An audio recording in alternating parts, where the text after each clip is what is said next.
This is Jocko podcast number 374 with Echo Charles and me, Jocko Willink. Good evening, Echo. Good evening. I found myself in a C-130 lumbering through the sky at 20,000 feet one late spring night. When you're inside an airplane or a helicopter, the sensation of height is muted. As far as the physical senses are concerned, you might as well be standing in a small wobbly room or sitting in an uncomfortable chair.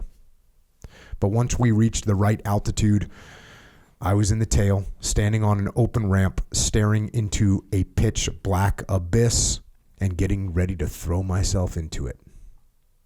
Did I mention that I hate heights? The fear response is an interesting thing. There are some basic physiological reactions common to most people: an increase in pulse and respiration, dilation of the pupils, but others are idiosyncratic. Mine?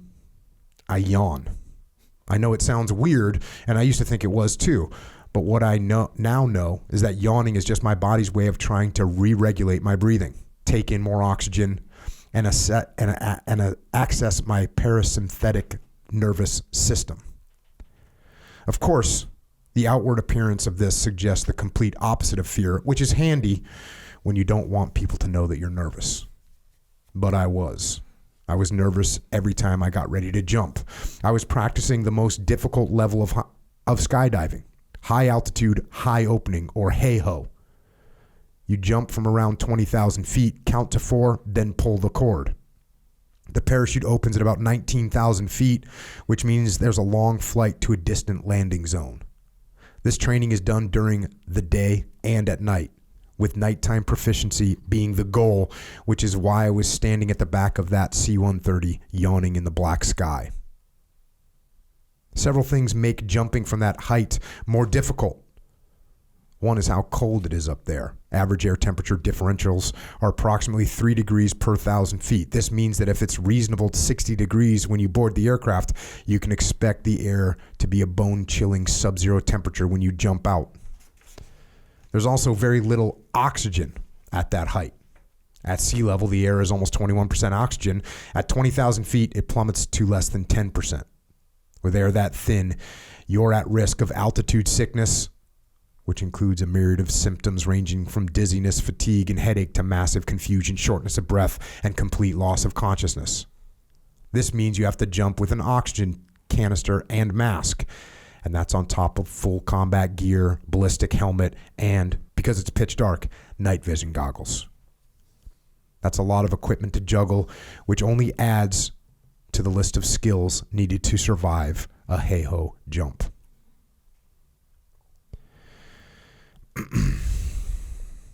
Yet I'd mastered all those skills. I'd made dozens of hey-ho jumps, yet my nerves quickened every time I stood at that open ramp. And none of those skills mattered if I couldn't force myself out of the damn door. In times of high stress and great discomfort, skills aren't enough. That is where attributes come in. And that right there is an excerpt from a book called The Attributes, 25 Hidden Drivers of Optimal Performance, written by Diviney. And the book focuses on uncovering attributes required for success in any endeavor and also how to evaluate and improve those attributes. And the author, Diviney, is a retired SEAL officer, served over 20 years in the Navy, deployed over a dozen times. 11 of those deployments were to Iraq or Afghanistan. He served in leadership positions at every level and also ran the assessment and selection for the maritime component of the Joint Special Operations Command, which we call JSOC. And it's an honor to have him with us here tonight to talk about his experiences and lessons learned. And of course, we'll dive into these attributes. Rich, thanks for coming down, man. Thanks, Jocko. Honored to be here. Yeah, glad to have you. I know we ran into each other in some unfortunate circumstances, but glad we were able to link up and get the opportunity to pass on some of these lessons. some of these hard-earned lessons that you have, which includes being in the most uncomfortable position with gear strapped all over your body on the back of a C-130 in the middle of the night. Good times. Good time. Let's just, before we jump into the book, let's jump into just how you ended up here, how you ended up there. Yeah. So where were you born? You're a Connecticut kid, huh? I'm a Connecticut kid, and it's actually surprising how many team guys that I discovered when I went to SEAL training. How many guys are from Connecticut? No kidding. Yeah, a big populace. I don't know what it is. Maybe something in the water. I always found it rare. I don't know. Whenever I met a guy from Connecticut, I was like, "Whoa, right on." Yeah, all I know is that when I first joined up, within the first few years, I met at least a dozen or more dudes from Connecticut, and I was like, wow. Did you ever hear that thing that when they researched who could make it through BUD/S, they were trying to figure out the thing that they figured out? There was two things, and it only improved the chances of making it through BUD/S like almost a immeasurable tiny amount. Yeah. But it was wrestlers and people from New England. Have you ever heard that? I heard wrestlers. I didn't hear people from New England. Yeah. I also heard rowers, and I have a theory on that one too. But we can talk. What's your theory on rowers? So, well, it's wrestlers and rowers, and what I think one of the primary attributes required, if there's one most important attribute required to get through BUD/S, it's compartmentalization. It's the ability to assess your environment, immediately prioritize what you need to focus on, and then focus on that until completion. And so you think about a rower, and I never rowed competitively, but I've talked to many rowers. A rower is someone who's sitting in a boat and is part of a team and has to literally just row until they puke. And if they even break their rhythm for a second, they mess up the whole team. So it's literally a selfless sacrifice in a team effort that they just have to gut it out until they're done. I mean, it is kind of one of the most intense compartmentalization moments, I think. What's the average length of one of those races in time? Oh, I have no idea. Are they doing 2,000 meters? I'm sure it's like sprinting in terms of they have different distances, but none of them are short. Yeah, you're gonna have to keep it together for a longer period of time. Yeah, and to not even dip a little bit is going to affect the team, which is fascinating to me. And of course, wrestlers, I think, and I would actually put any fighting discipline into this category. This idea that you are in a ring with another human, so it's a highly uncertain situation, and you have to compartmentalize, and you have to basically adapt to everything you're seeing, and you are often being viewed by the external. So to give up in any capacity is going to mean injury or least favorite embarrassment, injury or embarrassment. So I think those sports I talk about. I typically don't talk about attributes in the athletic endeavors because most sports are fairly certain environments, other than a few, and the few that I do talk about are fighting sports. Climbing in some cases, rowing's pretty certain, but I think compartmentalization is definitely affected in that one. But check. Yeah. So you're born in Connecticut. What did your parents do? Dad was a lawyer. Mom stayed home with the kids. Professional. She was a semi-professional pianist, so she used to spend most of her days practicing piano. Which was either really cool or really annoying. Well, it's funny. It was. I thought it was annoying, but then I had friends come over. I was like, "Man, that's really nice background." And I recognize I do love classical music. I don't over-index on it, but I do have a love for it. And so yeah, it was nice. But yeah, really nice childhood. Twin brother, older sister, younger brother. And was there any military in your family? No, none. My dad was a private pilot, so he'd go flying on the weekends, and so he'd take us all up. And my twin brother and I got hooked from the beginning. He'd put us in the right seat, and we'd help him steer the aircraft. And so my two favorite books growing up were Chuck Yeager's autobiography, Yeager, and The Right Stuff. And I read those books, a dozen times, and all I wanted to do was be a fighter pilot. And World War II fighter pilot. That's all. But we had this bent on joining. First Air Force. Then we found out that the Navy guys land on ships. We're like, well, that's really cool, right? So then it was Navy all the way. This was pre-Top Gun, and Top Gun just made it even worse. Yeah, there's a wild thing. One of my buddies, Dave Burke. Good deal, Dave. Yes, they have this thing where. They call it getting aboard, and basically there's some people that can't do that. Yeah. That last thing, which is land the plane on the boat. And he had this one buddy that decided to go in the Marine Corps instead of going in the Air Force, and he made it all the way through training, was an F-18 pilot, And the last thing that he needed to do was get aboard. Yeah. Couldn't get aboard. And so if he would have been an F-15 pilot in the Air Force or an F-16 pilot, he would have been good to go. But he couldn't get aboard. It's just like that last little thing. I remember reading an article, Navy pilot. Of course, I was absorbing as much as I could back then. And a Navy pilot was quoted as saying, imagine putting a postage stamp in the middle of a large rug, turning out the lights, and then jumping and landing on that postage stamp with your tongue. That's what it's like. I was like, that's pretty good. Yeah. So. What sport? You said you didn't row. What sports did you play? I tried everything when I was a kid. Back then, you could. You didn't have to start They didn't put like a baseball glove in your hand when you were born. And this is the only sport for you. That's right. You're going to be a champ. And I mean, depending on where you grow up nowadays, you have to start. If you don't start early, you're not going to make the high school team, right? Yep. So anyway, I tried everything growing up. When I got to high school, I decided I loved ice hockey, but I couldn't skate well enough to make the team. So I decided to play lacrosse. I felt like it was kind of a land version of ice hockey, and so I walked on the team freshman year, never having played. Played 4 years and was captain by the end of by my senior year. So that's legit. Yeah. So that was was that the only sport you played? I mean, I did track. I did track in the winter to get in shape for lacrosse, but that was about it. And then are you thinking about the military? So this is high school. Are you thinking about the military? Oh yes, yeah. Okay. We were bent on Navy, and so we were the kids. We were the kids who had pictures of jets, in all of our notebooks. I had it all over my room. Pictures of Tom Cruise? Not so much Tom Cruise, but but yeah, jets and so it was. Yeah, we were known kind of those who knew us in high school. They knew the Diviney boys wanted to go into the military. And then your plan was to obviously be a pilot. You have to be an officer. Yep. So now you got to go to college. Yeah. And when did you end up going to college? So went first year to an aviation school down in Embry-Riddle, down in Florida. Yeah, okay. Embry-Riddle down in Florida. My brother went to FIT down in Florida. The plan was let's start learning how to fly, or maybe get our pilot's license and go OCS.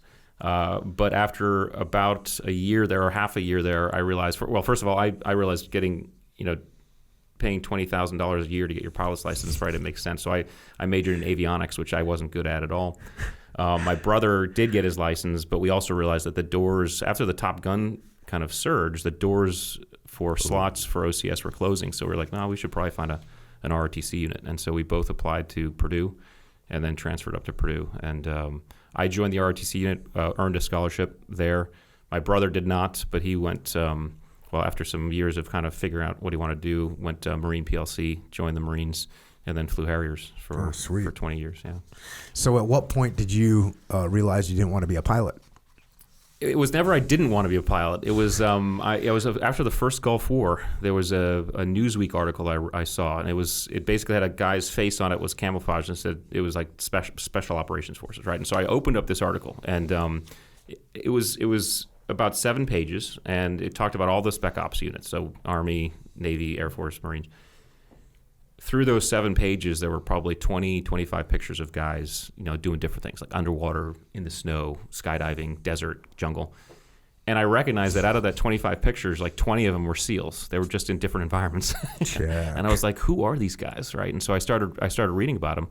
And then as I went to school, I still hadn't made a decision when I was in RTC, but ultimately I said to myself, well, I know I can be a pilot, but I don't want to wonder if I could be a SEAL. And so I went that direction, and fortunately got a billet. And then how did you? I mean, this is what? So what year is this? This is graduated in '96, so this might be '90s. Yeah, not a lot of SEAL stuff. Did you? How hard was it to get a billet? Well, it was difficult. I mean, my year they only accepted 11 ROTC guys nationwide, and I think it was like 16 academy guys, and so. I was able to link up with a guy in Connecticut who was running. He had just started a program where he was a retired reserve SEAL, Captain Bissett, and he had helped a couple guys get through get through the pipeline.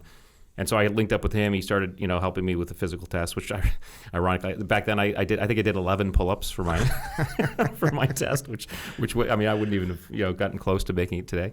But he also, I think what he really did was introduce me to some active SEALs. I drove down to D.C. to meet with a captain down there. I got a recommendation, so I met with them. They gave me recommendations, and then he helped me put together a package, which I then gave to my ROTC unit because they didn't really know how to do the SEAL thing. In fact, during our summer cruises, there was something called mini buds, and I remember being at my unit, going to my unit officer and saying, "Hey, can I go to mini buds?" He was like, "Oh, all right, let me look into that." And so a couple days later, he's like, "Oh, there's no more billets for mini buds." And I was like, "Oh, okay, check." And so I went on a normal Navy cruise. In fact, I went on a ship out here in San Diego, and one day threw on my whites and just walked into the buds quarter. I could say, "Hey, can you show me around?" But ironically, I get to buds, I realized that actually there were billets, there were extra billets for ROTC that he didn't know about. So extra academy guys got to go that year. So I never got to mini buds. But so this was like 1996, you say. I remember there was a time period where they were recruiting guys, like the officers were just kind of like off the charts, Ivy League guys that rode crew and were captain of the football team and all this stuff. And then they kind of backed away from that because they had these guys that were basically there's several issues that they were run into. I'm sure we could run into the attributes of what it was, but a lot of them were just there to do 4 years, punch a ticket, and get the qual, and then get out and move on with the rest of their life. And other guys just didn't have any common sense type thing, and so they kind of opened up. I think they opened up their minds as to who they were recruiting. So it sounds like we're laughing. You're saying you only did 11 pull-ups. And it's one of those things where, you look at a bunch of guys and this guy can do 50 and this guy can do 42 and this guy can do 38 and this guy can do 11. Well, quite frankly, being able to do pull-ups is not necessarily translate to any part of being an actual SEAL and being a SEAL officer for sure. Right. And so, obviously you must have had some other characteristics that they looked at, and thankfully they did, because I was also talking to a guy that worked at Buds a little while ago, and he was basically talking about the fact that sometimes guys that are, like, for instance, bad runners. Mm-hmm. He's like, guy can't keep up with his boat and he just gets run out of the boat and that's it. He's done. And he says, and you and I both know, and we all know, like, being a good runner does not necessarily make someone a good SEAL. No, it's fascinating. I think you can agree with this because you were actually in the pre-war SEAL teams longer than I was. But when I got to the SEAL teams, 97 or so, I went to the SEAL teams and I recognized that all of the, quote, best SEALs those who were considered the best SEALs were all the best PTers. They were the guys who came up, first on the runs and all that stuff. And PT was kind of the measure at the time because we'd have these massive team PTs every day, which was good from a morale standpoint. I think that's something we lost in the war. But what I recognized is when the war started, all those guys started to disappear. I mean, it didn't, the guys who were actually good at war or good at the job, those measurements left, right? And so I think you're absolutely right. I think the default tends to be physical because it's a measurable and you can see it. But we all know those dark horses, man. You gotta. But this is why we have a fire in the gut ward at Buds, right? Because I don't think they have it anymore. Oh, really? Yep. Okay. Well, that's oddly enough. It is odd. Yeah. They don't have it anymore. Yeah. When I got to the team, so I got to Team 1, and I would say there was a little bit of a line between, like, people that were good at running, and then there was people that were considered to be, like, good team guys. And those, sometimes the good runners were also good team guys, but sometimes the team guys weren't great runners. And it really boiled down to, like, how good they were at doing the job of being in the field.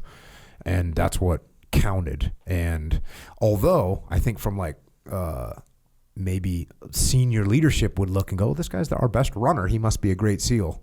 And that certainly is not, as we both know and laugh, like, that's just not true. As two non-runners here, we can testify. Right? I've never been accused of winning running races. I was goon squad. When I first got to Buds, I was goon squad, and I was literally on the weekends practicing my running, on the beach on the soft sand because I really hadn't done it. And slowly I got up to the edge of the pack or the back and then into the middle, and but I was goon squad a lot. So were you? So how prepared were you? What information did you have going? Well, I mean, books back then were hard to find. Brave Men, Dark Waters. Orr Kelly wrote a couple. There was one called The Commandos, which was probably the most recent. It was kind of at the time the most recent book, and it kind of outlined Hell Week. So I had a sense of what was going on. The Be Something Special recruiting video. There you go. That's all you need. That's all you need, right? Ultimately, I think I can say I wasn't prepared enough. But when I got there, I recognized, hey, I just had to do what I needed to do. And even the O course, I mean, again, on the weekends or after work, I was going to practice the O course. I was running on sand, just to get going because I said I just have to do it. So. And what I knew I could do, I think one of the things I recognized at Buds fairly quickly was that it actually wasn't about the physical. It was about just keep going, and you almost come to this sense that, hey, there's only so many push-ups that someone can make me do until I can't do anymore. And at that point, they're going to make me get wet. It's like, okay, so I'll get wet, and I'll cool off, and I'll go do more push-ups, right? So you almost come to a recognition that you're going to get to zero, and just do what you can at zero. And I think that's what they're looking for. Yeah. They're looking for that recognition and that almost that comfort in the fact that, I'll just keep going, even if it's slow. I'll just keep moving. Yeah, so not going to give up. Was there anything that was especially challenging for you? Well, running was probably the most challenging, especially beach running. Yeah, I would say, the water stuff. I always loved the water stuff. So if there was anything, drown proofing was pretty much my favorite thing to do. Okay. Because it was the time that no one was screwing with you. Yeah. So I remember they'd have dog and ponies, and as the Buds class, they'd say, hey, we need volunteers to do these dog and ponies. I'd always volunteer for drown proofing because it was the time they'd leave me alone. For 30 minutes I could just bob in the pool. So. And pool comp and everything, you were just good in the water. Did you grow up swimming? Yeah, I grew up in Connecticut, right on the Long Island Sound. So I was always a water rat. So everything water related, I was comfortable doing. I had learned to scuba dive in college just deliberately, and just recognized I loved being in the water, underwater. So pool comp, it wasn't an issue for me. I mean, obviously I had the normal stress for it, but I was able to get done the first time. So. Yeah, it's weird if you're lucky enough to have that comfort. I mean, some dudes are just petrified of every water evolution, and usually they don't make it. I mean, it's not a good way to roll into it. Yeah. You're petrified of drown proofing, petrified of life saving, petrified of knot tying. That's right. Just having that hanging over your head all the time. Well, especially if you fail a few times and then you have to do it. You have to wait the weekend and then do it again.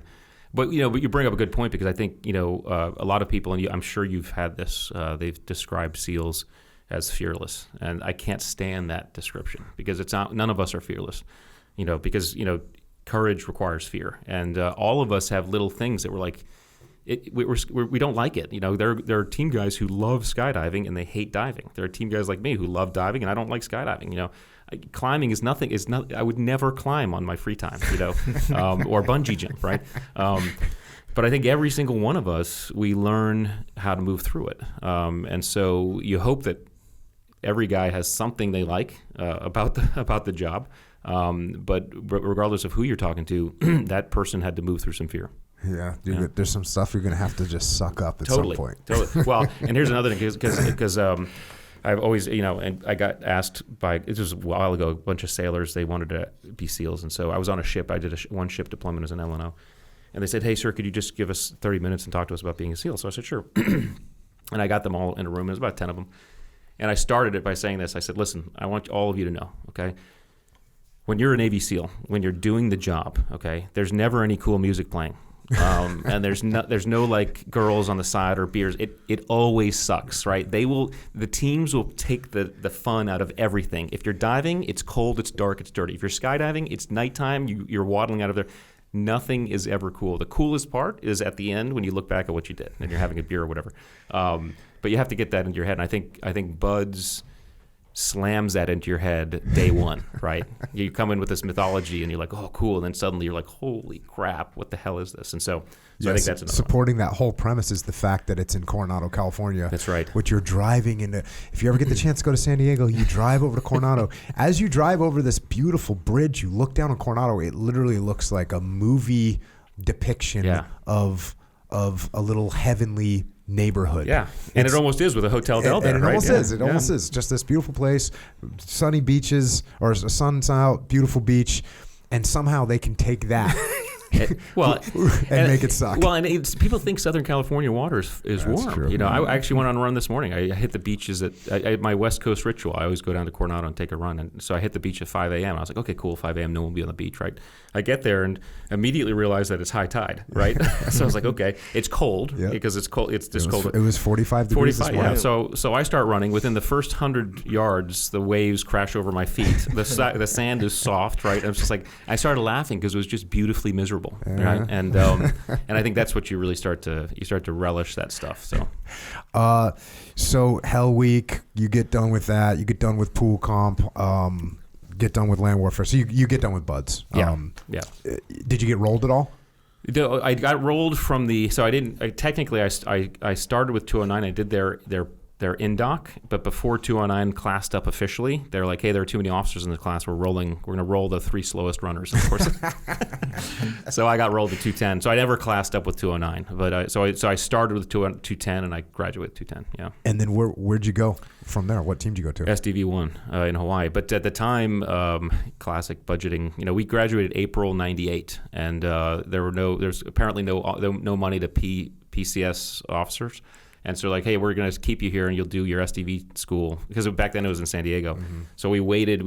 You just lived in apartments until summer that year, did SDV school, went to jump school, and then I checked in January 98 to SDV Team 1. Yeah. And then you get out there. Did you want to go to SDV? Because you liked the water? Did you actually put in for it? Well, so no, and my plan was to, but when you go to Buds, as you will testify, everybody, especially back then, everybody was like, "Don't do SDV." And so I got worried about SDVs. So on my dream sheet, I put all East Coast teams because I wanted to go to the East Coast, and I got SDV1. So, but I wasn't upset. I was like, okay, this is cool because I did love diving, and I love that aspect of it, and to be able to have done that, I thought was pretty froggy. So, and then you get there. You get put into a platoon? Like, how's that working? It was a little bit. We were a little bit delayed. There was a platoon that was already formed up. One of my my best friend, he's an admiral now. He and I were kind of put in holding. Got to do an exercise. One of the platoons went out to the Middle East, did an exercise, and then platooned up a little bit late, but did one platoon and a deployment out to the Middle East. Kind of went to the Middle East quite a bit back then. We're out there, and we were actually out there in Bahrain when the USS Cole got hit, so we actually did some response to that. Did one deployment as an AOIC there at SDVs. And then what was the next stop? SEAL Team 2.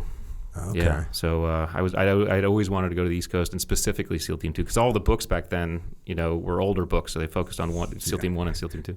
And so you say you and I just missed each other at SEAL Team 2. Yeah. Because I left there in 2000, the spring of 2000. And I checked in January 2001. Check. Yeah. So. And is that where did you go straight to a platoon commander?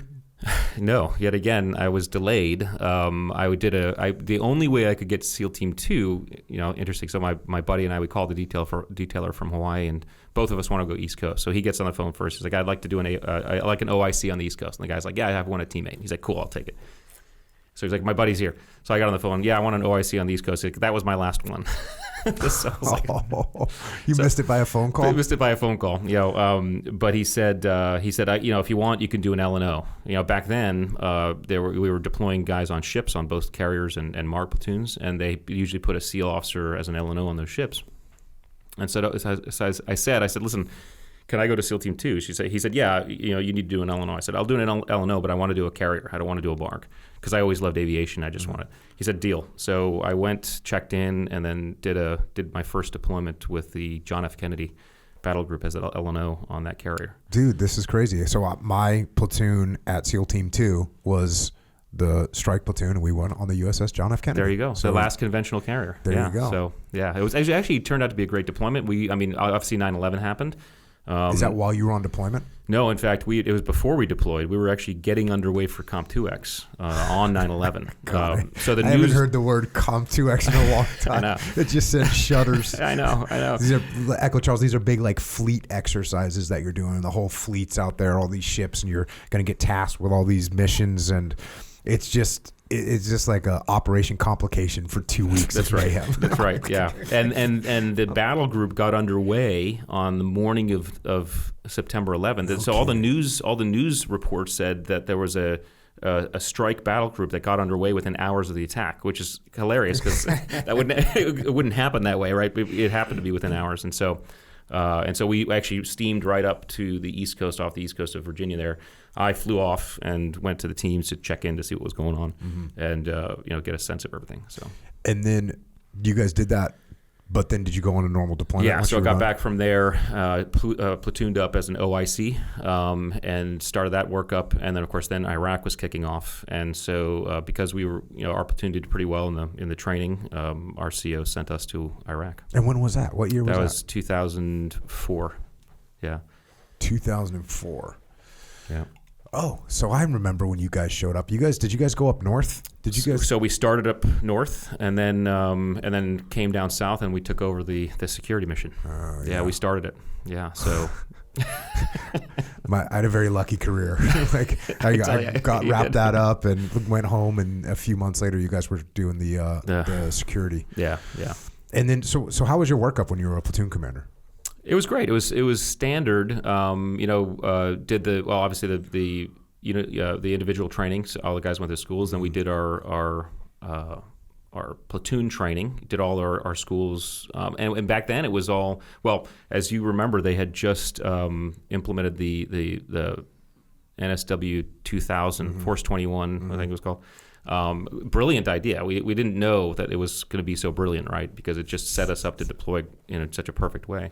But they hadn't changed the training program. So we did all the regular blocks, mobility, diving, CQC, all that stuff, and then went straight to when we went out there, we went straight up to Mosul and started there. Yep. Yeah. So I remember that because we didn't see you guys. So you guys literally turned over with us. I was at Team 7, right. And you guys arrived in. Well, I went home sometime around April. Yeah. But I think you guys might have showed up. I might have high-fived a couple guys that I knew from Team 2. Yeah. And then you guys rolled straight up to Mosul right after that. I think you guys had people that stayed down in Baghdad as well. Yep. I think. Yeah, we had some L&O guys who stayed down, which was also fortuitous based on the fact that we all, after about a month and a half, all went down to Baghdad to start running that PSD mission. Did you guys chop under the Team 1 CO? No.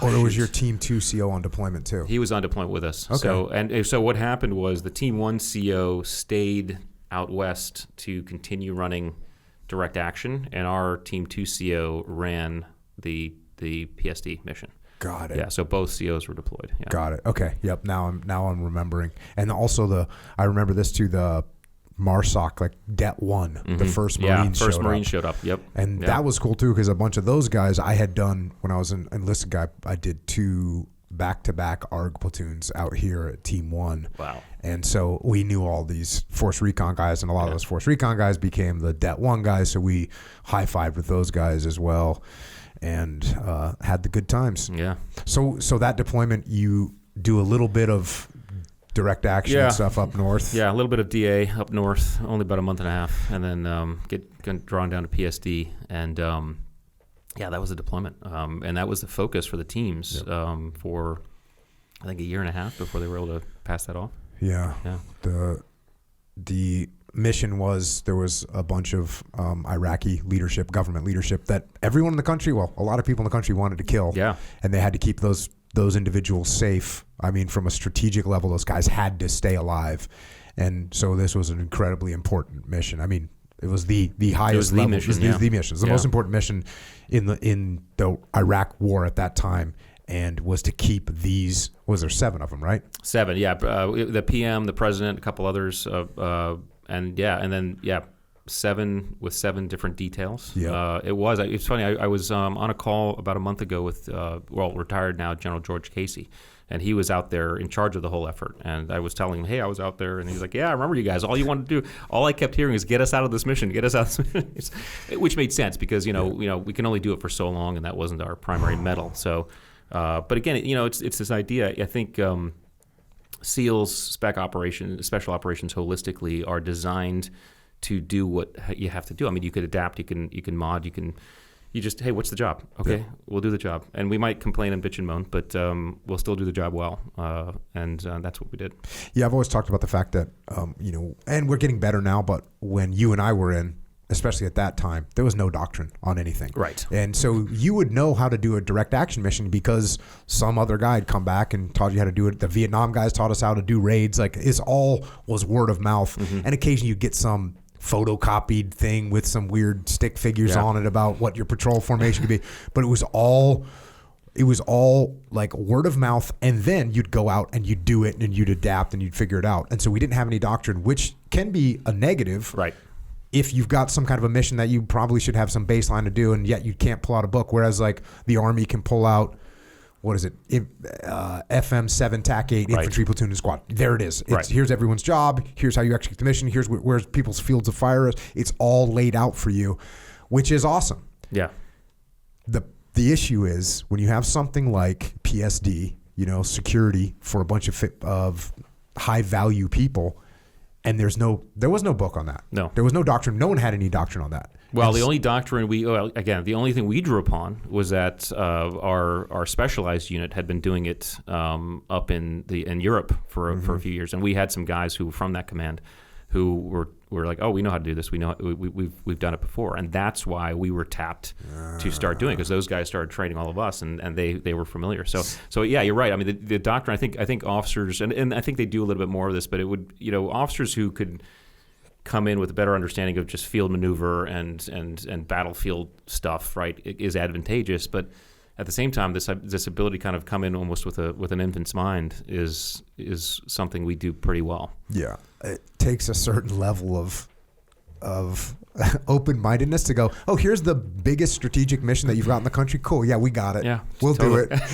and to pull it off, I mean, think about that. All the thousands and thousands of individual movements of these individuals over a year and a half into hostile territory where there's so many people trying to kill them, and they all made it. Yeah. They all lived, and that's pretty amazing job for all the boys. And like you said, SEALs don't want to be on defense, right? And that the crux of that job is you're on defense. You're on defense. Although what people don't understand is the offensive nature of that job. I mean, there's so much preparation and planning, and I think one of the reasons why the guys did it so well is because we just look at environments differently. We're always hedging our situation to the best of our ability. We're comfortable with uncertainty, but we'll get it to whatever percentage we can in terms of looking ahead and certainty before we say, okay, that's the line. We got to be good here. And so for me, it was a real education on the offensive nature of that type of mission. Of course, when you're in the moment, you're on defense, but you've offensively prepared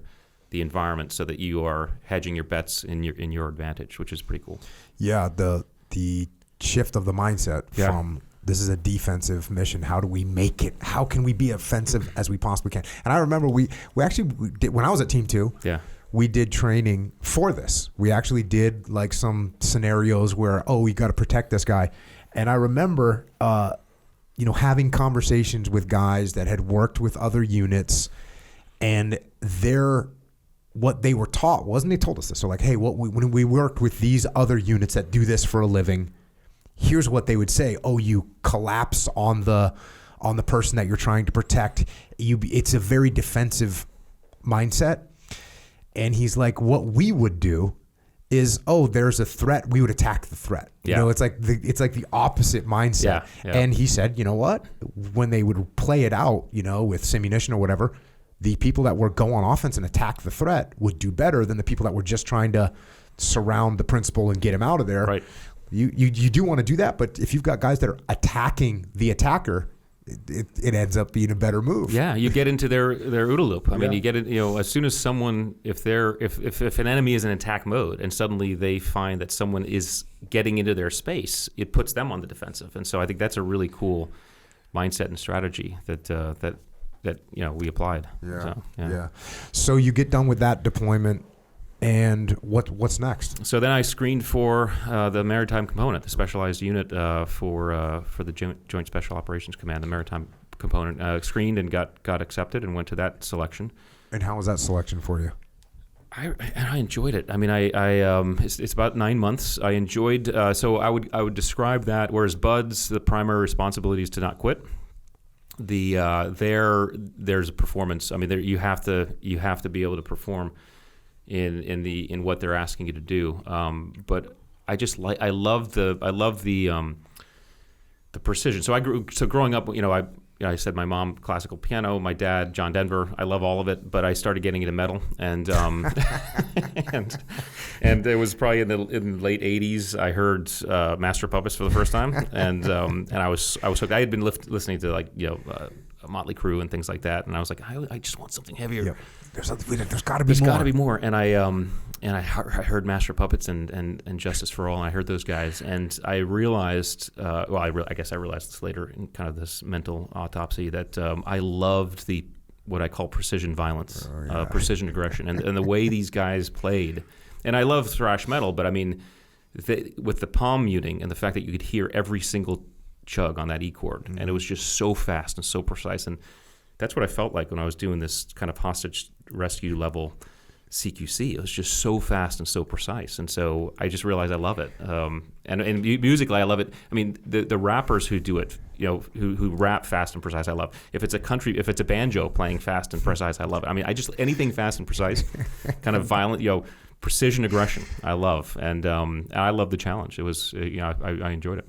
I met Metallica just like in passing, and I walked up to James Hetfield, and I told him this story, which was that when I got to SEAL Team 1 in 1991, there was a big stereo system in the weight room, and it had the old school 5-disc CD changer. Nice, yeah. And it was all the Metallica albums were in there, and it was locked shut. It was the only thing you could listen to. Perfect. It was like, yes. Perfect. I knew that's when I had made a good decision by joining the Navy. Yeah, right. Yeah, that's awesome. Yeah, so the training reminded me a little bit of that. Just this very precise aggression, which I love because I thought SEALs were always that way, and obviously underwater it's a little bit different, but I thought we were just designed differently in the sense that yes, we deliver violence, but we do it every single time you move. Every single time your trigger finger moves, it's with a thought. It's thought through, and I really enjoyed that level.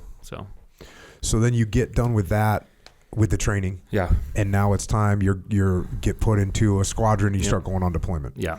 And how many of those? What's your op tempo like? Yeah. Back then it was a 9-month cycle. 3 months training, 3 months what's called alert, and then 3 months deployed, and then rinse and repeat. But because the war had started, it was basically I guess prior to the war it would be basically 6 months of training, 3 months alert, and then it became 3 months training, 3 months alert, 3 months deployed, and so the training cycles got crunched, and it was just very fast, and tough but cool because the op tempo when you were there was so intense. But yeah, I ended up doing 2 deployments as a troop. I did a deployment I was kind of the OPSO for the squadron, and then I did 2 deployments as a troop commander there.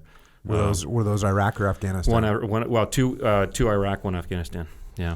And then what time frame were these? This was 05 through 08.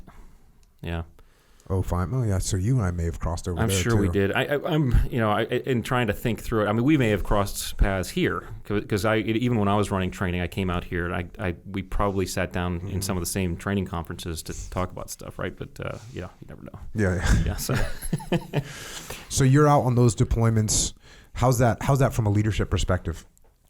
It's you're learning the whole time, and I think you try to when you. In any SEAL platoon, especially as a new officer, you go in there, and if you're not willing to just listen first, you're going to be screwed, right? Especially when you have guys who've just been there, done that, and so to go in and listen first and watch and hear the expertise, and it was almost like getting into a machine that was already moving, and you just try to say, okay, how can I help this move better and faster? And so it was a tremendous lesson in leadership for me because that's when I recognized that you have to be a part of the machine. It's not necessary. I mean, I think I always say kind of leadership is not a position; it's a behavior, right? And I talk about this concept called dynamic subordination, which is really decentralized leadership. Mm-hmm. And the story of this kind of me thinking about this comes after I left the teams. I was talking to a bunch of executives, and they asked me. I had a flip chart next to me, and they said, "Hey, Rich, can you draw the task organization? What the task organization looks like for a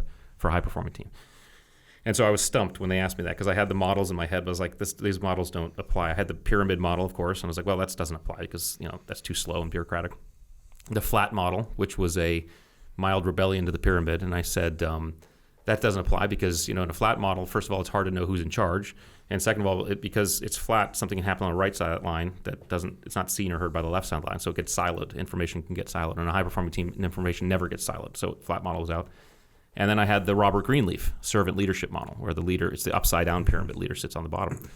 And I always tell people, I was like, if you're gonna land on any one of those, philosophically, that's the one you can land on. It's a good one. However, it's still not how a high performing team operates because in a high performing team, burden is distributed. It's not all in one. So really in frustration, I basically drew a blob on the board, an amoeba, and I said to the group, where do you think the leader sits in this blob?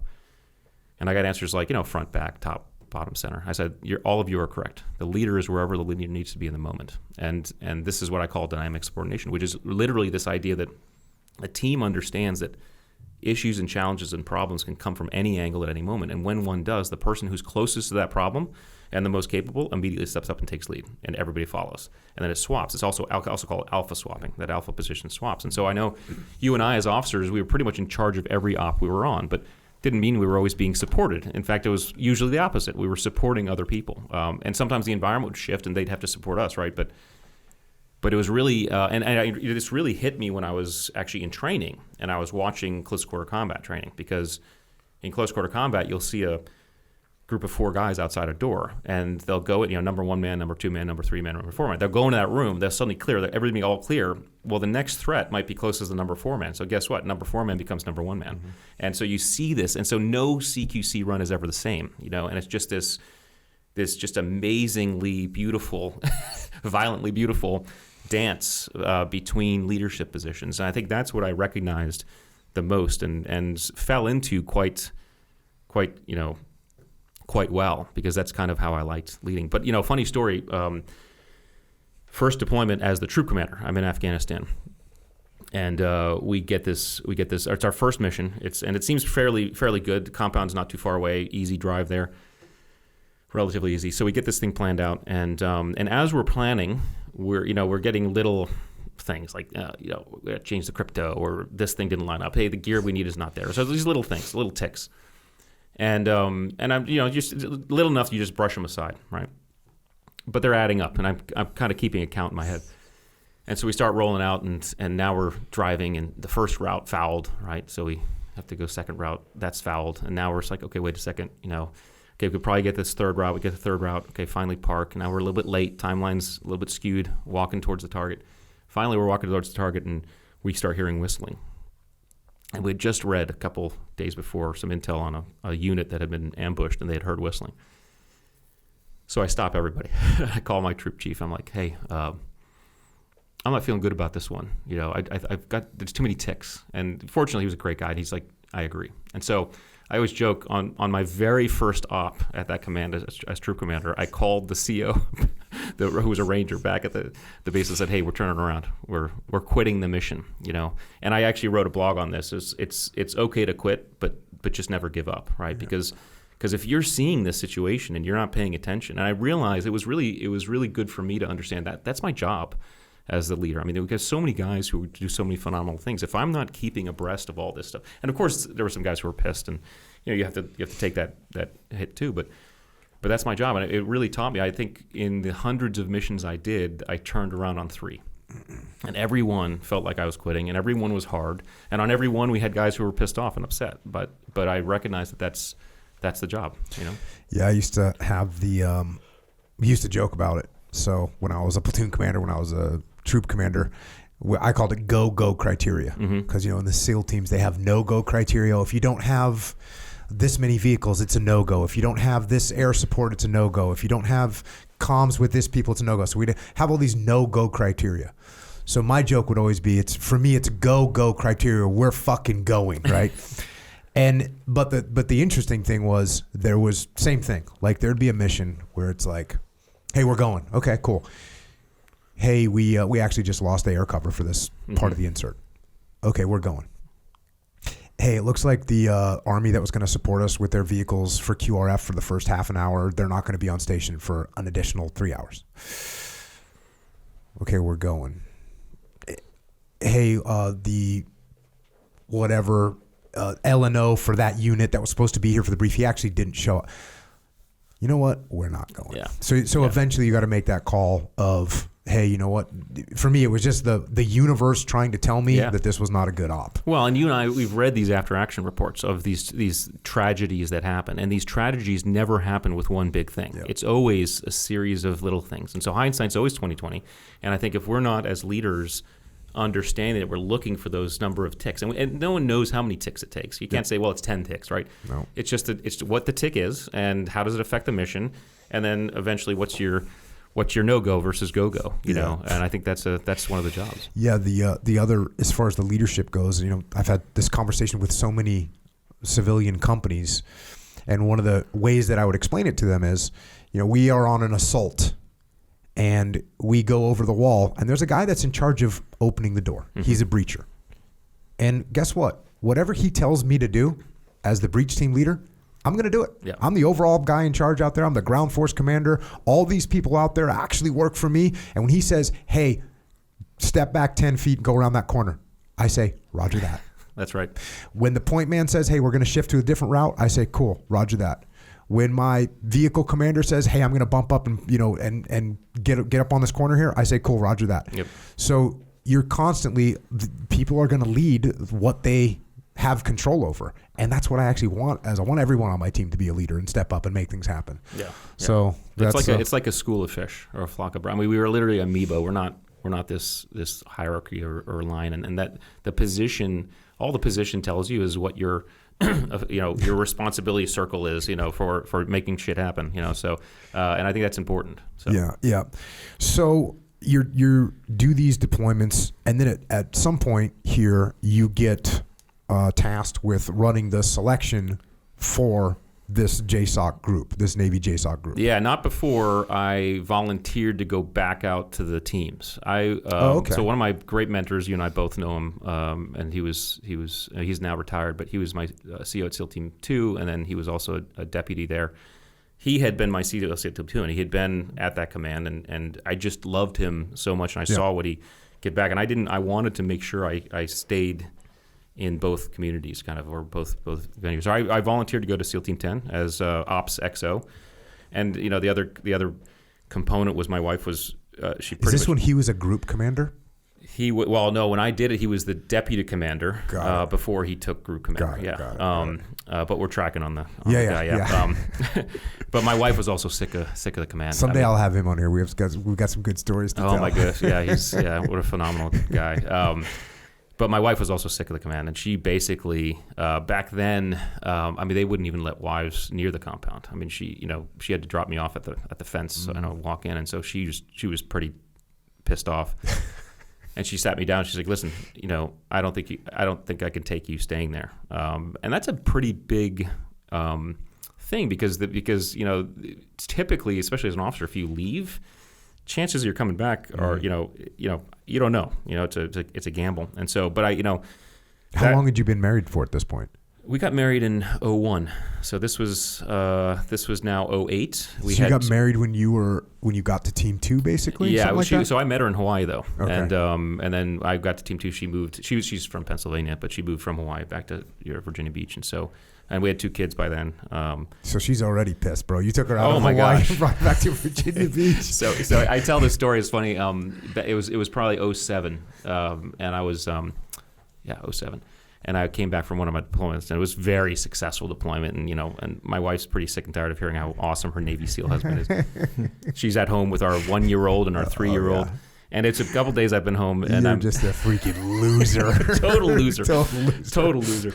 And I come home, and so I'm at home. I'm doing some projects, and I hear her from the back of the house. She's like, "Hey, Rich, can you grab the?" She's doing something with the kids. Can you grab the Q-tips? Now, admittedly and embarrassingly, I didn't want to drop what I'm doing, so I'm just like, I don't know where they are. And then she's like, "No, they're in the bathroom." I was like, "Okay, I better drop what I'm doing." So I kind of begrudgingly drop what I'm doing. I go to the bathroom. I step in the bathroom. I'm like, "They're not here." And she's like, "They're in the closet." I open the closet door. "They're not here." She's like, "They're right there on the shelf in the closet." I was like, "I'm telling you, they're not here." So now I hear her footsteps. I was like, "Okay, I'm going to prove her right." Her arm comes from over my shoulder, grabs the Q-tips, puts them in front of my face, and says, They are right here. And as she's walking away, she's like, it's no wonder you guys haven't found bin Laden. she's like, you guys are probably going in these caves and you're just sitting there. You have male eyes. You're not seeing anything. Which ironically, it was a female. I mean, it was a team, but a female who found him, right? So we just went and got him. The SEAL wives are badass. They really are. And I know you could testify that. Indeed. But yeah, so it was 08. Volunteered to go back out to Team 10, did an ops, then XO, deployed with them.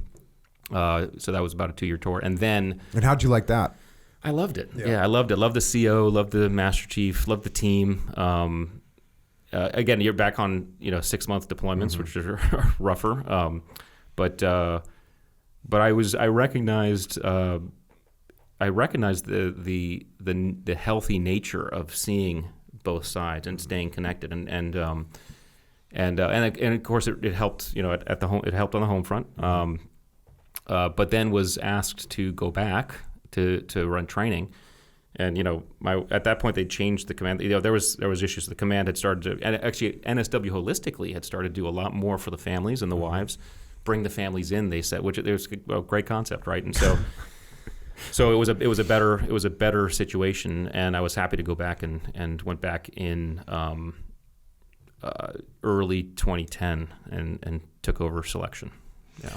So this point when you take over selection, this is kind of the beginning of this book that you end up writing. Yeah. And with that, it's probably a good time to just jump into some sections of this book. Well, I'll just jump into it right here. Here we go. You say this: I learned about attributes the hard way, on the job and under pressure from the top. In 2010, I was in charge of training for one of the premier special operations units on the planet. Our command selected candidates from other spec ops teams, men who already proven themselves to be exceptionally skilled and committed. One Friday afternoon, I was sitting across a small table from one of those men, still sweaty in his fatigues from a long day of training. He was a Navy SEAL with 8 years of experience behind him, a seasoned warrior who'd completed dozens of missions. His record was saturated with glowing reviews and recommendations from his superiors. He was also recognized as a mentor to younger, less experienced guys, and he'd been promoted at every available opportunity, often early.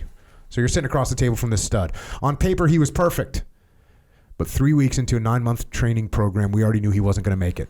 The selection and training class had just finished a week of close quarters combat exercises, or CQC. You've seen it in the movies and on TV. A SWAT team or a squad of soldiers busting into a building, staring down the barrels of weapons they're waving around, one of them shouting clear every few seconds. The Hollywood version is much noisier and sloppier than reality, though. In real life, CQC is a complex sequence of movements, the exact order and timing of which have to be improvised in a fluid, high-stress environment where mistakes can be fatal. The lead man focuses only on the door and waits for the signal to squeeze or a word from the second man. Then he goes through the door and turns left or right, sweeping his sight line down the wall 90 degrees toward the center of the room. The second man goes the opposite direction, left to the lead man's right, or vice versa, and does the same visual sweep.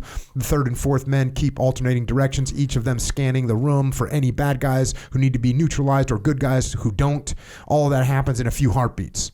The guy sitting across from me had, in his career, cleared more rooms than he could likely remember. But each special operation team had its own habits and techniques, and we needed him to learn our particular ones. The candidate at the table had started strong, but after the first week or so, things began to get a little shaky. Little mistakes morphed into bigger ones, and his confidence was taking a hit. He knew he was falling behind, and he tried to, like hell, to catch up. He stayed late, walking through scenarios, practicing techniques, asking instructors for feedback. None of it was working. One of the most highly trained warriors in this world, a man specifically recruited for this specialized unit, just couldn't keep up. What was I supposed to tell him? That at least he wasn't the only one, that more than half of the other candidates washed out too? That wouldn't do. No matter how gently words came out, "You're not good enough" is a hard blow to anyone's ego, let alone a guy of his caliber. And then there were my superiors. There's a high attrition rate for candidates who want to get into special operations units in the first place, and that is by design. About 85% of prospective candidates, for instance, don't complete basic SEAL training. But we were recruiting men who'd already proven themselves to be among the very best special operators. When only about 50% of those guys made it through our training, commanders farther up the chain understandably wanted to know why. On that day in 2010, I didn't have any satisfying answers. I told this highly experienced highly decorated, and highly competent SEAL. The only thing I could. I'm sorry, you just didn't cut it. He wasn't happy either. So that's sort of you figuring out, why is this happening? What can I do better here? Yeah. Yeah, rough and disingenuous, especially as the leadership was obviously needing some answers and wanting some answers, but as cadre, I mean, we could do so much better. And I think the collateral effect of that was that these guys were leaving. These guys would leave and go back to their teams, and they didn't feel good, and they hated where they just came from, and so we were looking at a real problem in the community of hurt feelings. Mm-hmm. And I say that, I don't mean that in a well, like way. animosity or whatever. Yeah. And so my leadership said, hey, Rich, take a better look at this. What's going on? And so I really had to start deconstructing performance. Yeah.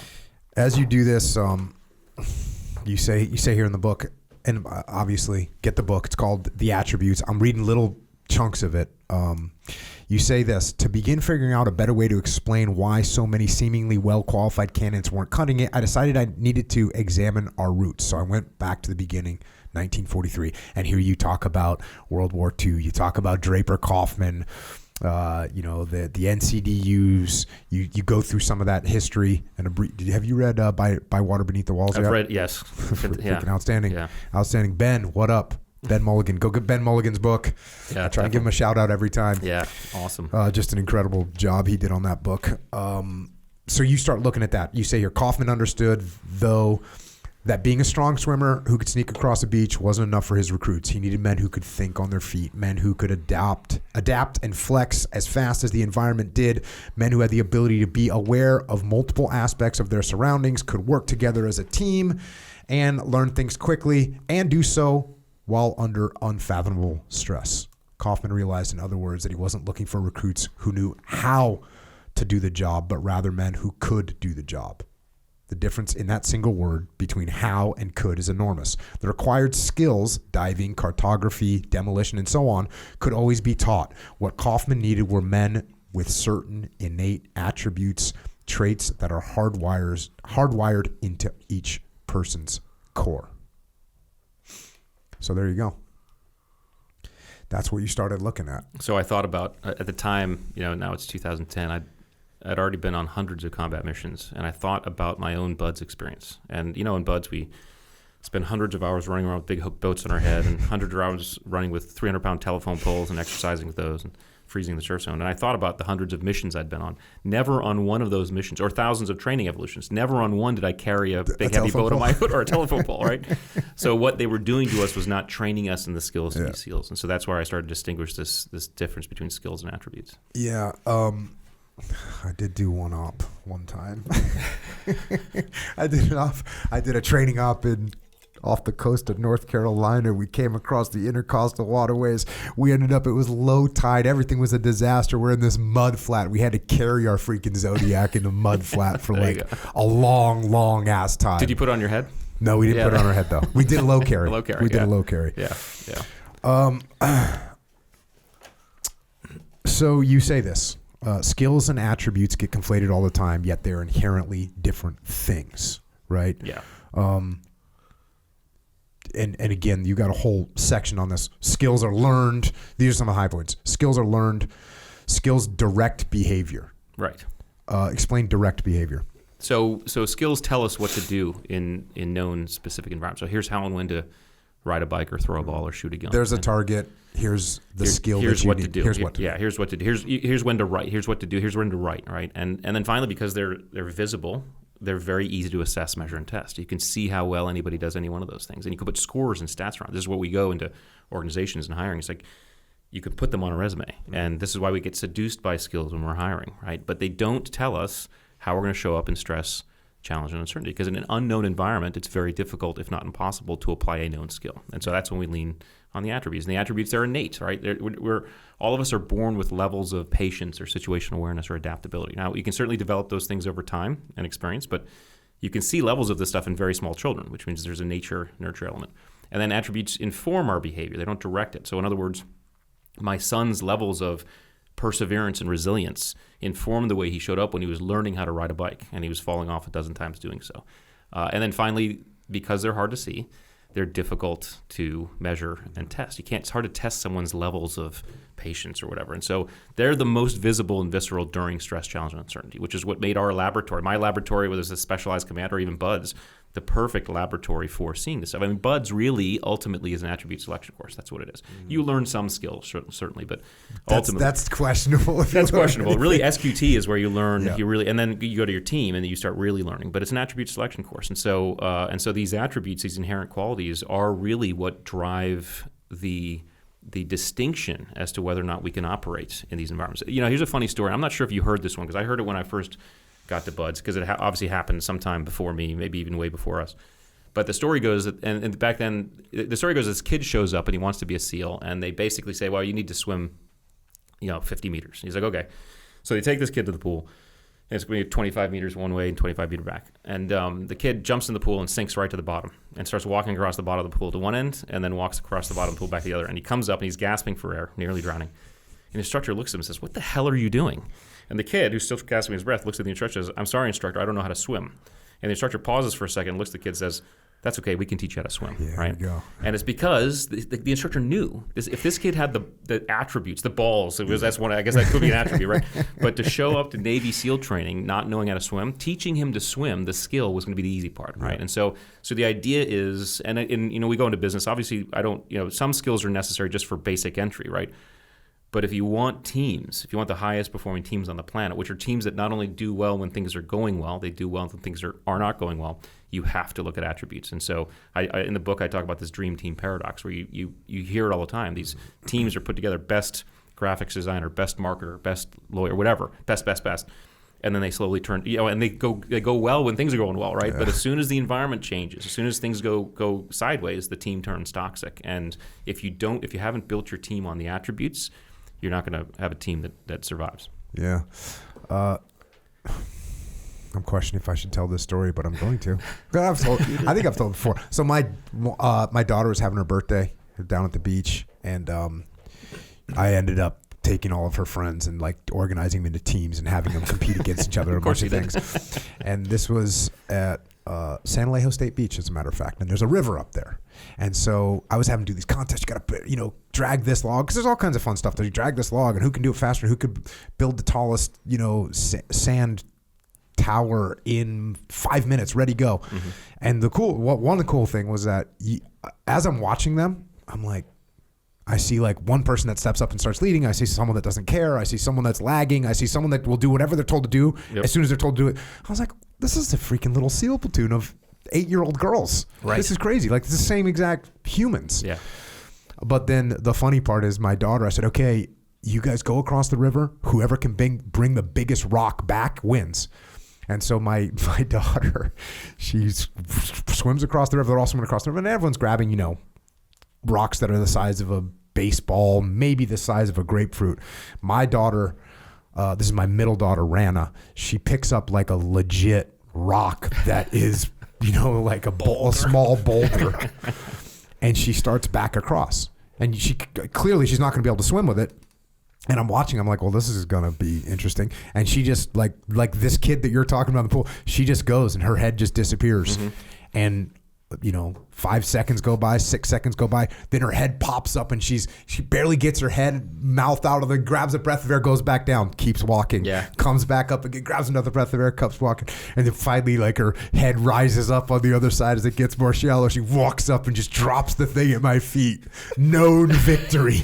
And she didn't win that, did she? She wasn't the first, was she? Oh no, she freaking won by a heartbeat. She was you got the biggest rock. It was known victory. She dropped it whatever. Yeah. I got this. I was like, okay, yeah, you definitely won that one. I mean, this is where a lot of teams hiring they get confused. They conflate these things, and they think someone with the best skills is the best person. And this is why I think you can pick certain environments where just attributes show up more than skills. And obviously Spec Ops is an environment like that. This is where I talk about different sports. And in many sports, skills take predominance, right? But things like fighting, and I don't fight. I know people who do, and I look at it with interest, but you can't predict necessarily what the other person. It's uncertainty. So there's adaptability, there's perseverance, there's all these things come into play. Climbing would be the same thing, and so I think this is where you start.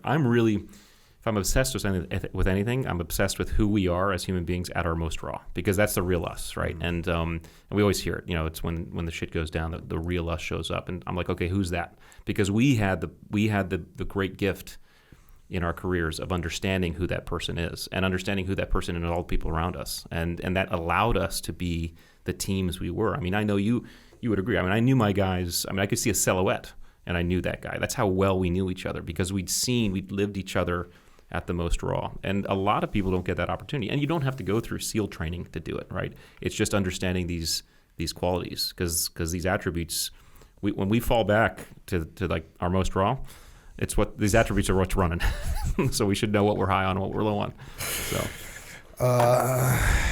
as you start talking about attributes here, you say this, but The Right Stuff by Tom Wolfe basically meant things hardwired into skilled pilots that allowed them to function at the highest level no matter how badly circumstances went sideways. He meant in these 3 words, attributes. That's what the right stuff means. Right. And then it's the things you talked about. They're elemental. They inform rather than direct what you're going to do.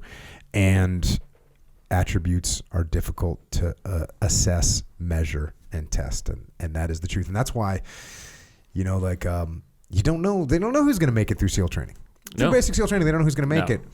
And listen, there is an element of, if this guy does great on his PST, the physical standard test, if he does great on it, it does indicate that this guy had the discipline to work out. He had the wherewithal to stick to a program. Mm-hmm. So it does indicate some of their attributes. Sure. But it's not necessarily. There's also people that are just really good athletes and they like to work out, and therefore they show up in great shape. Right. Every single SEAL has a story of the guy in their class that was, Olympic this or a whatever college athlete that, and they just quit. Yeah. Yeah. I think if you and I went to Buds, and this is just a hypothesis.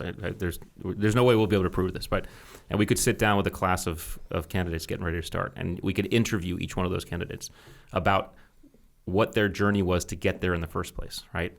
I think that the guys who had the longest journey, the toughest journey, we could say that guy's probably going to make it through.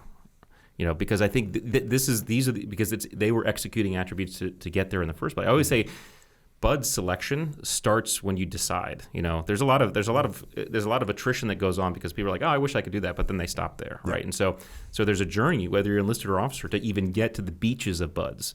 And then Bud starts, right? And so I think the folks, and again, there's always exceptions, but the folks who have practiced these attributes and developed and of course we all have to come up. We have to enter the game with a little bit of a level, right? We all have to have a level of compartmentalization at day one of Buds, or else we're not going to make it. We'll hyper develop it in Buds, but we have to have it. But I think every single one of us could tell stories from our past. It was like, oh yeah. That was grit right there. That was compartmentalization. I mean, when I was playing football in 8th grade, my dad didn't want my mom driving us around. So he's like, you have to ride your bikes everywhere. So my brother and I would have to put on our football gear and ride our bikes through town to get to football practice, and then practice and then ride our bikes home. Uphills, all that stuff. And uphill both ways. Uphill both ways, right? But there's elements there that you're just powering through, and I think we could we'd never get it right, but I think we could pick some of the guys. Yeah, and we'd miss some of the guys. We'd miss some of them too. Yeah. It really is crazy the demographics of people that make it and don't make it. Yeah. It's like literally, this rich kid from wherever, from Boston that grew up, with a silver spoon. Oh, he made it. Mm-hmm. And this poor kid from the ghetto that grew up, without a mom, without a dad, grew up raised by his grandma who didn't have a job and lived off welfare. He made it. Mm-hmm.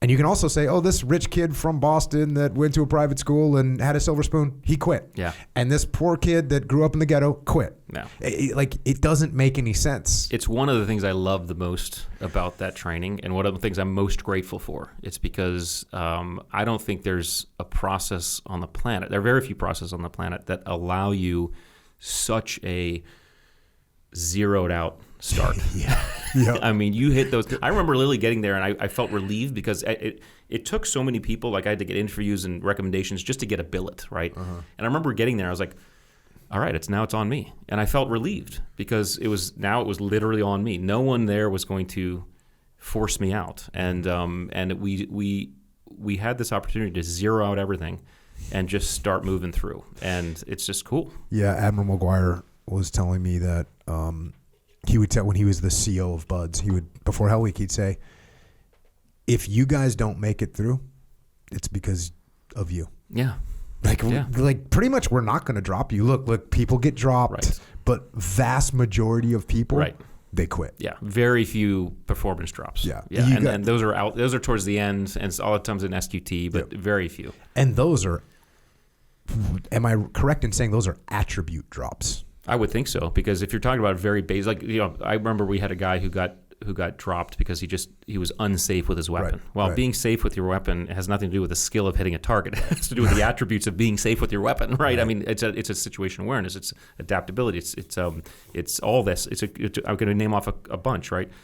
That's what he didn't have, and so Buds, just like this training I was running, and we used to say, I remember briefing Olson when Olson was SOCOM. I said, sir, this training we're running, it's 9 months long, okay, but it's an attribute selection course the whole 9 months. There are attributes that we're assessing that are going to take 9 months to see. How can I see someone's level of integrity, for example, if I can't watch them in a myriad of environments? I can't get feedback from their peers who tell me how they are out in town, who tell me what they do, right? Who tell me if they just clean their stuff and leave, right? They don't help out. I have to. So some of these attributes do take a little bit of a long time to assess, but I think the beauty of Buds and then this process is it is over a long period, and so we have all these. We have time and we have different environments inside of which to see these, because they can be in some cases contextual, and even the ones that we're naturally high on, sometimes we're just not. Sometimes we're on an off day, right? And so even just one data point is not a decision point. You have to see that across some time. Mm-hmm. Going back to the book here, you talk about the kind of grouping these things together. You say the ones that follow are grouped into 5 categories. This is the attributes you're actually going to talk about in the book: grit, mental acuity, drive, leadership, and team ability. That does not mean that any particular attribute is relevant in only one context. For instance, empathy and accountability are not reserved exclusively for those in position of leadership, and open-mindedness certainly is useful regardless of whether one is especially driven. Rather, the attributes are organized on the page in a way similar to how they tend to cluster in real life. People we think of as gritty, for example, generally have healthy amounts of the 4 attributes in that category. But again, this is simply an organizing tool. It is entirely possible to have a sizable amount of courage, yet not have a notable amount of grit. And that's an interesting dynamic, isn't it? So now we're going to get into this little when you start talking about the attributes themselves. Yeah. I just kind of went through what the major ones are. And again, the detail that you give stories around all these things, examples. You talk a lot about the neuroscience behind it. I know you're friends with Andrew Huberman. Yeah. There's all kinds of great information in the book, so get the book.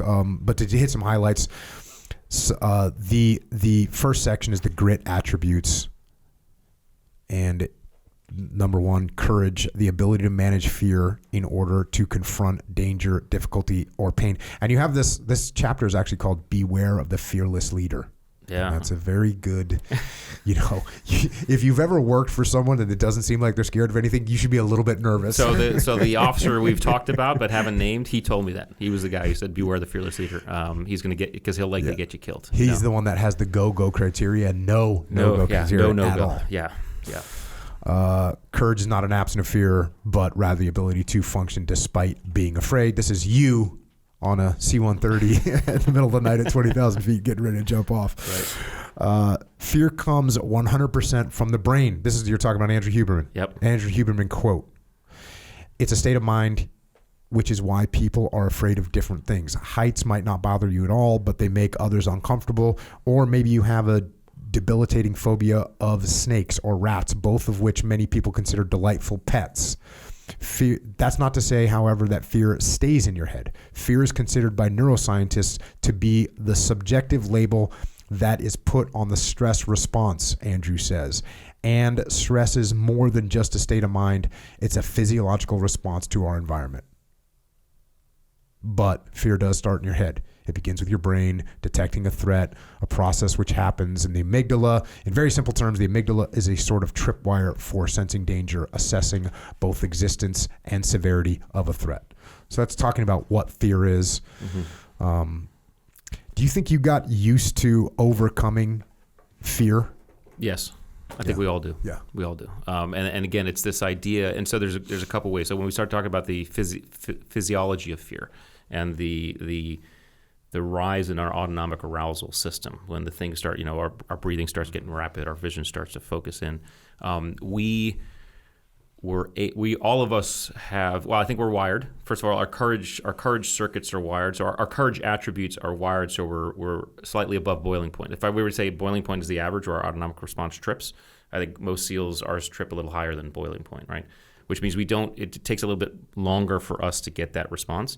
But even when we do get the response, we also, I think, unconsciously train ourselves to manage our physiology in a way that keeps our frontal lobe online. So what happens as we approach amygdala hijack or autonomic overload, our frontal lobe starting to take a back seat. Our limbic brain, our lizard brain, start to come forward. Which when we reach full autonomic overload, we're acting without thinking. It's a lizard brain just survival. So this is advantageous for certain things, right? When we touch a hot stove, we don't want to have to think about pulling our hand away. Our brain takes over, pull our hand away. In most environments, however, we want to think through challenge and stress, right? We want to think through the environment. I think that's what we do. We manage our physiology. We keep our frontal lobe back online, and we're able to start thinking through the process. And I know all of us have this. And it's funny, again, I've lived in Virginia Beach now for 22 years. Same house, by the way. And I have a SEAL who lives across the street from me. I have a SEAL who lives down to the right, down to the right, and a SEAL who lives down to the left. I remember my wife saying, I'm so glad these guys are here. Because if something happened, I could go to them and they act like you act. And I'm like, what do you mean? She's like, well, whenever something happens, they just calm down and they just start working the problem. And this is what we practice doing. So we don't have less fear. We have just practiced the process of moving through the fear. Every time I jumped out of an airplane, I felt fear. But I just knew and understood the process of going through that. And part of that process is we understand what to focus on in the moment. We don't overwhelm ourselves, and we basically. And so I'm writing the next book right now. The next book is called Masters of Uncertainty, and I'm going to basically walk through this process. But it's the idea where we say, okay, out of all of this, what do we focus on in the moment? How do we move our horizons? We pick a horizon that we move to, and oftentimes we pick the appropriate horizon so that we can actually move. And it can be anything. It can be the next 10 seconds. In surf torture, it might be 10 seconds. In Hell Week, it might be I'm going to do the next meal. But we pick whatever that horizon is. And so it's interesting. I was having lunch with a couple guys who I served with in the squadron, and we did a ton of these hey-hos together, and we're talking about hey-ho, and we're talking about like being on the ramp, and it's an unknown DZ, and for the audience, an unknown DZ is like basically you look at a map and you're like, oh, that looks like a good place to land, and you don't have any other intel on it. It's like, okay, that's where we're landing, and you're hoping it's good. So there's some stress involved. And I remember my buddy was like, yeah, we're on the ramp, and I can remember it be an unknown DZ. We have this mission ahead of us, all that stuff, and there's only one thing I'm thinking about. Just one. I was like, what's that? He's like, nail the exit. That's the horizon. Nail the exit. And then once you nail the exit, the next horizon is, okay, pull my chute. Okay, that's the next horizon. Okay, what's the next horizon? Get on heading, right? And we are trained to think that way, and we do so in almost all areas and elements of stress, challenge, uncertainty. That's what we do, and that's what combat is, and we know that. Yeah, no, in the very first book that I wrote about leadership was like, we call it prioritize and execute. Yes. Like, what's the biggest priority you've got right now? Right. That's what you need to focus on and get that thing done. Yeah. If you try and focus on 14 different things that are all going sideways at the same time, you're going to be a disaster. Yeah. You're not going to have the resources to get it done. You won't probably likely have the cognitive capacity to get it done. It's going to be a problem. Yeah. Well, and there's neurology, right? What you're doing by doing that is you're deliberately engaging your conscious mind. You're deliberately bringing your conscious mind back in, your frontal lobe back online, to focus and make a decision, move, focus, make a decision, move. So I love this. So this idea of and I know Huberman and I have talked about this, ad nauseum, but this idea of we kind of have this big picture. So you talk about stepping back, which is exactly what happens. We step back, we open our aperture, we say, okay, what about this environment can I control in the moment? And then you pick something and you go like this, and you focus in, you do that until completion, then you go back out again and you ask the question again. And one of the things I loved, again, CQC was such a great laboratory inside which, because CQC is this just extremely rapidly. You're going into a room with big focus, then you're focusing in, you're shooting, you're going back out. Then you're focusing, you're shooting, and it just goes one after the other, one after the other. This is exactly what we do in all environments. And anybody can do this. And this is going to be what I talk about. And this is how we become masters of uncertainty, because master of uncertainty is not, I know all the environments. No, it's not about training into environments. It's about training the process by which you operate in an environment. And that's how you start moving through chaos. So, did you go through the Navy free fall school? No, fortunately I got to go. Well, I don't know, fortunately or unfortunately. I went to Yuma. Yeah. Okay. So I went through the old school Navy free fall school after my first platoon. And it used to be the better you did, the less jumps you got. Oh. And because you just didn't have to repeat jumps. Yeah. So if you screwed it up, you got to do it again. You screwed up again, you got to do it again. Mm-hmm. And I did fine. I think I screwed up one jump, and I had 19 jumps at free fall school. And so I'm totally incompetent, right? I mean, basically completely incompetent. No, just enough to get yourself hurt. Yeah. And so then I'm jump back into a workup, and now I'm going through workup. We go to land. We go to so now so I've done 19 jumps, probably in 2 weeks, mm-hmm. and then I don't jump for I don't know how long it is. Long time. Don't jump like a year, probably like a year. Yeah. No jumping. And then I get on a jump. And there was a guy there that was a very experienced jumper, and we're just doing a jump at the command at team one. We're doing a jump at the command. We happen to get a bird like, hey, you guys want to jump? Yeah, well, hell yeah. Haven't jumped in freaking a year. I only have 19 jumps. Yeah, I want to jump. So we get on this bird and we go up. We're supposed to be jumping at 12,500 feet, normal jump, and there's a ceiling, right? There's cloud cover, and so we can't get up to 12.5. And so, we're like, we're going to go down low. We're going to take it to 6. Still not coverage. So now I'm like, okay. So now we're down to 5. We get down, and finally, and this guy is a great guy. He's like a guy from the Special Operations Command. Great dude. He's a Master Chief. And so he's like, hey guys, this is it. Like we got to get down low. We're going out at whatever it was. We're going out at 2,200. And I was like, that's usually pull altitude. Yeah, it's usually like pull 45. altitude. I mean, it's usually 4,000 is pull altitude. So now you're going and down. I was like, what? And we're friends. He's a Master Chief, but like we're friends. I'm like, I go, what are we going out? He's like 2,200. He goes like 2,200, just a hop and pop. And I was like, he could, and it was actually not just me. There were several of us that were all in the same platoon, all had just gone through free fall school a year before, all of us inexperienced. So finally, I go, like, what do you mean hop and pop? And he's like, hey, go out, get stable, count to 2, and just pull. And he's like yelling in the aircraft, and he's just got a smile on his face. He's trying to be cool, and I was like, Roger that. He goes, you've never done one of these before? And I was like, negative. And he's like, what about you guys? They're all like, negative. And he goes, hey, don't worry, guys, you'll be fine.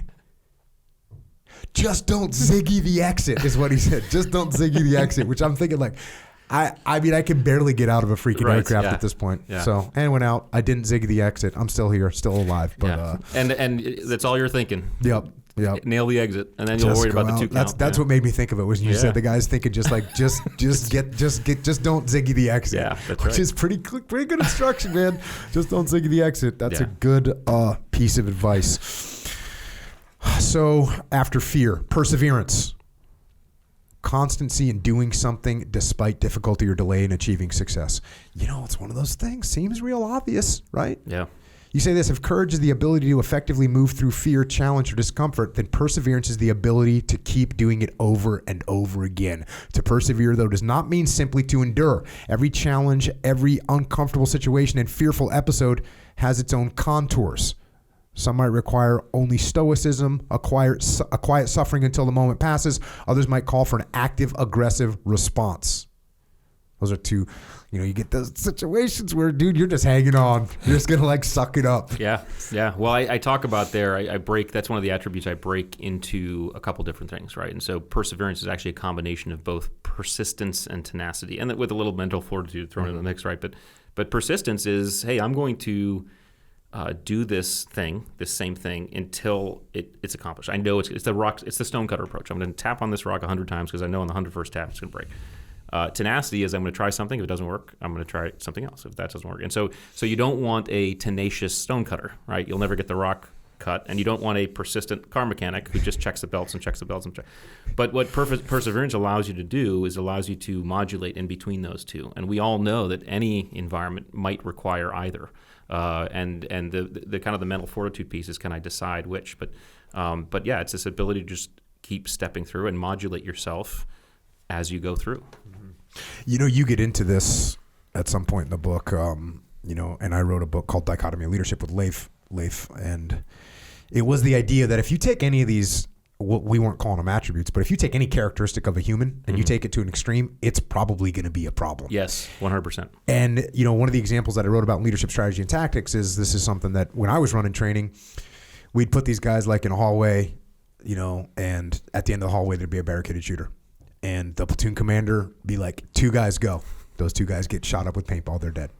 2 more guys go. Those 2 guys get shot up with paintball, they're dead. 2 more guys go. Those 2 guys get, and you'll have those guys stuck in that mindset of, number one, they've been trained to never quit their whole life. Like, don't quit. Right. And all you have to do is step back like 2 feet, look around and be like, oh, and you know, sometimes I have to be like, hey man, how many more guys are you going to send to their death?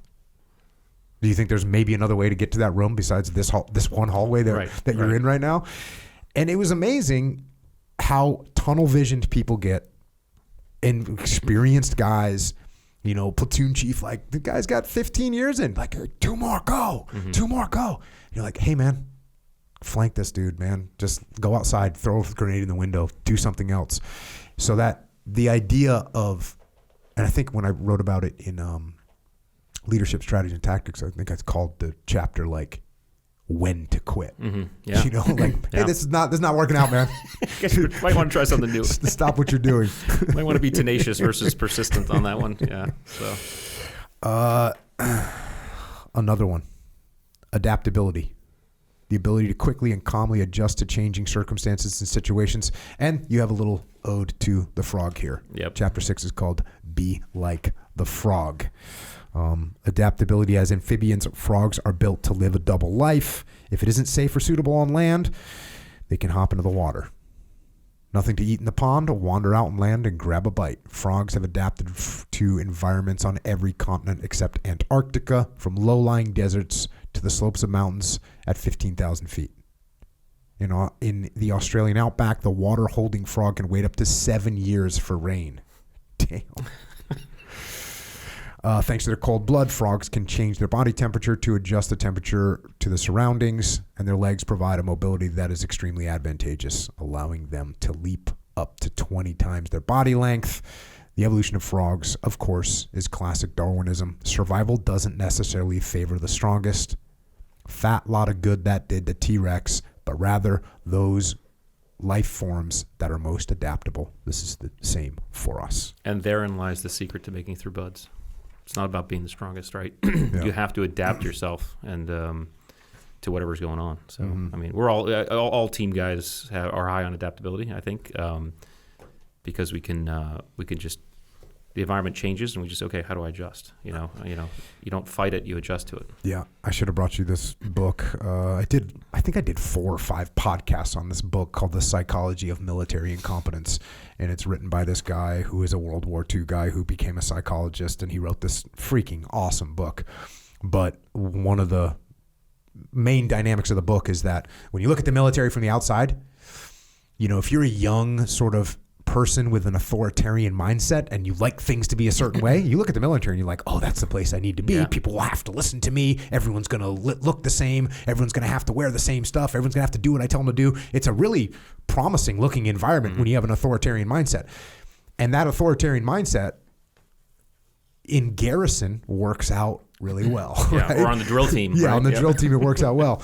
But man, when you don't have that open mind and the adaptability, and you get in a combat where all of a sudden things aren't going to go the way you want them to go, right, it's going to be mayhem. Yes. And you can't, and people that have trouble adapting to it are going to be not good combat leaders. So there'd always be some of those folks rolling to buds. A lot of times, I shouldn't say a lot of times, but I've heard stories of guys that were prior Marines, prior Army, had and squared away like these guys, an infantry officer, a special operations guy from the Army, whatever.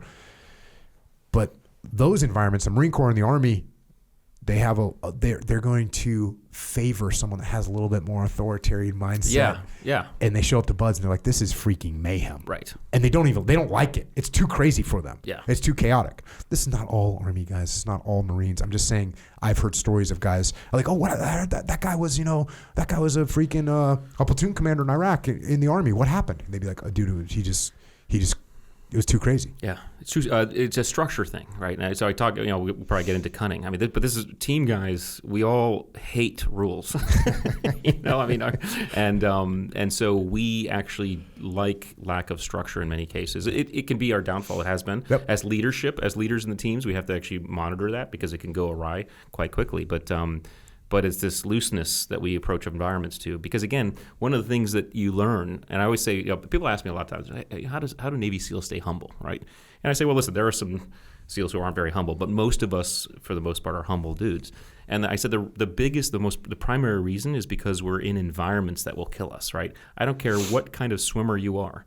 The ocean will kill you if you turn your back on it, right? Same with jumping out of airplanes at 22,000 feet. I used to tell my guys, Somalia, a 9-year-old with an AK-47 and just pulls a trigger and just happens to aim will kill a 35-year-old expert Navy SEAL in a second with an unaimed shot, right? So in a world where the environment requires deep humility, and the ocean's just a perfect example. I mean, look, you surf, right? I mean, when you get churned up by a wave, what do?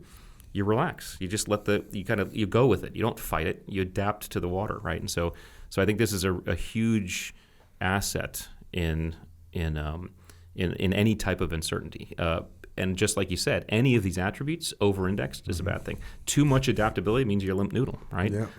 And so in fact, what we're trying to do right now in the work we do with organizations, we're taking each attribute, and we have about 46 now. And we're actually defining, okay, what does too much look like? What does too little look like? Because it's a pretty cool project. Yeah, that's we at my company we do the same thing. We do a balance assessment, and like, where are you out of balance? Yeah. Do you micromanage to a point where people have no say in what's happening, or are you too far in the other direction where now no one knows what's going on? Right. And we do that with every characteristic of leadership. So yeah, balance and not being extreme. That was the bummer about our book, Extreme Ownership, is we put the term extreme in the title. So the assumption people's was like, oh yes, we got to be extreme. It's like, no, actually, we'll run another book to make up for that. Right. Next one, resilience, the ability to rapidly return to one's baseline emotional and mental state after a stressful, traumatic, or even triumphant event. And you've got a story in here, and get the book to read the story about your buddy Hank, who was wounded badly in Afghanistan, and you just talk about his resilience. Yeah, you got to meet Hank. Just an awesome guy. I was reading about it. I was like, oh, who is this guy? I was trying to, because he was your troop SEA? Yeah, you may know him. We'll go offline, but yeah. Yeah, I was figuring, I mean, he's got to be, I mean, if he was in for the same time period, he's got to be around my time frame, actually. Yeah, he was, yeah. So we'll talk offline about that. But you have a great story about him, obviously a very inspiring story, and it's a legit story of resiliency. But this is an interesting way of looking at it. You say this, imagine your life represented by a line plotted on a page. The line moves from left to right, from the past into the present, extends a little bit more with each passing day. If your life was uniformly calm and pleasant, neither aggravating nor exciting, the line would be flat and level. We'll call that your baseline. And it's where you're at. It's where you're most comfortable emotionally, mentally, and physically. But the line is rarely flat. Of course, it undulates, rising and falling in an irregular wave to mirror the highs and lows of your life. Occasionally, the line spikes, representing your greatest achievements, and sometimes it plummets. Maybe your spouse divorces you, or maybe you get fired. It's difficult to function in either of those deep troughs or at those dizzying peaks. What you want, what you need, is to return to the baseline, to that state of pleasant calm that's neither aggravating nor exciting. That's what it means to be resilient. And you got a story in here from one of your skippers who who I will say, because we mentioned him on the McRaven, Pete Van Hoosier, when we mentioned him when McRaven was on. I mean, one of the best officers. I mean, he was, and I was so fortunate. He was my CO when I was running training. Got it. And yeah, he used to talk about the 2-minute rule, and he said my grandfather taught it to me, and something bad happens, take 2 minutes and just wallow, swear, whatever you need to, kick the dirt, feel sorry for yourself. After 2 minutes, get back to work. Something good happens, celebrate, rest on your laurels, pat yourself on the back. After 2 minutes, get back to work. And it's such. And again, people say, because I've put this on social media, I've gotten some people like, well, it takes a lot more than 2 minutes. There's a lot of things in life that take a lot more than 2 minutes to come back to baseline from. But the 2-minute rule allows you practice in those small tragedies, that you might have, and practice the resilience muscle. And again, resilience is not necessarily growth. Or growth to grow from something like that takes a little bit more effort. And you can up that baseline. It's some other stuff that Huberman and I were working on as well. But resilience, if you can get back to baseline, then you're getting yourself back into a steady state where you can start making decisions again. And I think that's another thing that Navy SEALs do very well, is we get ourselves back to baseline. Sometimes to our detriment, because if we come back, because we might come back from a low so fast that we don't allow ourselves the appropriate healing time for that to happen. But again, sometimes we have to. If we're in a combat environment, we have to get back, right? But resilience is also often conflated with perseverance, But resilience is not perseverance. Perseverance is moving through and going through. Resilience is snapping back. It's that rubber band stretching and then going back to the original shape. So would it be how does this play out? I'm imagining what the answer is, but when you have someone that's really good with perseverance but not really good with resilience, yes. So they're in a bad place, but they keep going. Yeah, keep going, but what happens is they slowly fall into entropy. So if you imagine, so the way you look, if people imagine that line and that sine wave, a nice sine wave that kind of goes up and down and stays with that line center. Someone who is not resilient will that curve will slowly go down, and that line will fall. So you'll fall into entropy. Whereas if you can become anti-fragile, you can actually get that line. You can actually have that curve start moving up, and that line starts moving up, right? Yeah. So any one of these, one of the cool things that I was exploring and continue to, and the way I actually distinguish these attributes is, can they exist independently of each other? So can you be perseverant without being resilient? And the answer is absolutely yes. Can you be resilient without being perseverant? Yes. But there's manifestations of each of those combinations. Yeah, no, that's what I thought. That's why I said I can imagine what the answer is. Yeah. And the reason I think this is because I think you and I both have known guys where they're going to keep going. Yes. But you can see that they're not where they should be. They're going to keep going. They're going to keep going on deployment. They're going to keep working. They're going to keep driving forward, but everything's falling apart. Yes. I think out of all the grit attributes, resilience is where a lot of team guys fall short, and you actually see it in the civilian sector with really high performers. And there's a reason. The reason is because high performers, to include team guys, love the feeling of getting the shit done. Oh, God, I got it done, right? What's the next thing? Okay, give me the next thing. Give me this next thing. And resilience, one of the things resilience requires is a recovery. It requires an semblance of recovery to get back to baseline. If you maximize that recovery, you'll get to anti-fragility, but you at least need enough recovery to get back to baseline. A lot of top performers fall into the trap of not recovering, and we know team guys are pretty bad at that. Yeah. Next set of attributes that you talk about is the mental acuity attributes. Mental acuity is basically a measure of how sharp the mind is. It has little to do with education or even raw intelligence. It's not a matter of how well read or quick-witted you are. Rather, we're focusing on the ability to effectively absorb and understand information, to concentrate, focus, and remember. You give some definitions in here. This is via Huberman. Yeah. We talked a lot while I was putting this one together. I'm sure you did. You've got scripts. Think of these are the lines of code your brain is constantly writing to make sense of the world. You've got patterns. These are collections of similar scripts that build familiarity and certainty in our environment, such as every time I touch a hot stove, I get burned. Patterns are how we learn. Categories, the hippocampus, which is in charge of long-term memory, groups patterns into categories for easier retrieval. Using a stove, climbing a tree, driving my car. And then context, these are broad versions of the categories: cooking, climbing, driving.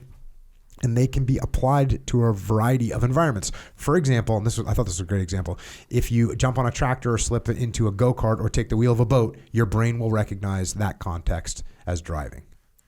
So these are... It gets complex. It's funny, you write a book, and I recognize I wrote that book, and afterwards I was like, this is pretty dense, and you have people who resonate with some of the details. My wife read it, she's like, there's too much neuroscience in here. I don't like that part, right? Other people are like, I love the neuroscience. I think when you talk about those definitions, it speaks to mostly that task switching capability. Our brains are focus points, and we're hopping between contexts and categories all the time. Ultimately, these attributes just describe how we process the world around us. And they're my favorite because I think even though I would say compartmentalization is the number one thing you need at SEAL training, it's really the mental acuity attributes that start defining how you perform in stress, challenge, and uncertainty. And so when we start going through those, like situational awareness, compartmentalization, task switching, how's our brain working in those environments, and how quickly and effectively are we able to do certain things? And there's pros and cons for both. So. The one you just mentioned, the first one of these, situational awareness, the ability to absorb and process meaningful information about our current environment. Yeah. And man, this is... in short, vigilance, right? Yeah. And then, you get into, and you get into this as well, the fact that, here's what you say. As with any attribute, extremes can be detrimental. Like I said, you get into it yourself. I wrote a book about it. This book has it as well. Extremes can be detrimental. Too little situational awareness risks obliviousness to real danger. Too much hypervigilance can wear out the nervous system and perhaps even mask an underlying paranoia. So this is the seeds oftentimes of PTSD for those of us coming back from the combat zone. I'm someone who literally walks around New York City, and I love New York City, right? I walk around, I notice everything. I notice dark alleys, I notice hands, I notice faces, I notice cars, everything. And my wife's not next to me, and she doesn't notice anything, right? And now, again, let me just make sure I set the context. All of us have all of these attributes. The difference in each one of us are the levels to which we have each, right? So adaptability, right? You and I would be a level 8. Environment changes around us, we shift, okay? Someone else might be a level 3. It's difficult for them. They're still adaptable, it's just difficult. So, and if we were kind of line all these up like a dimmer switch on a wall, we'd all have different dimmer switch settings as to where these things fall, which starts to speak to our performance, okay? So there's no judgment in this, right? It's like judging your hair color. It's just who you are. So when I say SEALs tend to be very high situational awareness, pretty vigilant. And when you go to a combat zone, as you know, you're wired. You get high. Everything. You just notice everything. You're on key. And so when you go home, if you can't turn that off, that's when you're walking around New York City. And it's like, okay, there's a guy like 2 feet behind me. He can't. It's like, okay, it's gonna be okay, right? So I took deliberate efforts a lot of times to just freaking relax. What efforts did you take? Just to recognize where I was being too hypervigilant and say, don't worry about it. It's going to be fine, right? And in some cases, just enjoy the moment of obliviousness. Put my headphones on maybe a couple times, which is hard for me. I'm like you. I don't run with headphones because I like the environment. But I see people running with headphones on the street. I'm like, what the hell are you thinking? You're gonna get hit. I'll put one ear in. That's it. Yeah. 2 ears in. No, that's not happening. That's not happening. Yeah. Not happening. My sons do the one earphone or headphone, but anyway, I think situational awareness, again, too much is hyper, seeds of PTSD. Too little, you're not going to notice stuff, and it's important too sometimes. So. Yeah, it's weird too. I was thinking like your wife, if you're in New York City, she's with you, her vigilance is way low, but I bet you walk out of the grocery store at night to your car, which is far across the parking lot, you're not thinking that much about it. Your wife, the other hand, walking out at night from the grocery store to the car, she's probably more vigilant than you are, just because she probably perceived threats higher. Yeah, I think threat definitely affects this, and this is where attributes get interesting because context matters. And I think what the best way to describe this in a general sense is where you default to, and I default to noticing stuff. It's just who we are. I just noticed. Actually, Huber and I were joking about this. We were traveling. This was before COVID. We were traveling to do a talk, and so we happened to be traveling together, and And we show up, and I'm just like, okay, we got to go here, here, here. I know what's in my bag. I know I get through security. Like everything's just, I just know. I've thought through everything, and I think I did TSA pre-check too. Meanwhile, he goes through the regular security, and I walk over to see where he is, and his bag is completely opened up. The security guards take it. There's protein powder and all that stuff. And we were joking about that because we're just constantly thinking that way. Noticing stuff. So yeah. So this is the one that you've mentioned already several times, compartmentalization, the ability to effectively chunk an environment or situation into meaningful pieces, then focus on that which needs immediate attention. And again, in the book Extreme Ownership, we call this prioritize and execute. It's like you got to focus on what's happening. Compartmentalization is a 3-step process: assessment, prioritization, and then focus. So, for me, it was prioritize and execute. It's interesting. One of the stories that I tell in the book is Seth Stone was the platoon commander. I was task unit commander, and we're out doing vehicle immediate action drills. And when the guns would start shooting, the targets would pop up, he would lock up. This is just, we were in our workup. Yeah. And I'm watching him, and he's not making a call. And so I took my Sharpie magic marker, and we got done with the run. And I was like, hey, bro, next time I want you to do this. And I wrote 1. On the windscreen or the windshield of his Humvee, I wrote 1, relax, 2, look around, 3, make a call. I said, when you hear those guns start shooting again, just follow these steps. Yeah. And he's like, roger that. Yeah. And so then sure enough, I'm sitting behind him in the vehicle, and the targets pop up and the shooting starts, and I'm looking at him, and I see him you can't hear anything because the 50 cal's going, but I look at him and I see him take a breath and exhale. I'm like, okay, cool. He's got step 1. He's relaxing. And then he looks around, he opens the door, looks at the vehicles behind him. I'm like, okay, there's 2. And he gets on the horn and makes a call. I was like, there you go. That was kind of the original version of prioritize and execute, and also taking a step back. You got to take a step back. You got to relax and look around and make a call. And that's what you're talking about here. Well, and compartmentalization doesn't work without situation awareness. I mean, and so what you're talking about is that stepping back. Is you're stepping back. You're getting situation aware again, and then you're compartmentalizing, and then you're getting situation aware. This is that out in motion. And they just work in tandem in the best way. Yeah, it's such a freaking cheat code. Really. Oh my God, it's such a cheat code. And again, another Seth Stone story. So he broke his neck during workup. I remember hearing that. Yeah. And so now he can't do land warfare. But I'm like, hey, bro, let's come out. I'm going out to do FTXs with your guys. I'm going out to watch him. I said, come out with me. He's like, oh, of course. So we're standing there, and his guys are pinned down. We got the laser tag system on, and his guys are pinned down in this ravine. And he's like, let me help him. And I was like, no. And we're literally standing a foot away from these guys. And it's so obvious what call needs to be made. It's just completely obvious. Yeah. And no one's making the call. They're all looking down their gun and yelling and screaming, and it's just chaos.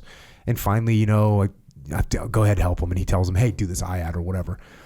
And he looks at me once they're out. He goes, man, it's so easy from way up here. Yeah. And I was like, bro, look where we are.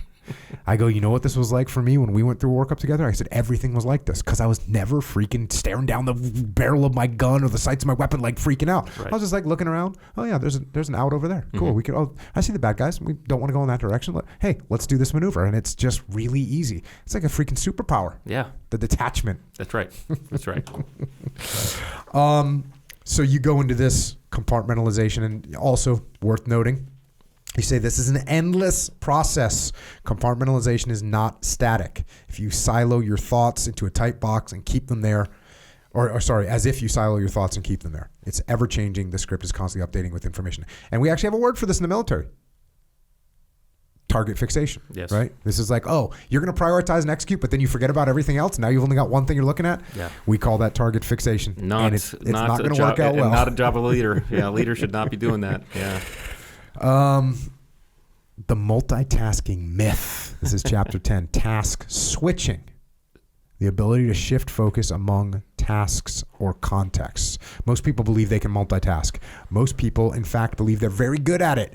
In one famous study from the University of Utah, a statistically absurd but remarkably confident 70% of participants thought they were above average in their ability to do multiple things at once. They weren't, and you aren't either. When people try to do several things at once, almost everyone, a full 98%, according to the Utah study, gets worse at each individual task.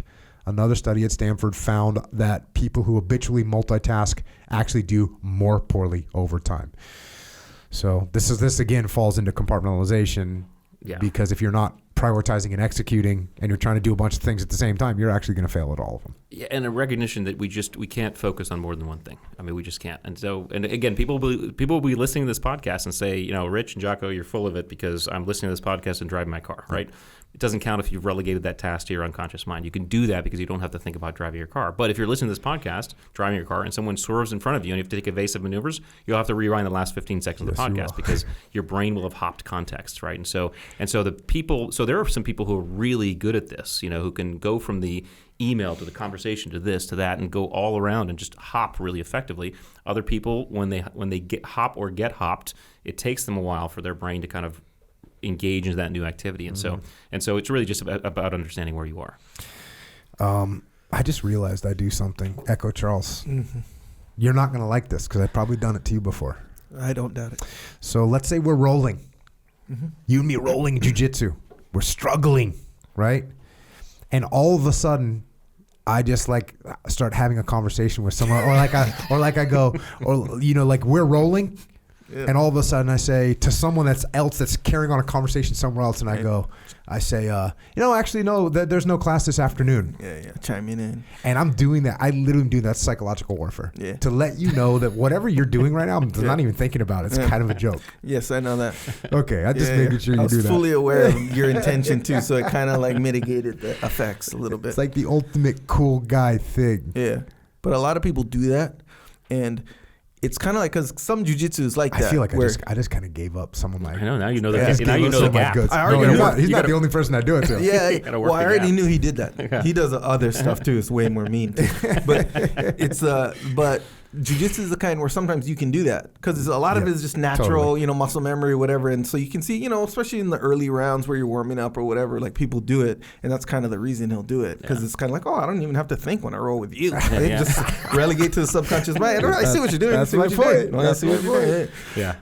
That's good. That's what made me think of it when you're like, you can drive a car, you have to rewind the 15 seconds. Yeah. So you had to think about it. I don't think about what you're doing. So now watch, next time he does that stuff, I'm going to go hard or whatever, increase his sense of urgency. Work the gap. Yeah, you got to interrupt his little psychological thing. Yeah. There you go. This is the one between that one and so the compartmentalization thing you talked about for buds for basic SEAL training. It's just like, you just need to focus on whatever you're doing right in front of you right now. Right. You need to effectively move your horizons. Yeah. And the focus of this one is the task switching. So recognizing that you can't do two things at the same time. You need to focus on this one. Yeah. And if you have to focus on the other thing, go ahead and focus on that other thing. So this is where it gets fun and a little bit complex, is that the people who do this very well and what we've seen in our environment can compartmentalize while keeping a little bit of situation awareness to the environment, because as we monitor the environment, and actually Huberman will testify to this in terms of the human brain can't necessarily focus on two things at once, but it can keep awareness of a second thing while you're focused on one thing. And so we keep awareness because if in that awareness the priorities change, then we task switch, right? And we say, now the new priority, we're coming off of this, even though it's incomplete, and shifting to a new priority. So they can dance. These attributes can dance with each other, and I don't know what the optimal levels are for a SEAL or someone, depending. I would imagine fighting is the same way, because you're constantly gauging the environment, and you might be focused on one move, but you're gauging what's happening. You may have to shift or adapt, but these types of exercises can allow for a good practice of these. Yeah. One of the things that I think it's really useful to be able to do is press into an issue. And this is what I used to tell the young SEAL officers that were going through my training. I'd be like, hey, you might need to get in there and solve a problem. Don't stay there. Right. Get in there, look in that room, look in that building, look at that, what that squad is doing, make the adjustment, and then get back out of there. Mm-hmm. And now with the OODA loop, when people fail with the OODA loop, it's because they get stuck in one piece of that. Right. They're looking around too much. They're not making a decision, or they can't figure out what decision to make. Or once they make a decision, they don't act on it. I also do this whole leadership loop of decision making. And the final point that I make is don't get stuck in any one of these things, because then you're stuck in that one thing. Yeah. So the ability to press in, look at a problem, solve the problem, give a direction, give a solution, and then get out of there is a key to anything that you're doing, really, from a leadership perspective. The minute, and this is another thing I've been saying a lot lately, the solution to the problem is not in the problem. Right. Like you can go in there to figure out what the problem is, and then back out and find what the solution is. Because most likely, when you're in that problem, you're not gonna see the solution. You're in the fishbowl. Right? Yeah, that's like when you're up in the catwalks. You know, when you're watching other people do CQC. Oh, it's like so easy from up here. Mm-hmm. When you're watching somebody do an IAD, you're like, oh, there's the out over there, or that's where they should flank to. You can actually get there while you're doing it, as long as you exercise that detachment and taking a step back and looking around. So important. This is what, again, the advantage. I mean, again, I think you would agree with me. War sucks on all levels, but the advantage of being able to be in combat or be at these units where we're learning this stuff. If you're not doing this as a leader, you're out of the game. You're going to be outrun. I mean, you recognize that this is your job. Your job is not looking down the gun and pointing and shooting. I mean, I maybe kicked a couple doors when I was out in Iraq and Afghanistan because my job was task unit commander. I was running the environment, and my guys expected me to do that job because they said, "Hey, you do that very well, right?" So the job is to maintain that awareness so that the guys who have to be target fixated for a little while can do so and understand that their backs are covered. Yeah. Learnability. The ability to absorb, process, and apply new information to a current or future context. Among the mental acuity attributes, the most important is learnability. It's a sort of catalyst that allows those other cognitive traits to be put into effective use. If we didn't have the ability to update and adjust the scripts our brains are constantly writing or apply and remember the appropriate patterns and templates, that is to learn, then compartmentalization and task switching would only help make us make the same mistakes more efficiently. So if you're not looking at what's going on and actually adjusting to what's happening, then although it doesn't matter if you're compartmentalizing, right. You're not learning anything, you're not making adjustments. Yeah. Well, and I would say this is actually one that I admit that I'm a little lower on, because the people who are really high on learnability are the people you can tell how to do something once or show them once and they got it, right? Mm-hmm. They pick up things really fast. And for me, it was Buds, but probably more the selection when I was going through it. And we would finish a day of training, and there'd be guys they're clean their gear and go drinking. I'd have to stay back and like think about what I did, and I'd make the same mistakes a couple times. And so it's an adjustment to where you are. But if we're not able to recognize where we fall on this particular attribute, it's going to be tough to actually metabolize these lessons. I think something that I learned watching when I was a young guy.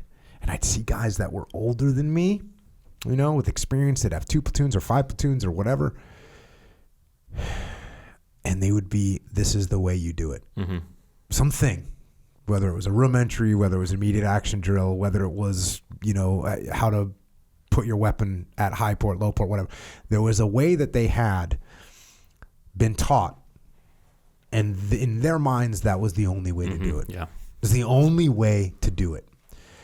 They usually couldn't articulate why their way was better. They would usually use their rank or their authority, their experience to say, no, I've always done it this way. This is the way we learn it. And I remember, I'll have to try and remember where this kind of lesson solidified, but I remember thinking to myself, I'm not going to be like that. Mm-hmm. And there is definitely 100% more than one way to skin a cat. Like you can go into a room, you can do 28 different things.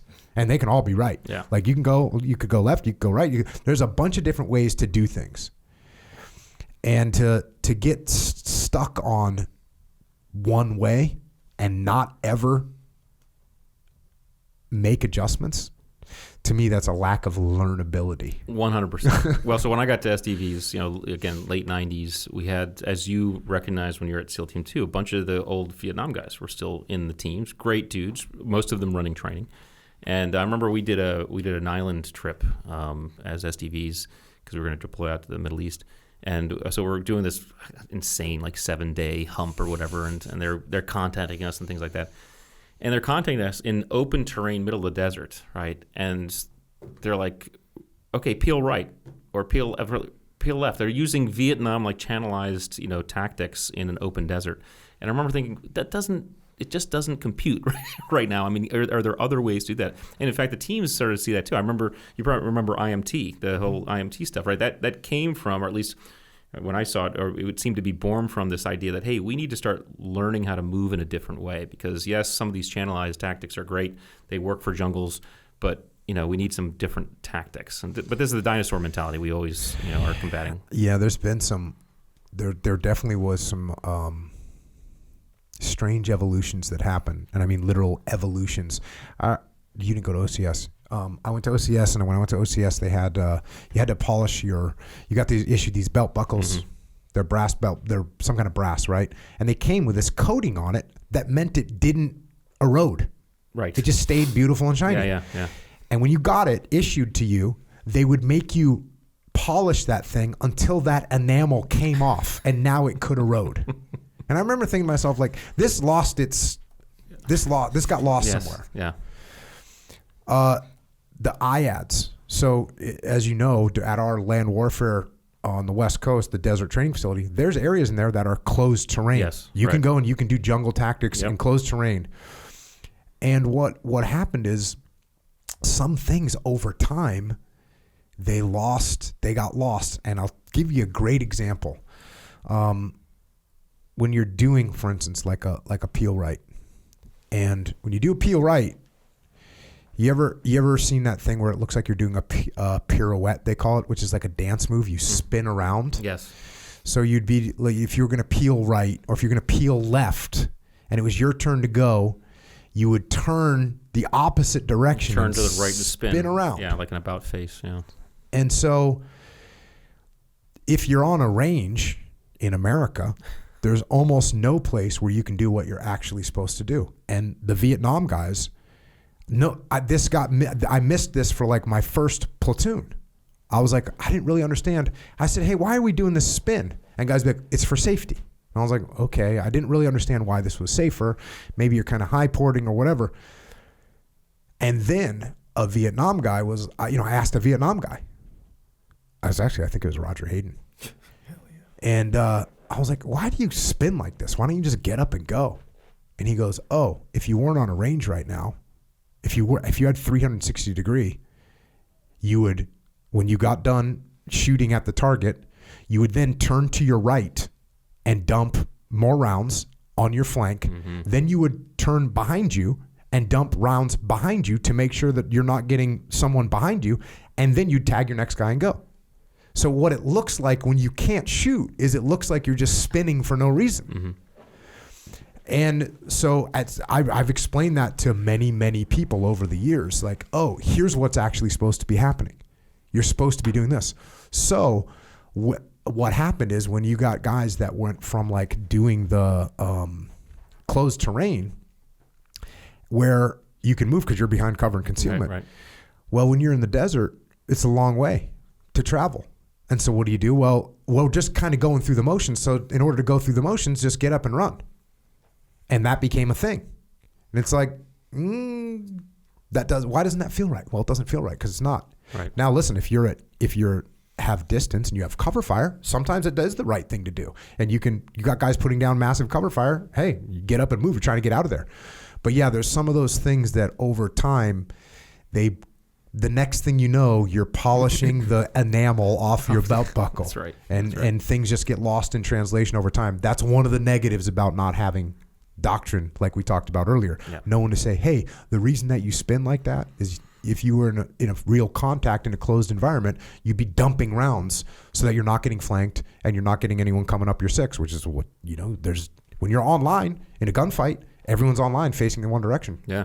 So somebody's got to occasionally dump some rounds behind you, make sure no one's crawling up your ass, which is going to be a bad scene. I'm really appreciative because I never knew that. So I've learned that now after 21 years in the Navy. Yeah, and again, I got lucky, like caught that. And I always had those questions, like, wait a second, why are we doing this? Wait, why does that? Yeah. What's that? Where's that come from? And yeah, usually there was a reason, and unfortunately, sometimes it would get lost in the translation over time, which is terrible. Yeah. And then a lot of lessons we relearned in our war. Right on. What do we got next here? After learnability, drive, I think. the drive attributes. We all have needs, and the drive is how we try to fulfill them. If you're hungry and thirsty, to use the easiest examples, you are driven to find food and water. Those are admittedly much easier tasks now that we can satisfy those needs by opening the refrigerator and turning on the tap. But for many millennia, eating and drinking required expending a considerable amount of time and energy. The more driven among our ancestors were the least hungry and thirsty. There are two kinds of human needs, intrinsic and extrinsic.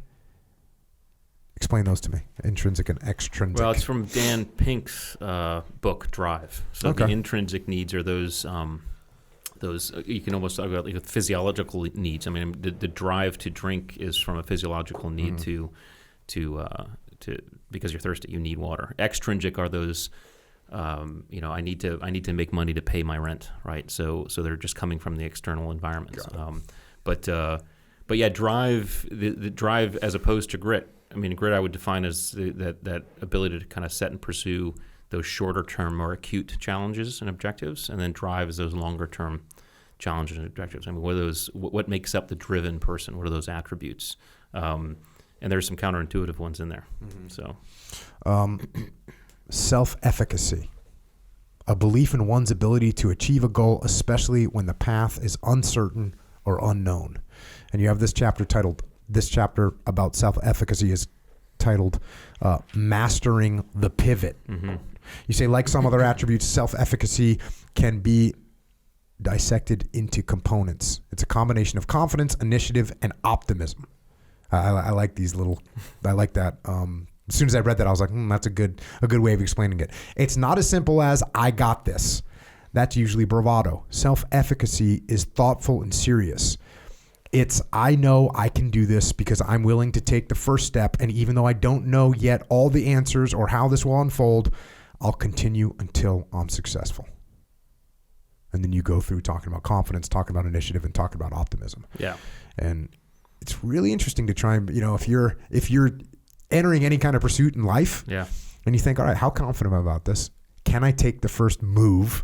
And in order to take that first move, you got to have that optimism that you're actually going to make it happen. You do, and so we throw those other attributes into our mix when we're doing this stuff with organizations, because all these attributes are meaningful, but they can be inert by themselves. I talk about in the book. I mean, I've always wanted to be a pilot, and my dad was a pilot, my brother was a pilot. I know pretty much at this point I could fly an airplane. I know everything about flying. I've been through ground school a couple times. I mean, I know everything. Like again, I got in my brother's sim and I could fly the thing, right? I've never gotten my pilot's license. I'm confident I could fly a plane. I've never gotten my pilot's license, right? So there's a lack of initiative there. And so initiative on its own is frenetic energy. I mean, you just, I'm just going to go, right? But if there's no confidence, if there's no optimism, you're just expending energy. And then optimism on its own, I mean, you and I could plant gardens and say every day that weeds are not going to grow. And sure enough, 3 weeks later, weeds will grow. So optimism on its own can be inert. And so it's really the combination that makes up the self-efficacious person. And if you have an optimal level of that, that adds to your drive quite a bit. There's got to be we had a friend of mine, Travis Mills, on this podcast, and he's just probably the best human ever. I don't know. You think Travis is the best human ever? Do you know who he is? He's a quadruple amputee from Afghanistan. I've heard of him. Yeah. His attitude is bar none better than anyone I've ever known. I mean, just absolutely freaking awesome guy. And we were talking, we were going through his life and his history, and he joined the Army. And we're talking, and he was a stud in high school, freaking football athlete, just a stud. And he's a beast of a human, just a total stud. And I kind of was like, hey man, why didn't you go and why don't you try for special forces, or you didn't go Ranger or anything like that? And he goes, man, I didn't know if I could make it. And this guy is, I mean, I was the most average person, the most average high school kid across the board, average to low average in everything that I did. I was just but for some reason I had this idea SEAL training, toughest training in the world. Why not? Let's go. Bring it. And you have a total stud like Travis being I wasn't sure if I could make it. Mm-hmm. So it's like he might have had a little negative on the optimism. Right. Right. Yeah. There's a balance. But there's also, we'll throw a little cunning in there. We don't like rules, so don't tell me what to do. There's some rebel nature in there that I think causes guys like you and I to try for SEALs, and we'll talk about this. There's a little bit of narcissism too. Yeah. I have a question. Go. So, and like Travis Mills, you mentioned the Travis Mills thing, Yep. where he was like kind of a higher level, like a high level athlete, like in high school and stuff, and got used to it. And we talked about this about Buds too with Jason Gardner a little bit, where he was talking about you have high level athletes who are really used to being high level and winning, Yeah. right?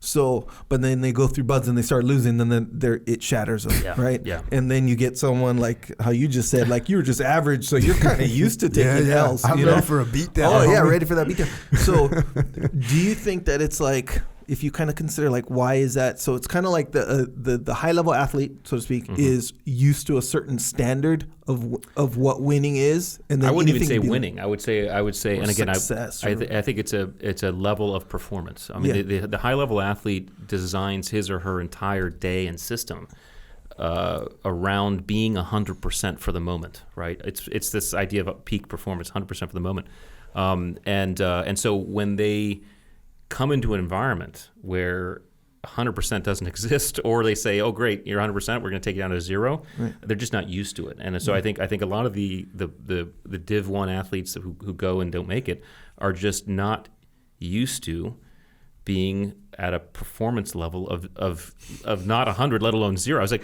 we love to be 100, but like if someone came to us before admission and said, "You know what, my shoulder's kind of 90%. I think I'm going to sit this one out." We're like, "What? Yeah, what are you talking about? It's like, what are you talking about? No one It's would more ever like say telling a guy that like has a freaking broken leg, like, "Hey, bro, you cannot, cannot go. I'm on this." sorry. He's Yeah. like, "No, I'm good, I bro. got this. I'm good." Yeah. It's you know what it is, the difference between rugby players and everybody else, right? SEALs are more like rugby players, but yeah, I think it's that level of performance. Yeah. So like and not to put too fine of a tip on it, but so like let's say someone who's so used to winning and so used to performing at their best, more or less, it's almost like their level of standard of what they would call success in their mind is like so high. So anything below that threshold is kind of like, oh, I might as well not even exist in this environment. I think you're onto something. Again, we can't dig into the minds of these folks. But this is again, I keep on saying fighting. Like fighting is a sport you go into, and you're literally going in and expecting to get hurt. You're going to go. I mean, the whole game is you're going to go from 100% down to whatever percent knocks you out, right? Or you're not got that other guy. That is a whole different mentality than a lot of other sports, right? And so I think these types of distinctions are really interesting to me. You have to be careful you don't put labels on things, but I don't know. I like dissecting that stuff. Yeah, that's the scary thing too, because whatever example you bring up, there's a counter example. Yeah. For every example, you're like, well, this guy was a stud and he quit. And there's a stud that made it. Yeah. You know? And there's a stud that failed whatever, and he was like, yeah, cool, I got it. Like, there's just a counter. There's just a counter to every example that you can come up with. Yeah, and I don't mean necessarily like the whole guy. Right. I'm just saying that element of their brain. Yeah. If we could figure those things out, then you'd start to be able to figure out who's going to make it through, I think.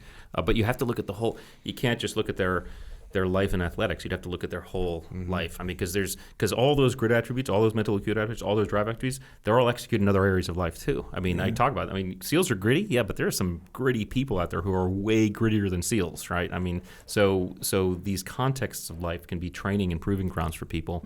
And athletics, that's why the top athlete might have had a whole different context inside of which he or she just nugged it out and was used to being at 0, and then they make it. That would make sense with the wrestlers because they're cutting weights day of and all this like crazy, starving themselves like that. So that would make sense for sure. And they still quit, by the way. Division I wrestlers go and freaking quit. Some do. Yeah. That's what happens. Crazy, actually, I heard a story from one of the instructors was telling me like they had a guy that was a total stud. Like just an awesome, fast, freaking strong, just a stud. And they do things like put you on runs where they're supposed to be 4 miles, but it's actually 4.6 or whatever. Or they make you do a bunch of exercise before, and so they fail everybody. They'll let 3 guys pass or whatever, and be like, "See, those guys did it."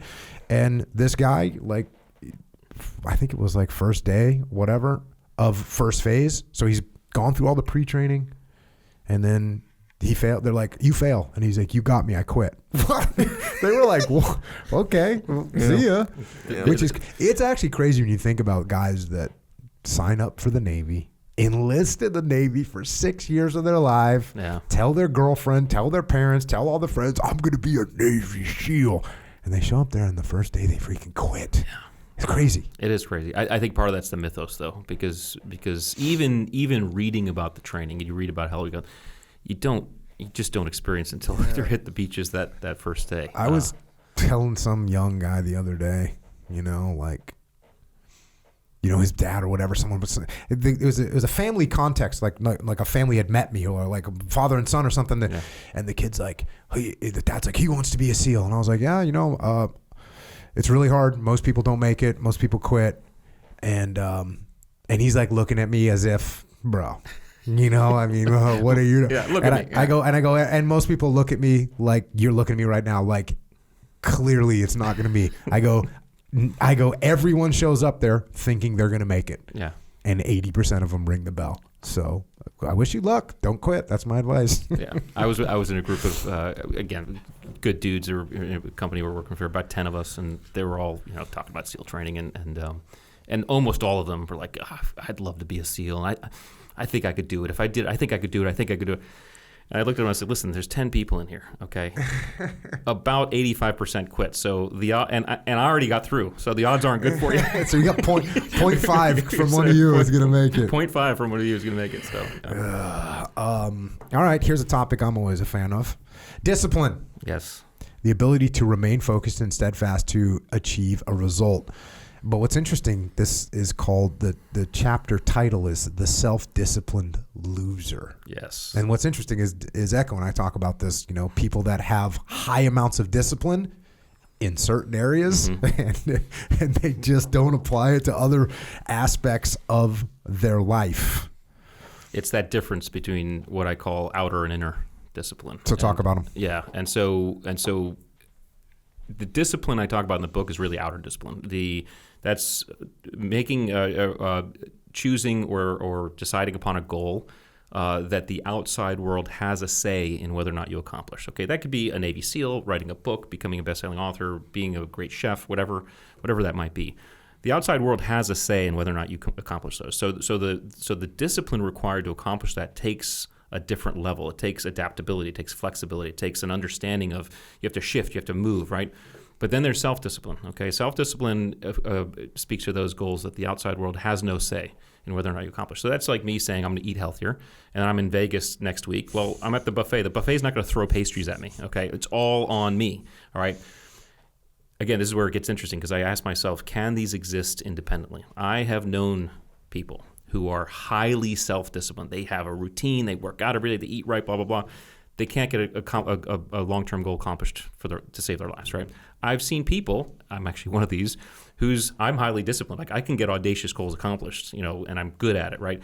My self-discipline sucks. I have to work on it. It was really hard for me, right? I always joke, it's like I don't even like to tell myself what to do, let alone be told. The best is a balance, right? But again, when you start separating these and seeing that they can live independently, you start really understanding your performance. And so if you have the ability to say, listen, I'm really high on self-discipline. Really high self-discipline people love structure. They love routine. Guess what's going to happen if you try to be a Navy SEAL or be a best-selling author or be whatever you name the outside goal? Your routine is going to get screwed with. You're not going to be able to work out one day. You're not going to be able to eat the same thing you want to eat, right? So that's why they fall off. The really well-disciplined person, people who have audacious goals, we're really good at adapting. We're like, oh yeah, throw it at me. Yeah, I'm good, bro, right? But like now I say, hey, you got to be structured. It's like, oh, don't tell me about structure. I hate that, right? And so obviously the best is having a balance, or at least understanding where you may fall higher on lower on those scales, so that you can affect each side. Or affect each side independently and get yourself to where you need to go. Yeah, I think so I wrote a book called Discipline Equals Freedom Field Manual, but I'll talk about when I'm talking to companies, I'll talk about, hey, this is a dichotomy as well. Mm-hmm. And inside of a team, if you're overly disciplined as a team, all of a sudden people they stop thinking. Mm-hmm. We can only follow the rules. The DMV in many ways is a highly disciplined organization. They're going to follow that rule. Oh, you're in the wrong line. Go get in that other line now. They don't go, hey, cool. Hey, we can just move you over here. I can do it this time. No, they're highly disciplined and therefore highly ineffective. That's right. So you can go just like any of these things, you can take into an extreme, and it's gonna cause problems. Real quick, someone asked me about discipline equals freedom. I said, what do you think about Jocko and discipline equals freedom? And I said he's absolutely right. I was like, the only thing that we have to add on the tagline is discipline equals freedom to be undisciplined, right? Yeah. Because if you discipline yourself to a degree, you allow yourself the freedom to once in a while be undisciplined, yep. And that's the dichotomy. And it happens with teams as well. And this is the example that I give all the time is if we're out on a target and there's another building that needs to get taken down, and I can just look at you and go, Rich, go hit that building too. And you'd be cool, got it. You didn't need to tell me the people you're going to take or what method of entry you're going to use or what you're going to do with the people that you captured. You didn't tell me that because we had disciplined standard operating procedures, which gave us all kinds of freedom. Right. So we have the discipline, which gives us freedom to then move and maneuver quicker. And then on a personal level, this occurred for the first time. I was at this a kid's birthday party, little kid's birthday party, and they had cake. Or ice cream cake, which I think that's one level up. Because cake won't, a lot of times cake is generally, in my opinion, dry. Okay. Right? Sure. The frosting good, but a lot of times the cake itself dry. It's not enough to bring me over the edge. I understand. Ice cream cake. Different story, different, right? Okay. So anyways, the ice cream cake rolls out, the ice cream cake gets cut up, and I slap a slab of that thing right on my little plastic party plate. Oh, yeah. And the grandma who, this is like friends of the family, the grandma, and she's from Germany, and she's like, Jocko, I thought we were disciplined. And I said, ma'am, this is the freedom part. Like you said, right? Yeah. Like Rich just said, you got to have that discipline so that occasionally when that ice cream cake shows up with the ground up kind of Oreo scenario on the bottom, you know what I'm talking about? Yes, you know what I'm talking about, right? Yes, they make the crust of Oreos Yep. type thing. Yep, they did the right thing. Yeah. They made good moves across the board. Mint chocolate chip ice cream in there. So yes, we have the discipline. It'll give us freedom ultimately to do what we want. Mm-hmm. That's what we want. What was the tagline you added on? Discipline equals the freedom to be undisciplined once in a while. There you go. Yeah. I guess I put freedom and undisciplined in the same category, right? In a way. So there we go. Yeah. Discipline. Next one. Open-mindedness, a willingness to consider and accept new ideas, opinions, or perspectives. This is, again, coming from that book, The Psychology of Military Incompetence. This is the major downfall of leaders that have authoritarian mindset, is their mind is closed. They don't want to hear your idea. Not only do they don't want to hear your idea, they don't want to hear the intel report that just came in that's saying something. Right. They don't want to take the feedback from the guys that are on the front lines. That's how close-minded they are. And this causes all kinds of problems. It does. And it's funny, I put open-mindedness specifically in the book to speak to optimal performance. There's another attribute called curiosity, which I don't talk about in the book. And the difference between the two is really an activeness and a passiveness. Curiosity is proactive open-mindedness. I'm going to go, whereas open-mindedness is passive. So that's you and I going to Thailand, and we meet our local friend. A local friend says, "Hey, I'm going to take you to the most authentic Thai place," and you're like, "Cool, we're good. That's open-minded." Or we go to Thailand, we meet our local Thai friend, we say, "Take us to the most authentic restaurant," right? That's being curious, right? And so, very interestingly, these can exist independently, right? So you can be curious without being open-minded. You can be open-minded without being curious. Being open-minded without being curious, that's okay, It's not too bad. You're just passively open-minded. If you are curious without being open-minded, it can be dangerous as a leader. This is the seeds of conspiracy theory, right? I know what I want to believe, and I'm curious to find out why it's right? And the leaders who are curious without being open-minded stand the F by. Yeah, it's bad. That's an interesting one. Open-mindedness then can, to some extent, be a deliberate process. This is what I like. We just talked about this on one of our other podcasts, where I was saying that having a contrarian mind, if you take it to an extreme, obviously it's bad. And I've worked for bosses, I'm sure you did too, they were contrarians. And so it just became a drag. Everything was like, oh, there's another way to do this. Yeah. Even if it didn't make any sense, we're still going to do it a different way. But I like this idea of open-mindedness, making it a deliberate process. And what I said was, being a contrarian, it's going to let you see the counterintuitive options that you might not see if you didn't actively try and say, okay, let me get deliberate about what's another way to make this happen. I just listened to that. I totally agree. Okay, This idea of the devil's advocate, and I always said, hey, I really wanted the occasional devil's advocate, but it had to be a productive devil's advocate, not a just a, Yeah, exhausting. I had a boss that was very contrarian on everything. Look, great guy, but eventually you're just like, yep, got it, yep.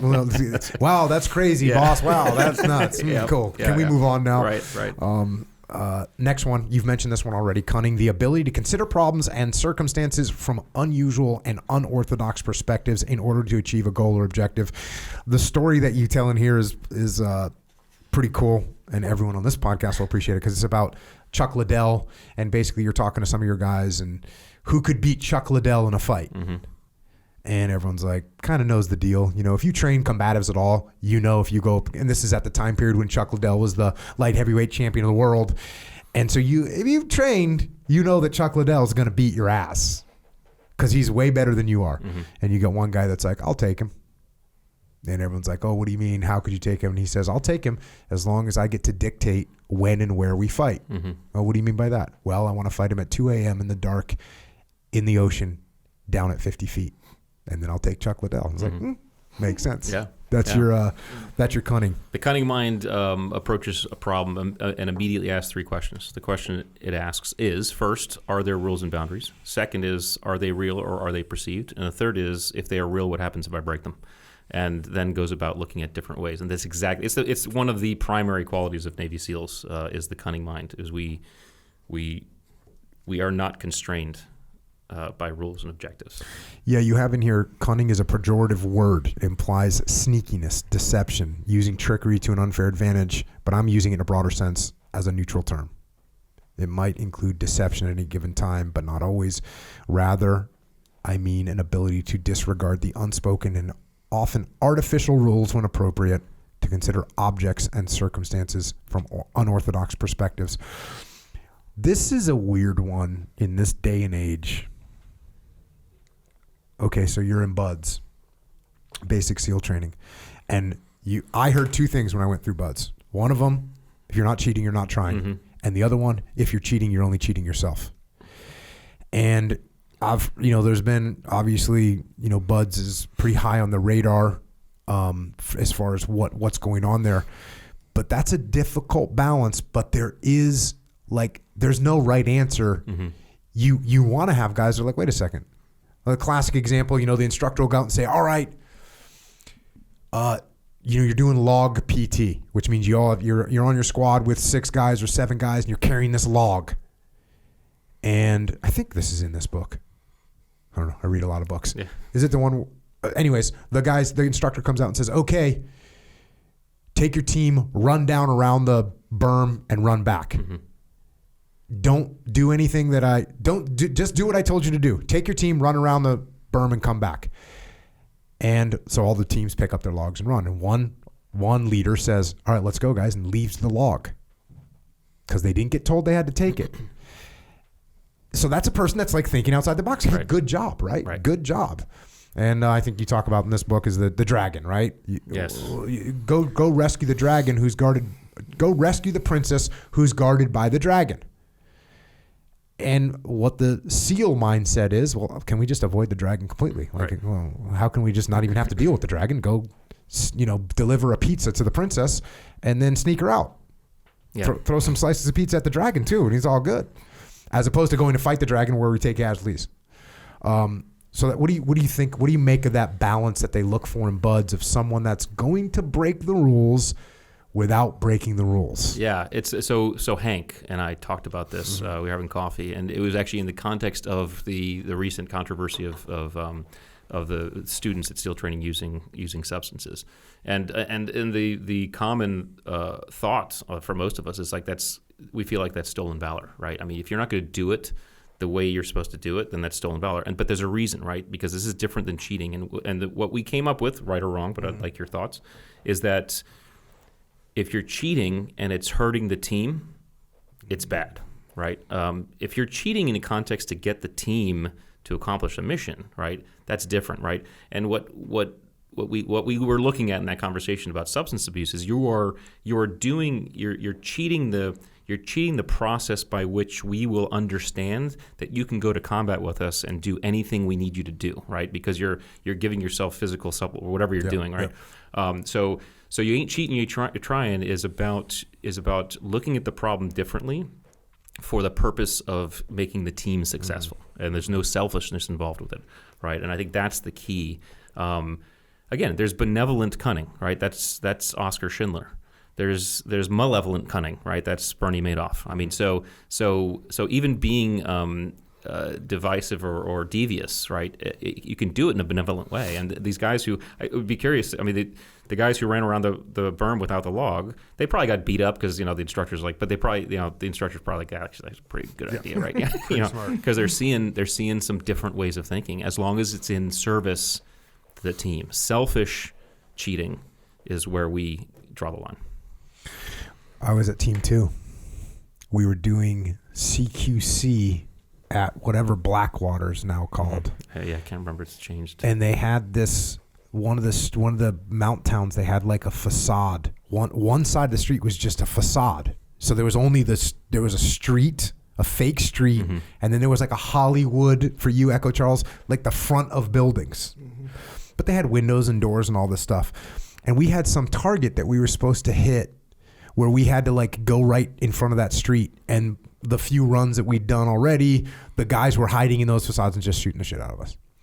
So, we're just doing quick iteration runs. And I'm like, all right, here's what we're going to do.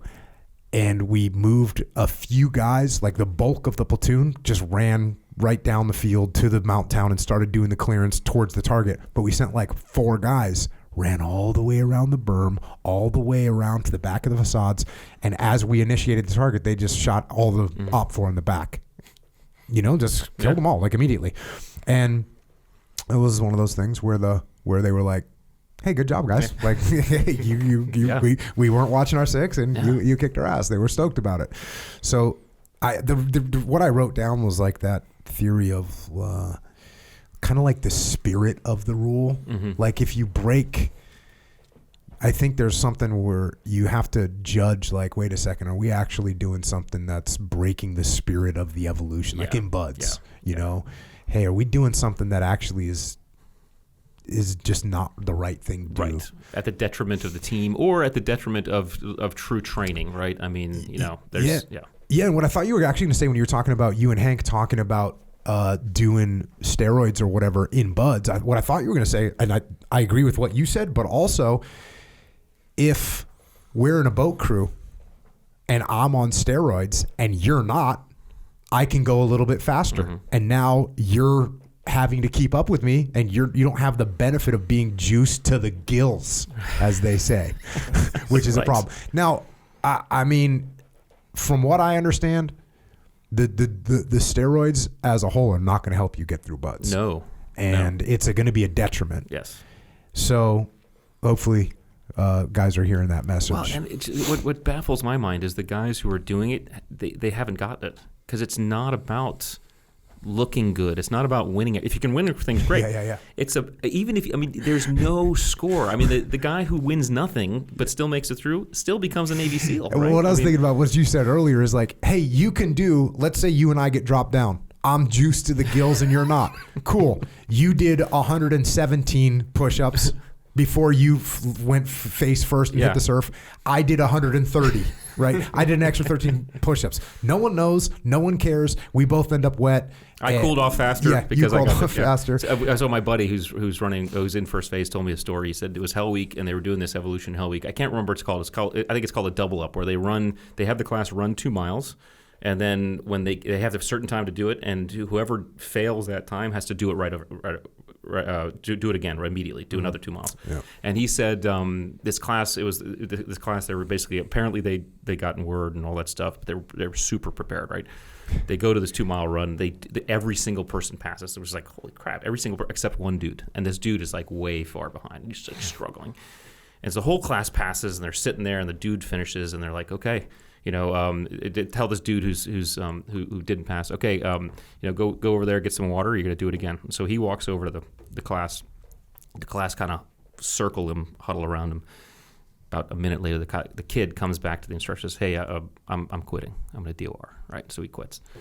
And so my buddy goes to the class leader and says, "Hey, what went on there?" It's like, well, I don't know. We were all prepared to win that, and he didn't live up, and we felt like it was probably his time. He's like, my buddy's like, you guys are idiots. It's like, what? He's like, you guys could have been sitting around doing nothing while he ran another 2 miles. Did you ever think about that one? Now you're going to get beat. So this is thinking outside the box, right, in a different way, right? Yeah. So it's this idea of, are we breaking the paradigms of our thinking? Because this is what Spec Ops was designed with the first place, and this is how we conducted the war. I mean, I remember we were changing tactics all the time to try to stay ahead because we had to. And so I think the cunning mind used benevolently and used in service to others is a huge asset. Yeah. Definitely what the SEAL teams, and like you said, well, that's what special operations is for. Yeah. To look at a problem and say, hold on a second. What were those 3 questions you had? Those are 3 good questions. Yeah. First question is, are there rules and boundaries? Yeah. Second question, are they real or are they perceived? Third question is, what happens if I break them? If they are real, what happens if I break them? That's cool. Those are good. Echo and I just did 4 podcasts about the game. Yeah, just about the game, mm-hmm. About all the different games that you're playing, and life is a game, and job is a game, and jiu-jitsu is a game, and relationships is a game, all these things. But those are 3 really good questions, mm-hmm. and we actually ended up talking about the infinite game versus the finite game, yeah. And I know you mentioned that in here as well. But yeah, always checking things out and saying, wait a second, why are we even doing this? That's kind of the contrarian mind that I have. I was like, why are we even doing this? Mm-hmm. What if we don't do this? It's healthy skepticism. Yeah. And I think that really is a valuable asset, healthy skepticism. Powerful. Yeah. Now we get into this one. The fun one. Yeah, you mentioned this one. It's all about me. By the way, closing line of the book, Leadership Strategy and Tactics, is it's on you, but not about you. Narcissism. The desire to stand out, to be noticed, to be recognized. When I was lying on a California beach in the dark, the cold Pacific surf crashing over me at the miserable height of Hell Week, I was not driven by selfless service to my country. I did not lean on my deep patriotism, and I was not inspired by a sense of sacrifice or duty. To be honest, none of those high-minded ideals were even the primary reason I wanted to be a Navy SEAL in the first place. All those are part of me, but of course, but they aren't why I signed up for Bud's training. So why did I? For the same reason every SEAL does, to see if I could be a badass special operator, to prove that I was good enough, tough enough, strong enough to be recognized as a member of an elite fraternity. In a word, I was motivated by narcissism. That's another one of those words that typically is considered pejorative. An excessive amount of narcissism, in fact, is clinically recognized personality disorder. But in the layman's version of the term, narcissism is one of the elemental engines of human behavior, the innate attribute that urges us to strive, to succeed, to be noticed. In healthy doses, it's important for optimal performance. Yeah. I got a copy of the DSM-5, which is the psychological mm-hmm. Bible, because I want to make sure I was looking at this correctly. In the DSM-5, they have a couple pages on narcissism and the disorder, and they have 9 criteria in there that you read like sentences. And the idea is if the doctor reads these 9 and 5, and the patient, you can say yes to 5 or more, then the patient is considered disordered, right? And so I started reading through these 9, and as I read through them, I did not have 5 or more, but I was not innocent of all that I was reading. And so I said, okay. I asked myself the question: why did I become a SEAL in the first place? And it was because, all those things exist, but I wanted to see if I could do something very few people could do. And the idea, and the other thing is, when you look at the neurology, the neuroscience of this, an infant that's getting recognized and adored by its parents is getting bursts of dopamine, serotonin, and oxytocin, all very powerful feel-good chemicals, right? It feels good to be recognized and noticed. Doesn't change when we're adulthood. So the thesis is, it's the impetus to some very audacious goals that we set for ourselves. It has to be metabolized in a healthy way. And the way we metabolize it in a healthy way is we surround ourselves with people who tell us the truth. You can always tell the disordered narcissist because they surround themselves with yes men, people who tell them what they want to hear, people who put them on a pedestal. And it's interesting because those groups are very transient. So someone who can't bend the knee for very long will leave eventually. Well, that person who just left immediately becomes enemy number one to that narcissist. That's just the way it works. And so we can a lot of people wouldn't argue the fact, and we could debate this, but that Hollywood is generally considered a narcissistic town.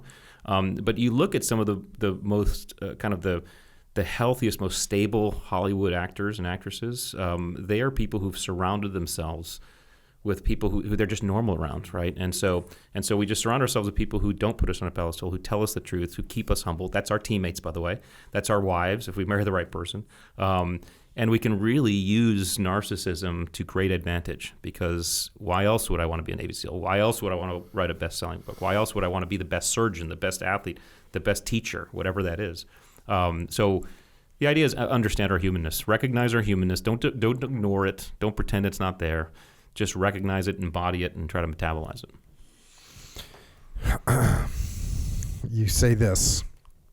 People who fall too high on the narcissism scale, however, can be dangerous. In a simple sense, those more narcissistic types favor the quick hits of serotonin and dopamine over the longer lasting oxytocin.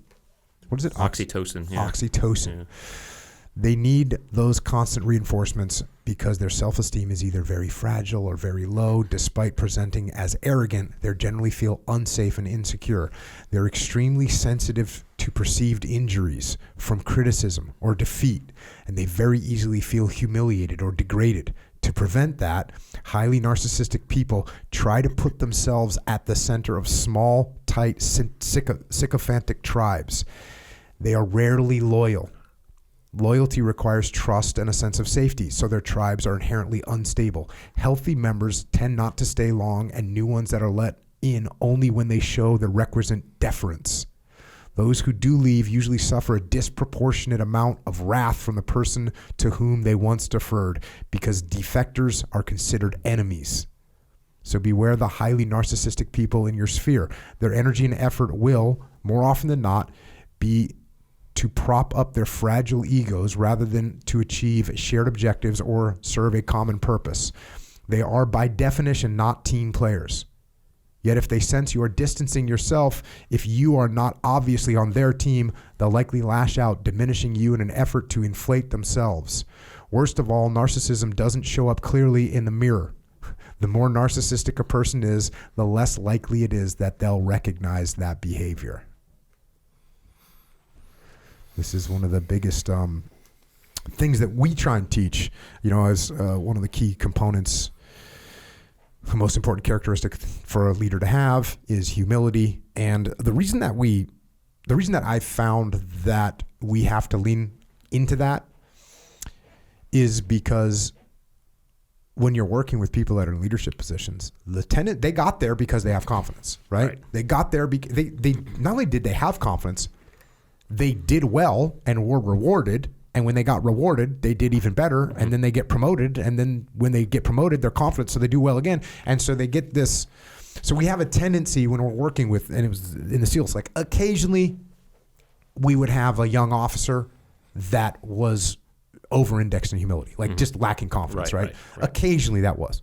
Way more often than not, it was someone that was, hey, I already know how to do this. Hey, we did this my way. Like that was the normal. And it's the same thing in the business world. Yes. Like you don't become the CEO of a big company because you were overly humble. You got there because you were confident. And then the more good decisions you make and the more success you have, the more that ego gets out of control. And that's when we run into problems. So, that's a good one. Yeah, and honestly, like confidence, I almost tend to sometimes separate confidence because I consider arrogance the opposite of humility. And confidence and arrogance, the way I talk about those when I talk about organizations is arrogance or confidence is I know I can do this. Arrogance is I'm better than you. Confidence is internally focused and arrogance is externally expressed. Yeah. And so obviously confidence is quiet, arrogance is loud. Arrogance almost always comes from a place of insecurity. Yeah.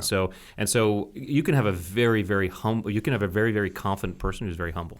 Right. I mean, most of the masters out there that we've encountered are very confident, but also humble. And humility, in my mind, is really just it's not a deference. It's really just an understanding that I always have something to learn.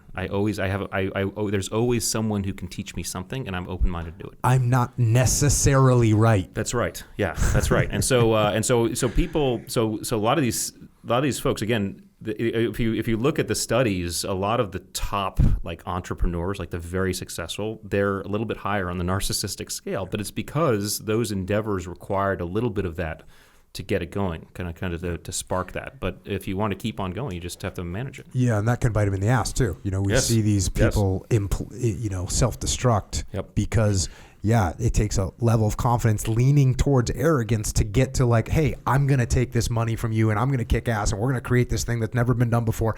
You got to have some level of arrogance pushing in that direction. Yeah. But then they grow to a point, or they get to a point where all of a sudden, I'm not listening to you. Mm-hmm. I'm not taking, like I said before, I'm so confident in what I'm saying. I'm now into arrogance. Now I'm not listening to my advisors. I'm not listening to the market. Hey, people just don't know what they want. You know what I mean? Yeah, that's right. They just don't know what they want. Yeah.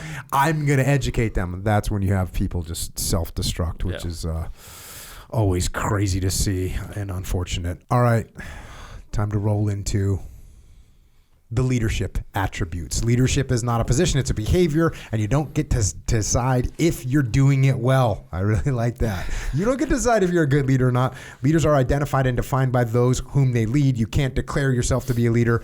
That's like announcing that you're funny. You might think so, but if you can't make anyone laugh, you're not funny. Whether you're actually a leader, not just a person in charge, is entirely up to other people. Great leaders, we're told again and again, are trustworthy. They listen and they care. They're selfless, authentic, and accountable. Some of those answers describe skills. Listening, for one, is greatly underappreciated skill, but most of them are attributes. There are 5 that are key to leadership: empathy, selflessness, authenticity, decisiveness, and accountability. Certain skills like time management, delegation, and listening will enhance those leadership attributes, but they are not critical. In fact, mastery of any particular skill is not required. So here we get into these leadership attributes. The first one, empathy, the ability, whether deliberate or not, to join the emotional state of another person, to feel what someone else feels. Definitely important. I think it is, and overlooked quite a bit. I mean, I always define team guys, especially team guy leaders, but I think team guy holistically as the best guys having kind of an empathy dimmer switch. So we know when to dial it up and when to dial it down. And this just stems from this idea that we were out there doing combat, and in 1 second you're killing a terrorist, and the next second you're caring for mother and kids, right? And so it's a dial. But if we don't, as leaders, take the time to feel what other people feel, then they will not feel cared for. And if someone doesn't feel cared for, they don't look at you as a leader. What's interesting about these attributes is that, when I got out of the Navy, so a good friend of mine, Simon Sinek, author, he linked me up with a great leadership organization called the Chapman Leadership Institute. So I went around teaching leadership and kind of their style and things like that. And we'd go around the country, around the globe, and we'd get in front of these audiences. We say, just ask a question. What do great leaders do? And we'd have a flip chart next to us, and we just have people yell out things, and we just make a list of about 25, 30 things. No matter where we went, the list was always the same stuff. Always, it doesn't matter what country, what state, what generation, it was always the same stuff. And always within the top 10 were those five things: selflessness, accountability, empathy. Empathy, a lot of times, was number 1, or number 2. So it matters to take that time, and it does take time, it does take effort, but when you expend time and effort, that's also a display of caring. A good friend of mine used to say, time is the currency of leadership, because everybody has the same, and when it's spent, you can't get it back. And so when you spend time to help another, they will feel cared for. So yeah, and then even the pragmatic perspective of understanding what other people's perspectives are, and is so important. Like if we're going to plan a mission and you work for me and I see some kind of resistance, like you don't want to do it, or you've got some qualms about doing it, like for me to actually say, wait a second, what does he see that I don't see? Yeah. What does he know that I don't know? Yeah.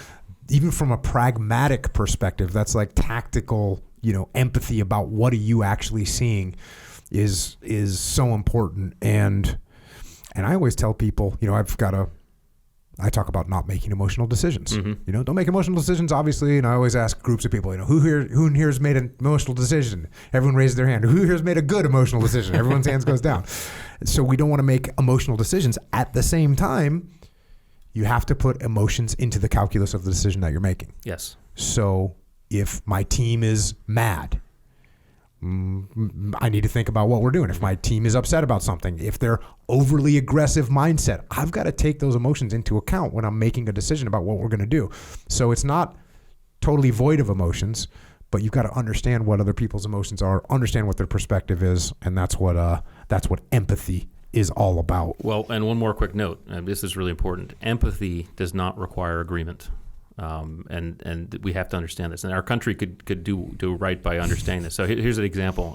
We were in Iraq, and we saw an unfortunate event that happens, unfortunately, too often. It was like a 12 or 13-year-old kid attempted to fire a rocket-propelled grenade at a convoy, and unfortunately got killed doing so because they can't have that happen. And I remember a bunch of us team guys at the end of the day were around a fire like we always do out overseas. We were around the fire just chatting, and this thing came up, and we kind of said, well, let's walk this thing back for a second. This kid, 12, 13 years old, he probably has no father. His father's probably gone or dead. It's probably him just taking care of his mom and his sisters. No school, no loud music, no sports, no parties, no girls, nothing to get his testosterone out on. One day, the bad guys come and say, we will give you 100 dinar to go fire this rocket-propelled grenade at this U.S. convoy. Every single one of us Navy SEALs said we would be that kid. If we had been in that environment, we would be that kid, right? That is empathy, right? And that's empathy without agreement. We don't agree with what the kid's doing or what the kid did, but we can totally put ourselves in that person's shoes. And so the act of empathy does not require agreement. It really just requires effort. Well, that also reminds me of, when I was in a leadership position in a SEAL platoon or a SEAL task unit, I would look at these guys, these young SEALs that are 20, 21, 22, 23 years old, and they would do some knucklehead stuff. Yeah. And I would always remember, that was me. I was that kid. Yes. You're talking about being that kid. That's right. I was that kid. So just remembering where you came from and remembering where other people are and understanding where they're at. That's why this is so important. Such an important attribute for leaders to have, for sure. Selflessness, placing the needs and well-being of others above one's own despite real or perceived risk. I was on a podcast with Jordan Peterson, and what I ended up saying was, I forget what led to the conversation, but I was trying to explain what made a good SEAL. And, I explained the fact that, look, you can be a great shot, you can be a fast runner, you can be a great diver, you can have all the parachute skills, but if you are the type of person that doesn't put the team first, no one wants you in the platoon. Right. Period. And that's exactly what you're talking about here. Yeah. And there's a difference because another attribute is generosity, and we have that in our kind of a full attribute list. But there's a difference between generosity and selflessness, and the difference is that risk factor, right? Generosity can be done without risk, and that's fine. It's great to be generous. Selflessness is at risk. You're putting yourself at risk in some way, and when people see you doing that, they tend to say, "This is someone I want to follow." Yeah, there's a whole theme that I've been talking about for the past couple of years when it comes to building relationships with people. What does a relationship consist of? Well, if trust, if I trust you, you trust me, we have a relationship. If I respect you and you respect me, we have a relationship. Contrarily, if you don't trust me or I don't trust you, we don't have a relationship. If I don't respect you, you don't respect me, we don't have a relationship. If you don't influence me at all, and you're not influenced by me at all, we don't have a relationship. I mean, if we have a relationship, we should influence each other. And the last one is listening. If I don't listen to you and you don't listen to me, we don't have a relationship. But the final one, which I just added the other day, and it's one of those ones that was so sitting in front of my face that I didn't say it, and that's, of course, care, which we've mentioned, which is, but the interesting thing, and this kind of reflects on what we're talking about, for every one of these, if I want you to listen to me, how do I make that happen? I listen to you. Yes. I want you to treat me with respect. I treat you with respect. I want you to be influenced by me. I better allow myself to have an open mind and be influenced by you.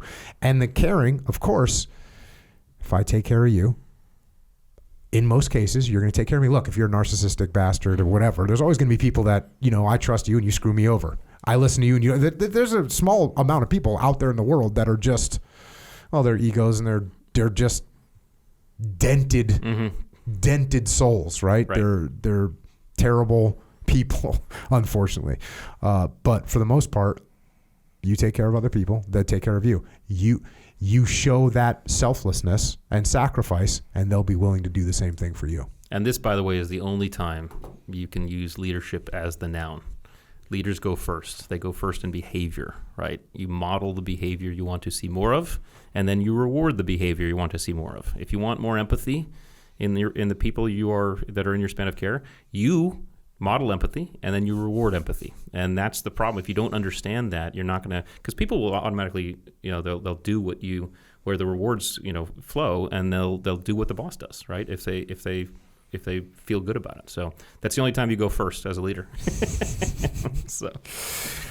Next one here, decisiveness, the ability to make decisions quickly and effectively. You say decisiveness is the ability to make clear, well-informed, and timely decisions. The last criterion, timeliness, is what separates the person with a high level of decisiveness from a person who merely makes solid decisions.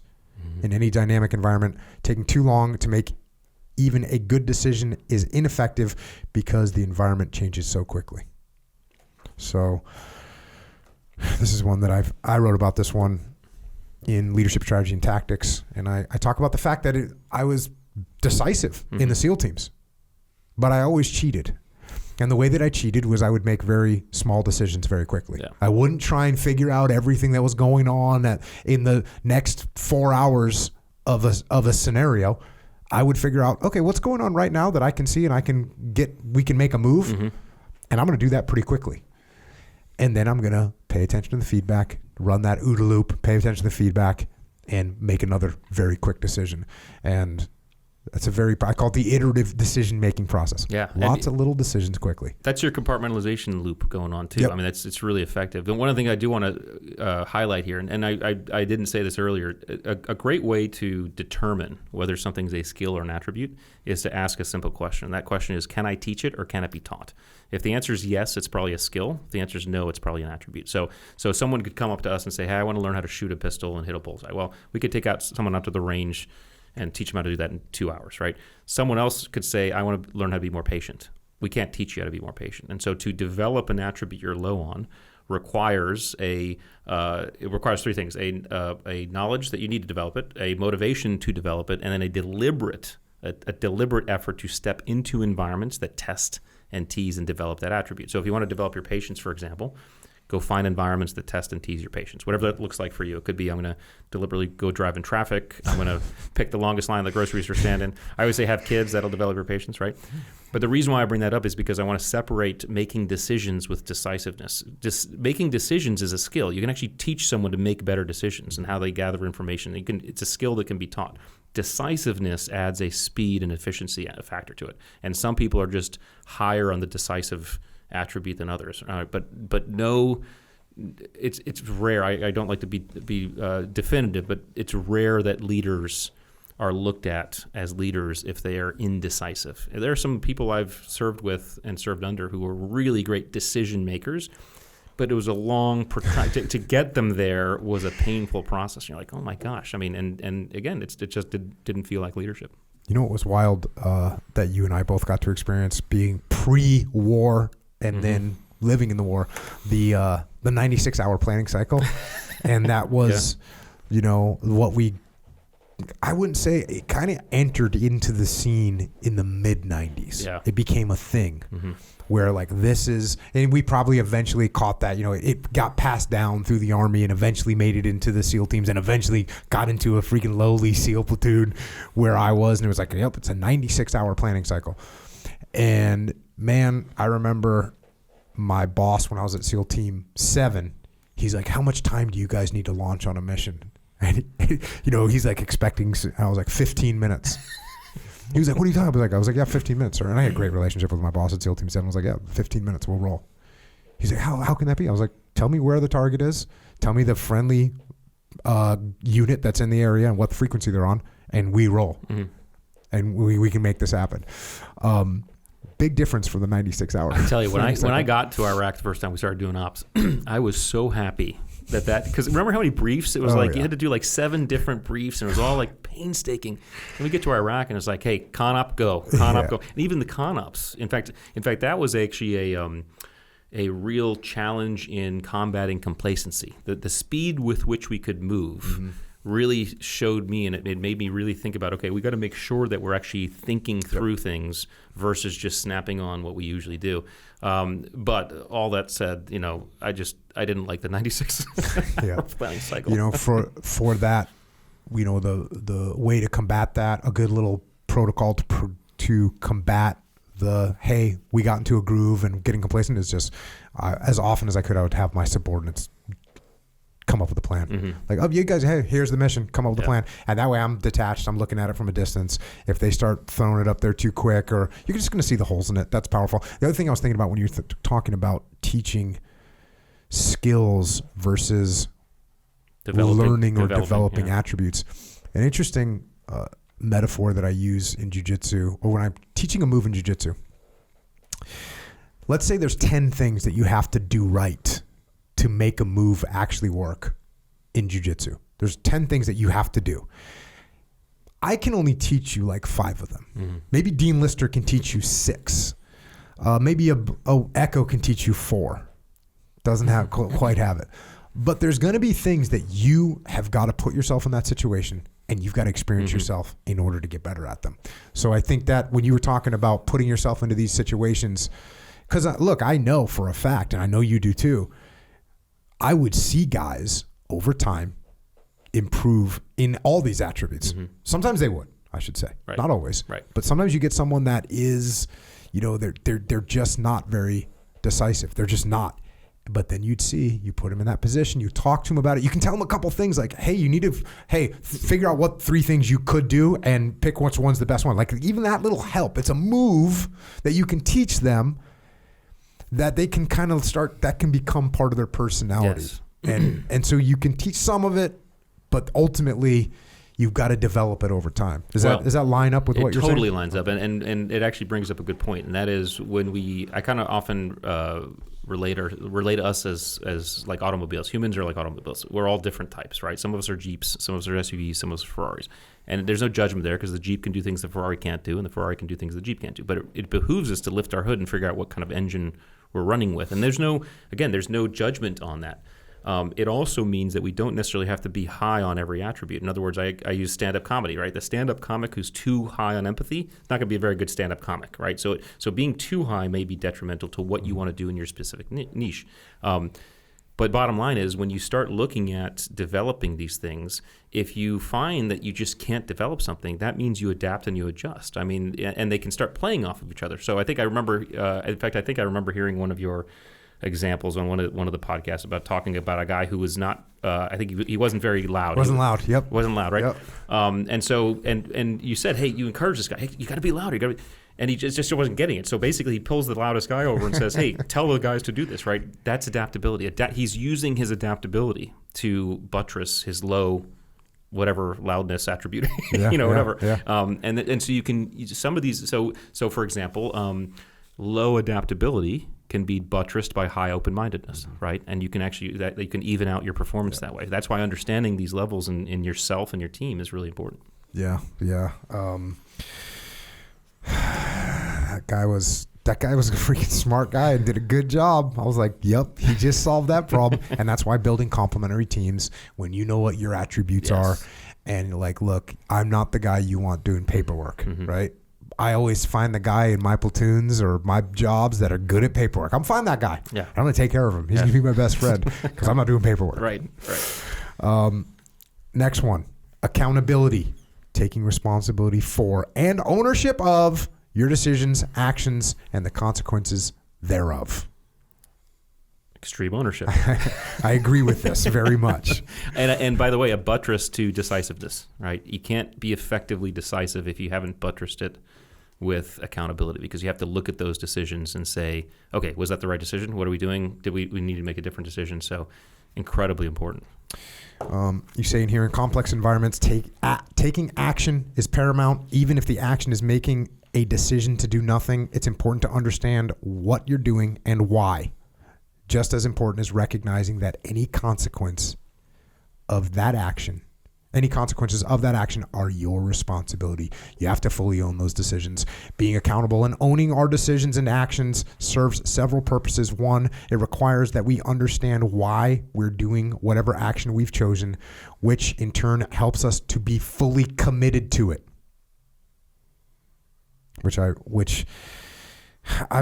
Lately I've been talking about this thing. What am I calling it? The explanation effort meter. The EEM, the explanation effort meter, which is, if it is so hard for me to explain to you why this makes sense, I should probably really consider if it actually makes sense or not. Yeah. It shouldn't be that hard. Look, I'm fairly articulate.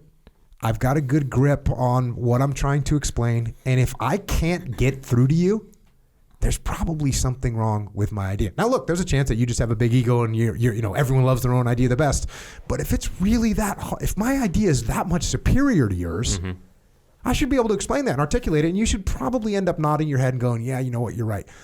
And if I'm expending all this effort trying to explain something and it still isn't landing with you and you're still not nodding your head, well, then why? How much effort is it worth? Right. Because let's face it, I've explained this to many people. You and me arguing about how to hit a target when neither one of us actually knows where the enemy's going to be, how they're going to be set up. We've got ideas, but they're going to get a vote. And so you and I disagreeing and being combative, and finally I say, you know what? Shut up! I'm in charge. You do it my way.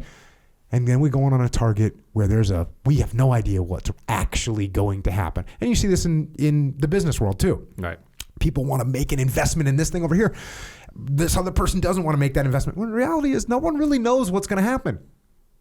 And if I can't convince you, if that explanation effort meter's just redlined, all I'm saying is just consider maybe it might not be worth the squeeze. Well, and the hack to that is if you encourage or you allow someone to make a decision to do something, it automatically makes them accountable, right? They own that in a way. The other thing I tell leaders all the time, because this is something that sometimes they don't quite get, is that leaders can always delegate responsibility, but never accountability. And that's really important, because I've had leaders who delegate both, and it's not good. I mean, it's not good. They something goes wrong, and they back away, they push away. It's like, no, we're always accountable. Yeah. Now, I'm not saying that, because some people are like, well, no, the people you're giving they're accountable too. It's like, yeah, sure, yeah, but you are still accountable, and by you owning it, it's the behavior you're modeling that they need to see more of. They will also own it in their own way, but we can delegate responsibility. We cannot delegate accountability. Yeah, another problem people run into, and they want, if I want Rich to take ownership, so what do? I say, okay, Rich, here's the mission. Here's the vehicles I want you to take. Here's the people I want you to take with you. Here's the weapons I want you to use. Here's the route I want you to take to the target. They go through the whole thing and say, now that's the plan. Take ownership of that plan and go execute. That's right. It's like, that's not happening. One of my favorite Metallica songs. So one of my favorite albums is End Justice for All. Uh-huh. One of my favorite songs is Eye of the Beholder. And the line in that is, you can do it your own way if you do it how I say. Yeah, exactly. And that's take ownership of this. It's a song about oppression, by the way. It's awesome.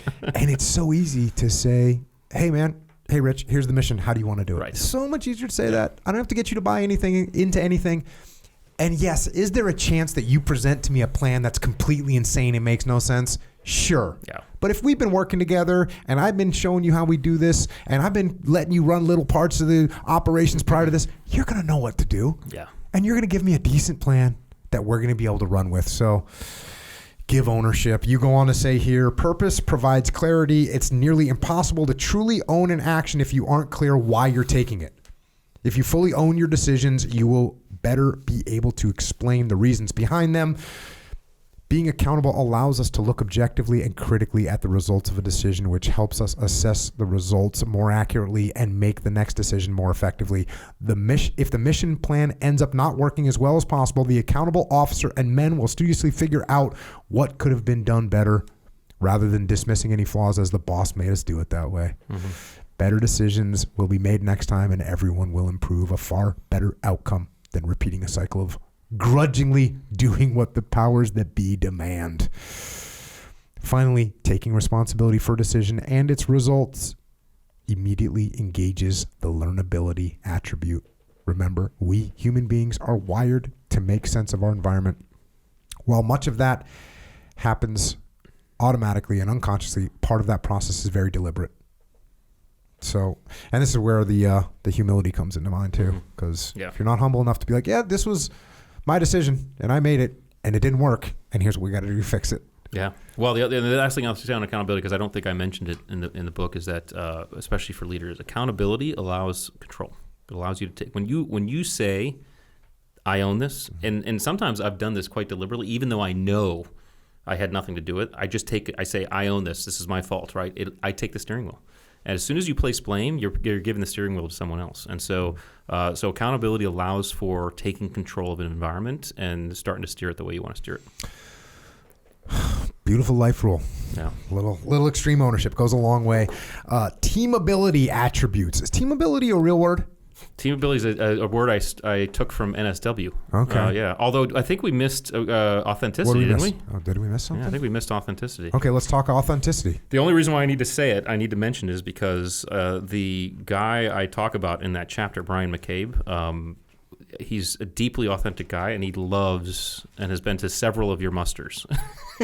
And so I said, think of how I missed this. I told him I'd give him a shout out. This is the one that you there it is. There it is. Sorry, I missed it. Authenticity, the degree to which a person's actions are consistent with his beliefs, values, desires, despite external pressures. Is this who you gave the coin to? Yeah. And he held on to it for Brian, like, yeah, that's a great story. Yeah. Again, get the book, read the story. Very cool story about the history of giving coins and what they mean and all that. And this particular case is a pretty cool story. Among all the leadership attributes, authenticity is the most important for building trust. Authenticity, by definition, can't be faked. It can't be copied. There's no template, no checklist of external behaviors or attitudes that are the model of authenticity. Being firm and taciturn doesn't make one any more or less of a leader than being easygoing and funny. What matters more is that person is authentically firm or authentically easygoing. The simplest measure of authenticity is consistency. Very, very, so important, right? Yeah. And it's really hard to fake this stuff. Like when guys aren't authentic, it's like really easy to see. And how, you've seen some of these folks, and I'll just say as an example, because I've seen officers who are, sticky sweet to the senior leader who comes and visits. They're just like apple pie, and then they turn around. They're tyrants to the people underneath them. It doesn't build trust. Yeah, it's freaking horrible. Yeah. That there's that level of vulnerability there. Mm-hmm. Like, hey, you're not going to know everything. That's okay. And yeah, I always. To your point, like, that's one thing that's interesting about the podcast. It's like, dude, you're on here for long enough. I don't know how many hours we have of doing this, but it's a long time.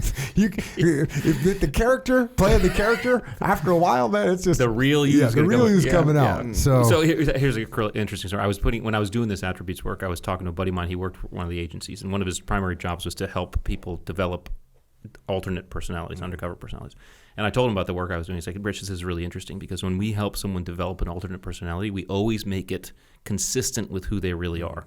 Because what we found is that even the best actors on the planet can't pretend to be someone else for more than 30 days. Most of us can't pretend for more than a few days, right? We will always revert back. And what I tell people in business is that anybody can pretend to be anyone you want for an interview process, right? But the idea is these attributes are who we really are, right? And if we lean on these, then our authentic self comes out. Yeah, I love telling people intent has a smell.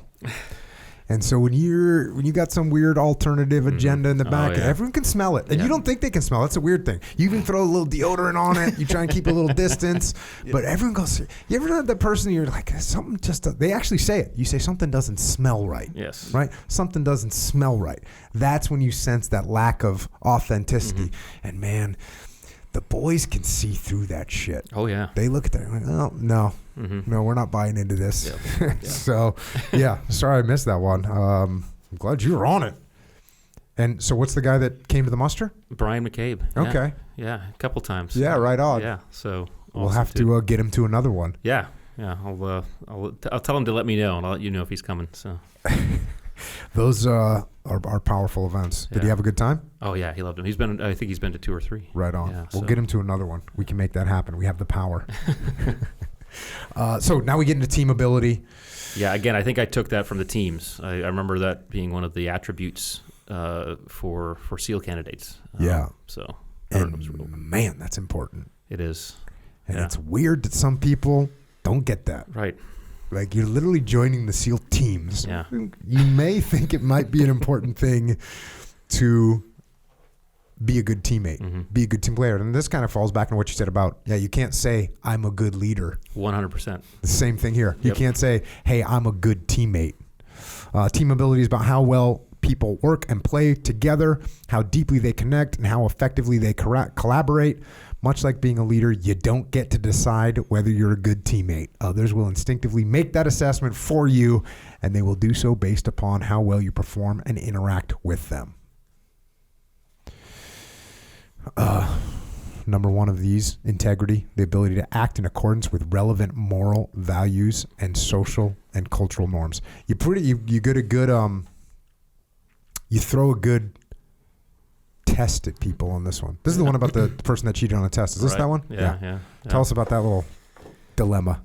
Well, I will misquote the dilemma, but what I will say is we have to remember integrity is subjective. In other words, in accordance with the group, doing the right thing for a Cub Scout troop is going to look different than doing the right thing for an ISIS troop. And I would submit, and this makes people uncomfortable when I say it, so I will say it, right? If you have a Cub Scout who steals $5 from his fellow scout, and you have an ISIS person who runs into a building with a suicide vest, who's behaving with more integrity in that situation? The ISIS person, in accordance with their group. And so the reason why this is important is because if leaders have not defined what do the right thing looks like, the group's going to sort it out. And we found this in the teams. I mean, the teams, sometimes those less well-run groups, loyalty will supplant integrity, and that's not right either. And so leaders need to be diligent about defining what do the right thing looks like for a group, for an organization, behaving those ways, right? Because if you're not going to behave it, you're sunk as well. And then that will define the integrity for the group. The example that you put in here is like a kid is cheating on a test, basically, and you see him cheating in a test, and then you ask like, hey, are you the person that's going to tell on them or not tell on them? I think I said you've studied your ass off for this thing, and you see this kid cheating, and on the cell phone, And so then eventually you give the context of like, hey, so the kid cheated, you studied hard, he's going to get an A, he's going to pass, but you had to work for it. And then the teacher asks you like, hey, I think that kid was cheating, was he? And you ask the question, but then when you put context around it, it's like, oh, his mom is sick with cancer. This is the one test he's got to pass. He's already been offered a job. As long as he passes this test, he's going to be able to get his mom on health insurance. And he hasn't had time to study because he's been taking care of it. It's like all of a sudden, it's like, oh, okay. I was an asshole for telling you. Yeah. Right, yeah. So I always try and break it down just like, do what you say what you do. You know, like if I tell you I'm going to do something, I'm going to do it. Yeah. Integrity. Next one, conscientiousness, the ability and inner drive to work hard, be diligent, and be reliable. You give a story about a guy. You again get the book because you got cool stories in here. Lots of stories. It's a dense book. So conscientiousness matters in the context of a team because it fosters trust. This isn't an esoteric concept, no trickery of brain chemistry. It's common sense, and you understand it intuitively. Think of the people in your life, personal or professional, whom you trust. Odds are most of them are dependable, reliable, and hardworking in one way or another. It's fairly straightforward. That one's fairly straightforward. Like, And the interesting thing is, if you're one of those people, you get more work. Yeah. Oh yeah. You always get more work. Oh yeah, totally. What was it? Where the what's the saying in the teams here? No good deed goes unpunished, because you're going to get more good deeds. If you're a reliable team guy, you're going to get more shit to do. Yeah. But these team ability ones are fairly straightforward. I mean, they really are. They're not rocket science, and the reason is because we all know what makes great teammates. I was about to say, we all have to interact with people that are cool and people that suck. Yes, that's right. Yeah.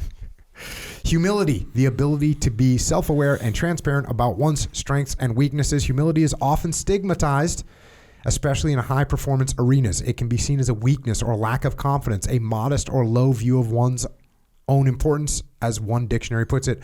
As an attribute, though, humility means being transparent about your weaknesses. That's not the same as false modesty or the occasional humble brag, but rather an honest assessment of one's abilities.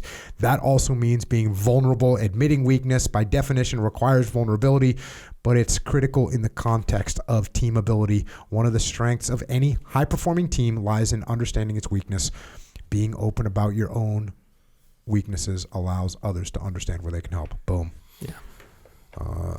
Working with people that are arrogant gets old.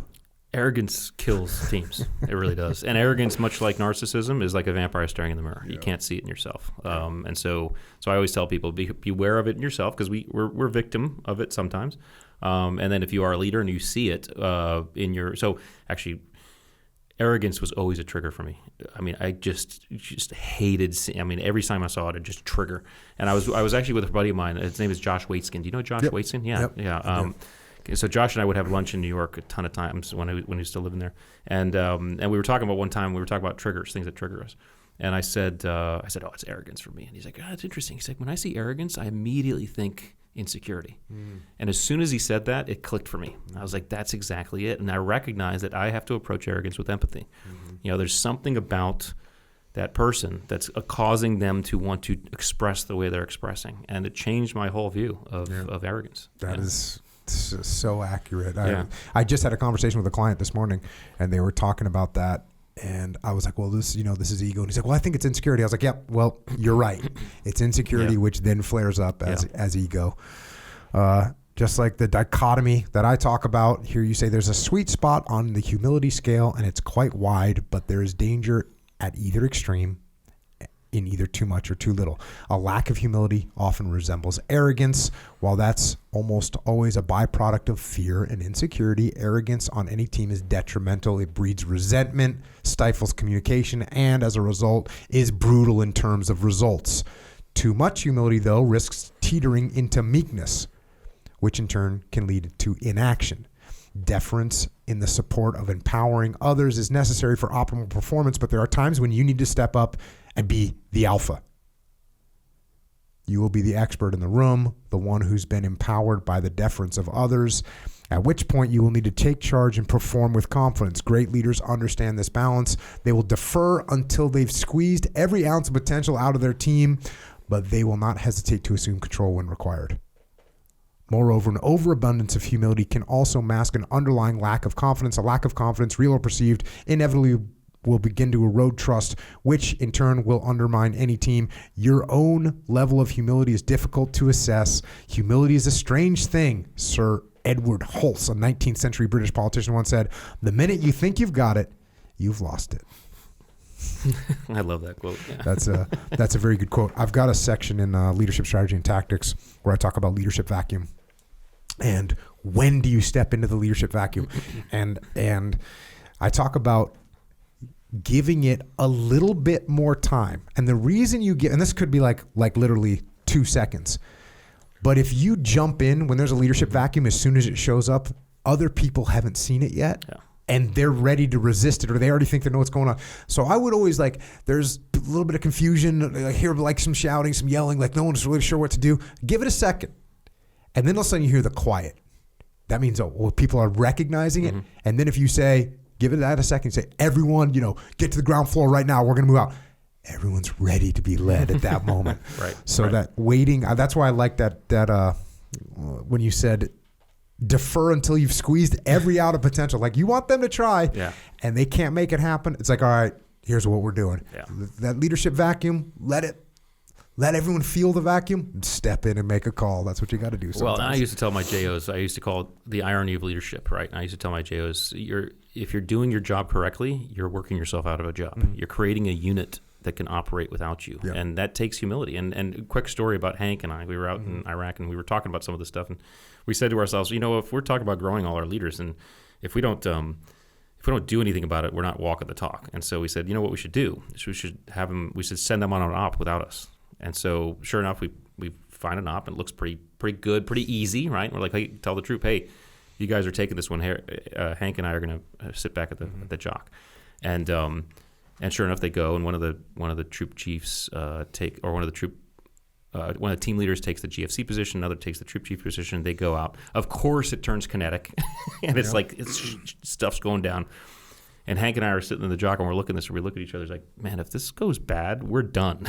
Like, we are done, But it's about, it's being humble enough to then have the courage to grow your leaders. If you're not allowing them to do what they need to do and make decisions and have confidence in doing it without you, you're not creating a team, And the collateral effect of that was that they got back, and the team leader that had my job, the ground force commander, he takes his headphones off and throws them at me. He's like, I never effing want to do that again, right? Because of course GFC, you have like 5,000 things going on, so they have an appreciation for what you bring to the team as well, right? So, but it takes humility, it takes courage and humility. Yeah, that was something I learned from when I was in my second platoon. We had the best platoon commander ever. Best guy ever, and he took over. We platoon commander got fired, and he took over. And like the first training mission we did, he was like, I was a E4 actually, and he was like, Jocko, you're running this mission. I was an E4. He's like, hey, you're the PL for this, and I was like, me and another guy, another E4. He's like, you guys are running this. We were like, and totally stoked. But man, we learned, and that's what I did from then on. So by the time I was on deployment, everyone had run missions. Our new guys had run ops as ground force commanders in training. Yeah. So when you get overseas, like the young lieutenants were definitely ready. That's what you got to do, man. Yep. And there's two things that are going on. Like, man, you just want to go out there anyways, because it's just it's true. It's true. Next one, humor. The ability to find the funny, even laugh when times are tough. Humor is a powerful attribute. The ability to laugh, find the sliver of funny amid the tragic and the trying, can be calming, comforting, empowering, and encouraging. We've all heard the joke that broke the tension, the one-liner that smoothed the edge of fear, the wise crack that distracted us from nagging pain. I just had a vision in my mind. Imagine if they just were able to grab a compilation. They have YouTube things that are like best one-liner for whatever. Imagine if they had like real team guy shit when things were going sideways and people are cracking the best. It's what I miss the most. What I miss the most. I mean, the stuff that guys would say. So a friend of mine, you probably know him, but anyway, he was telling me, I was talking about this. He's like, we were on our way back from an op one time, and we were in the helicopter, and the helicopter started going down, started like having a malfunction and crashing. And we're sitting in this helicopter, and one of the dudes looks at us and says, well, I guess we're not going to have to clean our weapons tonight. And everybody bursts out laughing. It's like, that's what I miss. It's that dark humor. Freaking classic. Yeah. Next section is about dynamic subordination, which we already talked about. Yeah. Just the fact that, as you put it here, leadership shifts wherever and to whomever the leader needs to be at any given moment. Those teams understand that information challenges and obstacles can come from any angle at any time, and they're effective, meaning the teams are effective because the teammate closest to the problem can step up and lead, while the rest of the group defers to that temporary leader. This is freaking decentralized command. Everyone on the team's got to be a leader. That's how we absolutely want things to go down. Got a section here, it's called The Others. Everyone has all of the attributes.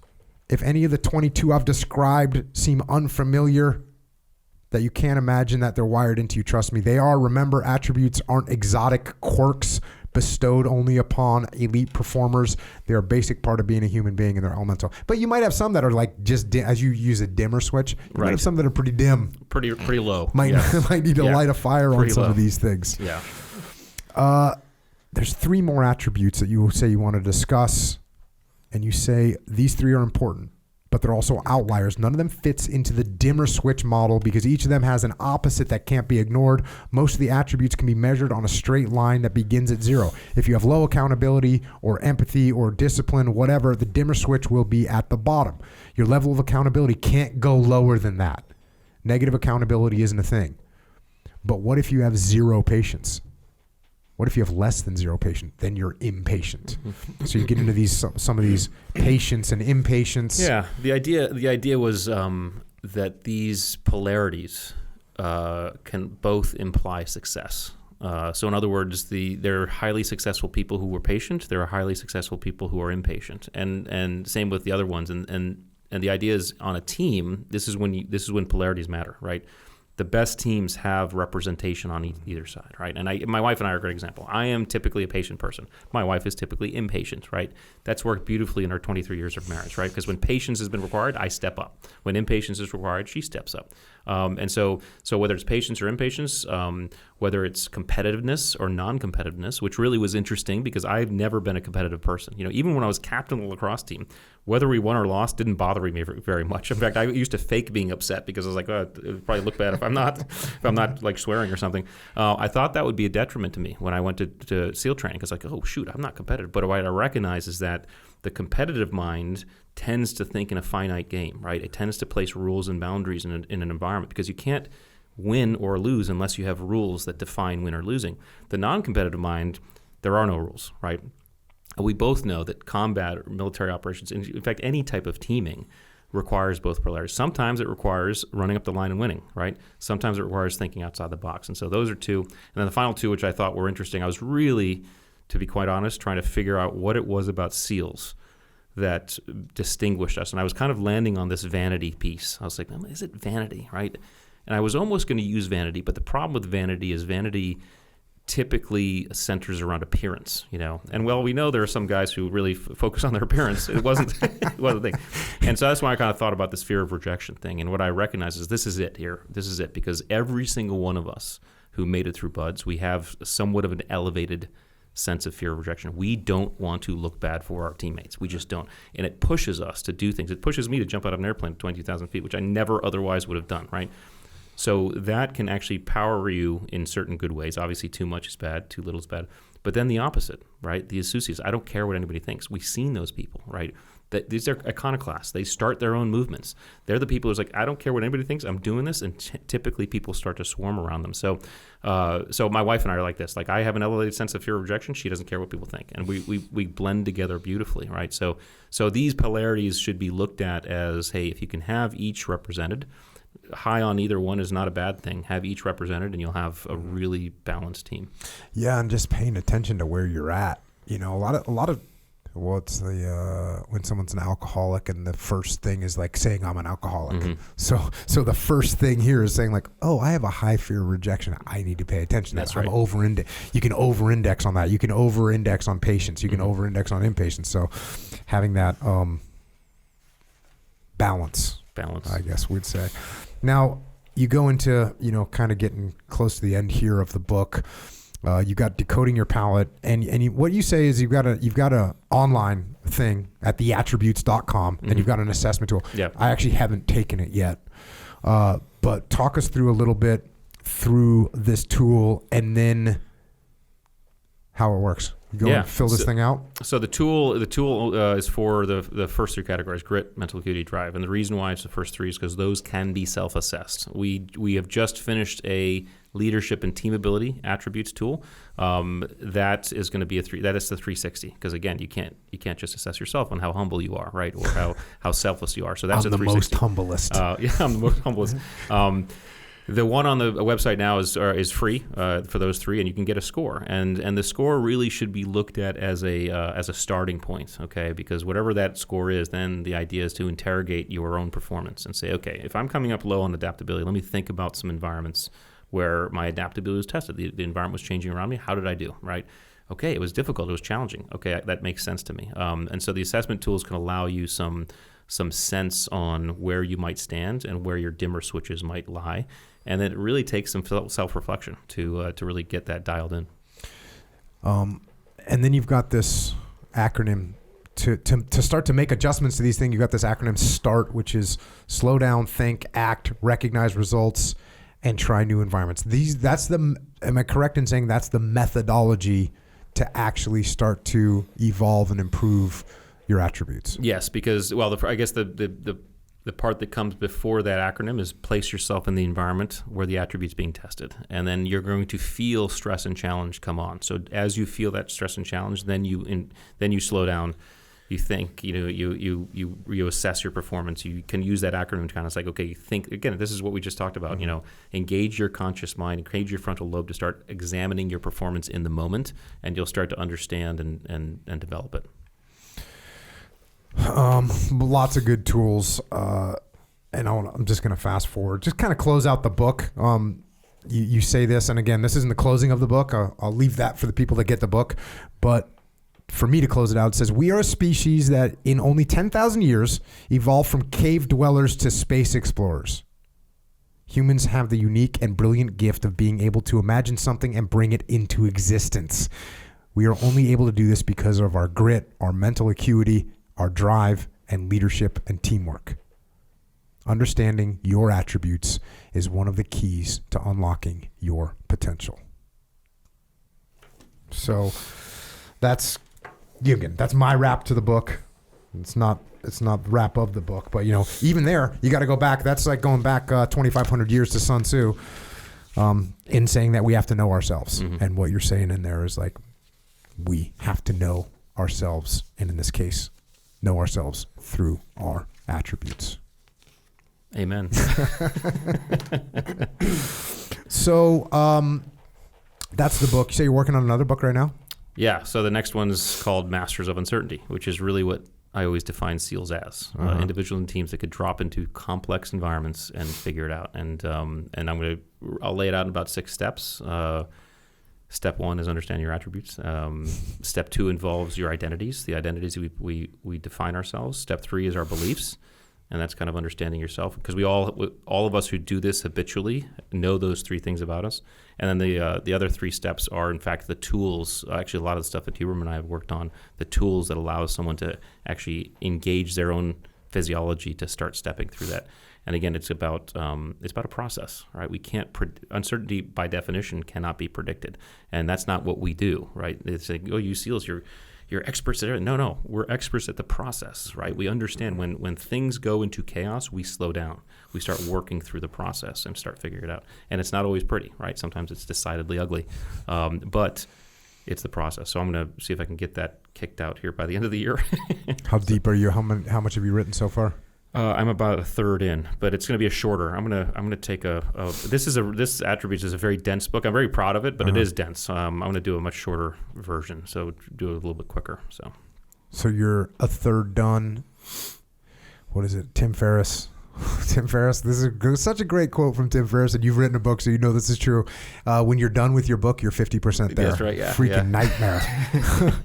I know. No, I'd say I'm getting pretty good at this point. Like when I'm done, I'm feeling like when I'm done writing it, I'm like I'm almost good. there. Yeah. So people can find you, like you do consulting. Yeah. You do speaking. All that's through theattributes.com. Yeah, it's a one-stop shop. One-stop shop. Check out all that stuff.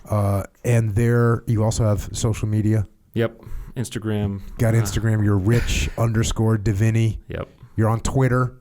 Yes. Do you engage on Twitter much? Not much. I need to do more, but as you know, it's somewhat antithetical to our normal behavior. But yeah, Instagram mostly, LinkedIn, and then Twitter occasionally too. So. And you have Facebook as well. Facebook as well, yeah.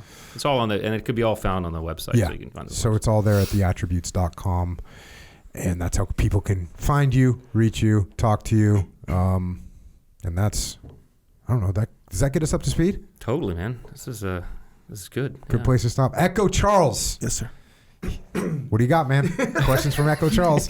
You have your twin brother identical to him? Oh, that's right. Identical. Echo has a twin brother as well. Oh, yeah. So you guys want me to leave? You guys want to sit here and talk about being an identical twin bond? I kind of want you to leave. Yeah. Is he involved in any of the stuff that you're doing? He's not. He flew for 20 years and now he flies for FedEx. Oh, right on. So but he's still a best friend. Yeah. So, Yeah. So you mentioned you yawn before, like a competition or nervous. Yeah. Is that a common thing? I used to do that too. That's why. And I thought I was like the only one. I was like, something's like wrong with me. You were just tired, bro. It's literally it's accessing your trigeminal nerve, which is linked to your vagus nerve, and it's engaging your parasympathetic system. So yawning is, I've heard, now that I've written it, it's funny, you read a book and then people start saying, oh, I yawn too, right? So I've heard there's a bunch of people who've gotten back and said, yeah, no, I yawn as well. So yeah, because it's kind of like you wouldn't think that, right? Like you're nervous, you think you're going to be all, but you're yawning. So I'm like, yeah, I thought I was weird, so I didn't say anything. Right, then I talked to Huberman, and Huberman was like, hey, that's why that happened. I was like, oh, thanks, buddy. There you go. Boom. The world makes sense. Yeah. Who's older, you or your brother? I am 2 minutes. 2 minutes older. Who's bigger? Well, after Buds, I was. Yeah, we were fairly even. He didn't play lacrosse. He played like a year, but we were fairly identical. And then I went to Buds, and I got really thick. Was anyone born bigger, or were you the same? We were basically the same. Yeah, yeah. Interesting. He has 2 daughters. I have 2 sons. So. Oh, really? You beat the curse. Yes, I did. Wait, what's the curse? The curse is if you're in the SEAL teams, and they actually say it about pilots too, right? Well, the curse in the SEAL teams is you're going to have girls, right? For kids. Yeah. That's the curse, and it's pretty freaking. It's pretty heavy. It's a pretty thick curse. It's a pretty thick curse. A pretty effective curse. Yeah. Is that it, Echo Charles? Yeah, that's it. No more questions. No twin questions. There's no some secret code you got to throw out there. No, Jocko, thank you. No psychological people probably ask you commonly, hey, what's it like to be a twin? And I always say, what's it like not to be a twin? Right. So, same, similar. Yeah. Yeah, you don't know any different. Yeah. Some interesting dynamics can happen with twins, right? Yeah, I would say so. More or less explainable, I think, but yeah. I saw something that if you are a twin and you marry twins, like you each marry twins, then your children are DNA-wise brothers and sisters between the whole crew. Yeah, so in a way, because they can't differentiate DNA, right? So so that would make sense. That math, I guess. I never thought about that part of it. But yeah, I guess the likelihood of you having twins goes up too, or something like that. Yeah, it typically skips a generation, or it skips. It usually skips a couple. So like my sons might have twins, right? It skips down, so who knows? It's just I don't know. We don't have any other twins in our family. I don't think that I know of. But who knows? Awesome, Rich. Any closing thoughts? Hey, listen. First of all, what you all are doing, and since since the day one, I think the leadership stuff has always been sound. Like I told you, I think it's very simply put and digestible, and I think I'm always excited when I can hear guys take military experience and translate it into ways that people can actually understand it. And it's not just I want to sit and tell a bunch of stories because the combat part is it's tough, it sucks, right? So but we can extract some goodness out of it. So thanks for doing that and thanks for having me. I appreciate it. So I'm glad you read the book. I was thinking about I knew you were running training on the West Coast and some of the ways you ran training that I heard was like he's testing out. I mean if a guys can't get a run done before getting contact or something's getting thrown into the mix, that is attribute training, right? And I think that's so it's exciting that you read it and it resonates. Good. Actually, I have one more question. Yeah. Do you know who Sam Harris is, right? Oh yeah, I'm a big fan of Sam Harris. Okay. Big fan. Has anyone ever told you sound like Sam Harris? No, but I consider that a compliment. Yeah. Like I don't know what you'd call the tonality or whatever, but every once in a while. Oh. I didn't think that. There you go. I found that to be the case even with like videos I've seen of you. Oh. But even more so in person. Do you know what ASMR is? Is that what it's called? Do you know what it is? ASMR, I've heard of it. It's like it's like you can, but it's also just talking like this, like someone, and it's like a weird thing on the interwebs. Yeah. It's like sensory, and so sometimes they'll like brush hair, and they'll record it, and you can get it. Yeah. I forget what it stands for. Yeah. But anyways, I was on Twitter when Sam Harris used to be on Twitter, which he's not on Twitter anymore. Yeah. But and I said something to him, we were making fun of each other, which we would normally do. And if you were on Twitter, Sam Harris and I had a long running war on Twitter of me challenging him to intellectual debates and him challenging me to fights. Oh, that's hilarious. And so that was kind of our, and what's funny is every time I'd say like, you're too scared to debate me. And then there'd be a bunch of people like, and then there'd be someone's like, this guy, Jocko, you're an idiot. This guy's a freaking. Like, take it seriously. And then he'd chime back like, you'd love to debate, so you didn't have to face me on the mats. Right. And somebody like, what is wrong with you, Sam Harris? You're an idiot. So anyways, long story short, he's got a very calm, soothing voice. And I made some comment about him making ASMR, but then it turned out that everyone says that about him. It wasn't even new. Because he does have a very calm, soothing it's why his voice. meditation app is so great. I mean, it's very soothing. Yep. There you go. So I sent him a book, so I don't know if he's ready. Okay, so Echo puts you in that category. Yeah. Yep. Vocally. Or ASMR-ish, kind of. Okay. Maybe if the attributes doesn't work, I'll try that. Yeah, there you go. No one has ever told me I have an ASMR voice. No, it's not happening that over makes here. sense to me completely. Anyways, man, thanks for joining us. Appreciate you coming out here. More important, thanks for your service to the nation, to the teams. You were in leadership your whole career, most of which was war. So thanks for going out there and holding the line, man. Ditto, brother. Thank you. And with that, Rich Diviney has left the building. Echo, pondering your personal attributes. You over there? Yeah, I am actually. What'd you come up with? Well, actually, to be honest, I did more than ponder just my personal attributes. I pondered like my life coming up. You know how you kind of reflect on like, hey, wait, why am I? First you start to think, what attributes do I have and do I lack? And then you're like, why is that? Then you think of your childhood and like all this stuff. Where was I successful and why? And where was I unsuccessful and why? Kind of a thing. So it's one of those. It's a good reminder because the skill part, which dawned on me some time ago, kind of like a video game, where you can just, especially nowadays, right? You can just think of a skill and be like, I want that skill, and you can get it. Go on YouTube. And you just, you exercise a little commitment, a little discipline, you can have that skill. Yeah, that's and boom, pretty awesome. Just like that, you have another skill. I mean, not just like that, but like you can have it.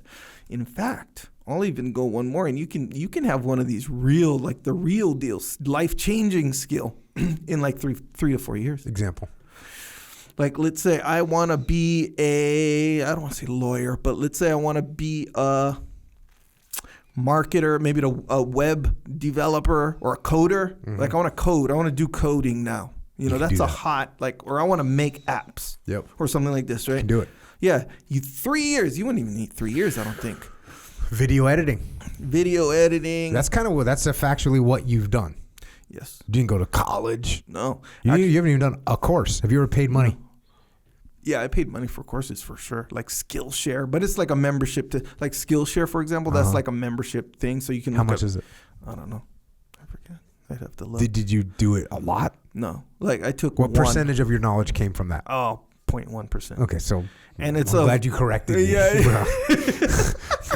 I'm trying to be truthful. You get the attribute of being a dipshit right now. No, the attribute of being very specific and precise. Yeah. Anyway, and it was and actually, you know what? You're even more right than I kind of indicated, because it wasn't for video editing. It was for VFX. Okay. Which is part of the video Anyway, true. 100% what? Self-taught, right? You don't need. So anyway, the point is, we think of skills as like something that, you can get, which is true. And it's even more true now. But the attributes is the thing that inform the skill, as it were. Which we don't, I mean, of course, I think we do think about that, but we don't think of it as something to pay attention to, where it's like, yeah, you can work on your weaknesses and that kind of thing, but it's like not in that specific way. It was a good reminder, I thought. Yeah, and this ties into what we talk about at Echelon Front when it comes to, and I've talked about it a bunch on the podcast, like what is your tendency? Yeah. As a person, is your tendency to micromanage? Then you have to know that about yourself. Is your tendency to be too aggressive? You have to know that about yourself. Is your tendency to let your ego get in the way? You have to know that about yourself. And if you can pay attention to those tendencies, you're going to have a better chance of correcting the issue. And it's the same thing as with these attributes. If you know, I'm not really good at this particular deal, so I can pay attention to it, hopefully improve upon it, but also get people on my team that complement my areas of weakness. And the part I thought is And something I always like keep in mind too about like people who keep around, right? Like you would say don't have like yes men or whatever. It like this kind of in a small way illustrated like how important it is to like not to have a yes man. So which one? He was talking about some attributes that are like vampires. You can't see them in yourself. Well, ego was so yeah. And I think a lot of them are like that to different degrees. Narcissism. Narcissism. Yeah. There's the ego. There's like even like being the quote about humility. The minute you think you've got a humility, you lost it. Yeah. I'm the most humble person in the world. Like no one's more humble than me. You know. You know Coach Adam. Yeah. Hell yeah. Amazing. Yeah. He makes a T-shirt that says the most humblest. Yeah, kind of funny. Yeah, so it's like the play on words. But if you keep people around, whether you be family, friends, or whatever, that will, and if you indicate to them, hey, I'm working on this part of it or whatever, keep your eye open for this kind of thing, and they can kind of help you with that stuff. See what I'm saying? So it's like a workaround for the vampire attributes. Check. All right. Well, while we're working on our attributes, which we will, let's also work on our physical and mental capacity to do more. It's true. In order to get there, we're going to have to work out mentally, physically. Agree. When you do that, guess what? You're going to need to fuel that system. Hell yeah. And I recommend you go to jockofuel.com, get yourself some fuel. It's true. The cleanest fuel. You know you can get different levels of fuel at the gas station? Sure. Oh, yeah. Like one's premium, one's okay, one's like, hey, bro, fill up that Corolla. You know what I'm saying? Yeah, they call that the regular. Right? Yeah. So you want to get the premium for your body. You want to get the premium. I agree. And there's actually a big difference. Like, let's face it, you can put the crappy fuel in your Mercedes if you want to. You know, they're gonna recommend against it, of course. And you can put the good gas into your Corolla. Yeah. Might be a waste of money. I'm saying you can get away with it. Yeah. Both cases. Yeah. With your body though, with what you put in your body, you want to go with the clean, the good. I think so too. The clean stuff. JockoFuel.com. Get yourself some protein. Look, if you got to drink an energy drink, don't just drink one of those energy drinks. Don't drink one of the other. Would you in your little video you made? What'd you put? Extra legit. Yeah, made by most drinks. By the way, made by extra most legit drinks. Energy. Yeah. So don't drink that. No, it's got a bunch of crap in it that's gonna kill you. Oh, Jocko's being all crazy. No, you drink that much chemicals, that much sugar, that much caffeine. It's going to kill you. So don't do that. Get yourself some Jocko discipline. Go. Get yourself some ready-to-drink protein. Yeah. The ultimate go-to fuel. So I got some elk meat, by the way. Oh, nice. And so I'm like, okay, yeah, this is some like the good stuff. Yeah, I make up my little. I got some recipes. Okay. Don't worry, I'll tell you about them later. But yes, perfect. Right? I got the 50 grams of protein from the elk meat. Mm-hmm. Right? Then I got the 30 grams with the drink. Yeah. They're ready to go. Oh, man, 80 grams, just like that. Boom. All good. You're good. No bad. No catabolic going on there. No, sir. Staying out of that zone. Joint warfare. You're training jiu-jitsu. We talked a lot about fighting today. A little decent amount about fighting. If you're doing physical stuff, man, joint warfare. JockoFuel.com. You can get it there. You can also get it at Vitamin Shop. You can get it at the military commissaries. Hannaford. Dash stores, Wakefern, ShopRite, HEB, Meyer up in the Midwest. Something else coming online? GNC, heard of it? Yes, sir. Rolling into GNC, bro. Rolling into GNC, old school. Yeah. Iconic. Do you know specifically what's going in there? I will have to give you the actual product list. Yeah. But, I don't have it right now on me. Because I figure, and I'm just the only reason I ask is I when I used to frequent GNC from time to time, I'd go in there for specific stuff. Yeah. So it would be what? Protein, pre-workout, and any kind of vitamins. Yeah. Well, that's what GNC's for, technically. Everything you just said, bro. General nutrition. But no, the energy drink's not so much, right? I mean, I would grab one if it was there. It's not really. But energy drinks is one of those on-the-go things, not I'm shopping for more supplements. Right. Yeah. But I guess it's subtle. Let me ask you, would you get fired up to go to GNC? Yeah. Like a little bit of a... Of course. Hawaiian. Yeah, back in the day. And that was like before online shopping was like super hardcore like it is now. It was good. It was like a whole experience. And there's a few stores that are like that where it's like you don't just go there just to buy it like a freaking CVS or something like this. You go and it's kind of like the experience. So GNC, go check that out. We're actually, I think around the 20th. When is this coming out? I think February 20th, 2023 in that GNC. Go in there and just go and get some. Just be like, get in the, the old thing you had when you were a kid and you get a new pair of shoes and made you a little bit faster. You know what I mean? Yes. New pair of running shoes, new pair of Keds. Hell yeah. Did you ever have Keds? No, I never had Keds. So you had Keds, or you got the Converse One Star. You got a pair of Chuck Taylors, and then the Nike with the waffle. I had like the OG Nike with the waffle tread, blue and yellow. Okay. Bro, back in the day. Brother.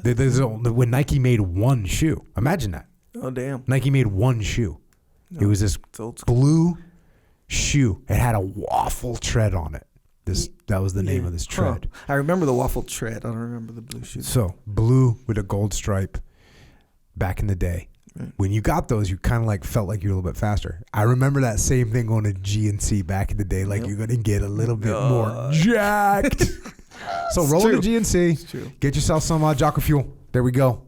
Yep. Also, originusa.com. You're going to need some American made. Look, you're not looking to buy these other companies, aforementioned companies that are using slave labor to make their stuff, right? We're not doing that. We're not supporting countries that have tyrannical governments. We're not doing that. We're supporting America, freedom.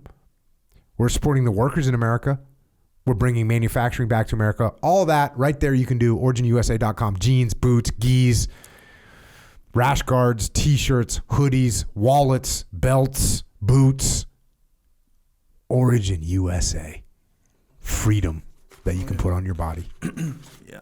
There you go. We're in the Delta 68s currently. Oh, yeah, that's right. When's the last time you wore a pants to record the podcast? Oh, I've been wearing pants, but I used to wear the camouflage pants. I don't know if I've ever worn pants to record a podcast.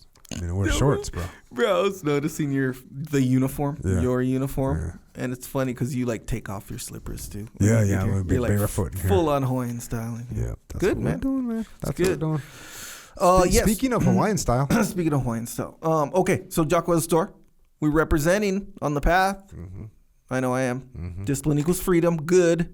There's a good version shirt on the shirt locker coming up. Oh, really? It's just a hint. It's been a while. Little heads up. It's a good one. It's a little bit more like subtle. Okay. Either way. Okay. Yeah, you want to represent JockoStore.com. Also, I mentioned the shirt locker, which is a new shirt every month. Some cool like new designs every month. People seem to like that one. But yeah, look at that. Check that one out. I put on a we call it a sneak peek. Mm-hmm. It's like a little close up of part of the design, so you can kind of get a hint of what the next design is too, if you want to check it out before you sign up or whatever. But nonetheless, just go to JockoStore.com. I like it. Subscribe to this podcast. Subscribe to Jocko Underground. We do about a podcast a week on Jocko Underground, the UG as it's called, and that way we can talk about whatever we want. And we have a escape platform in case we get shut down for whatever reason. We'll be there. $8.18 a month. If you can't afford that, it's cool. We still got your freedom. Email assistance at JockoUnderground.com. Don't forget the YouTube channels. Don't forget Psychological Warfare. Don't forget Flipside Canvas. Don't forget all the books. Attributes by Rich Diviney. Don't forget about that one. And then all the books, Only Crime for the Living, Final Spin, all the leadership books, the Way the Warrior Kid books. What an opportunity to make a kid's life better. Make their whole life better, by the way. Yours Mikey too. and the Dragons. About Face by Hackworth. I wrote the forward on the new one. There you go. Bunch of those books. Echelon Front. We solve problems through leadership. EchelonFront.com. Don't forget about our online training platform, ExtremeOwnership.com. This is how you get better at life.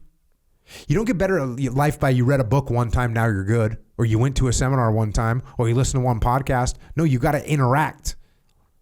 So go to ExtremeOwnership.com, take classes, ask questions, live interactions with me, with Leif, with the team. That's what we're doing. And if you want to help service members, active and retired, you want to help their families, you want to help Gold Star families, check out Mark Lee's mom, Mama Lee. She's got a charity organization. If you want to donate or you want to get involved, go to americasmightywarriors.org. And also don't forget about Micah Fink, who currently, at this time, we just got reports from the field, he just killed a mountain lion with a K-bar knife. He is skinning it and making a loincloth, which he will wear on a 72-day retreat across the wilderness. Micah Fink getting after it. If you want to connect with us on the interwebs, don't forget Rich Diviney. To get in touch with him or what the services he offers, go to theattributes.com. And on social media, Rich is on Instagram, Rich_Diviney, Twitter, @RichDiviney, Facebook, @RichDiviney. Of course, Echo and I are there as well. Echo is at Echo Charles. I am at Jocko Willink. Be advised, the algorithm's there. It's waiting to grab you. So just, look out. Thanks to all the military personnel out there on the front lines, maintaining freedom around the world. We appreciate what you're doing right now. And also, thanks to our police and law enforcement, firefighters, paramedics, EMTs, dispatchers, correctional officers, Border Patrol, Secret Service, all first responders. You maintain our safety for us here at home. We are grateful for that. And to everyone else out there, know your strengths. Know your weaknesses. Know your attributes. Know yourself. Then see where you can get better and be better by going out there every day and getting after it. And until next time, this is Echo and Jocko out.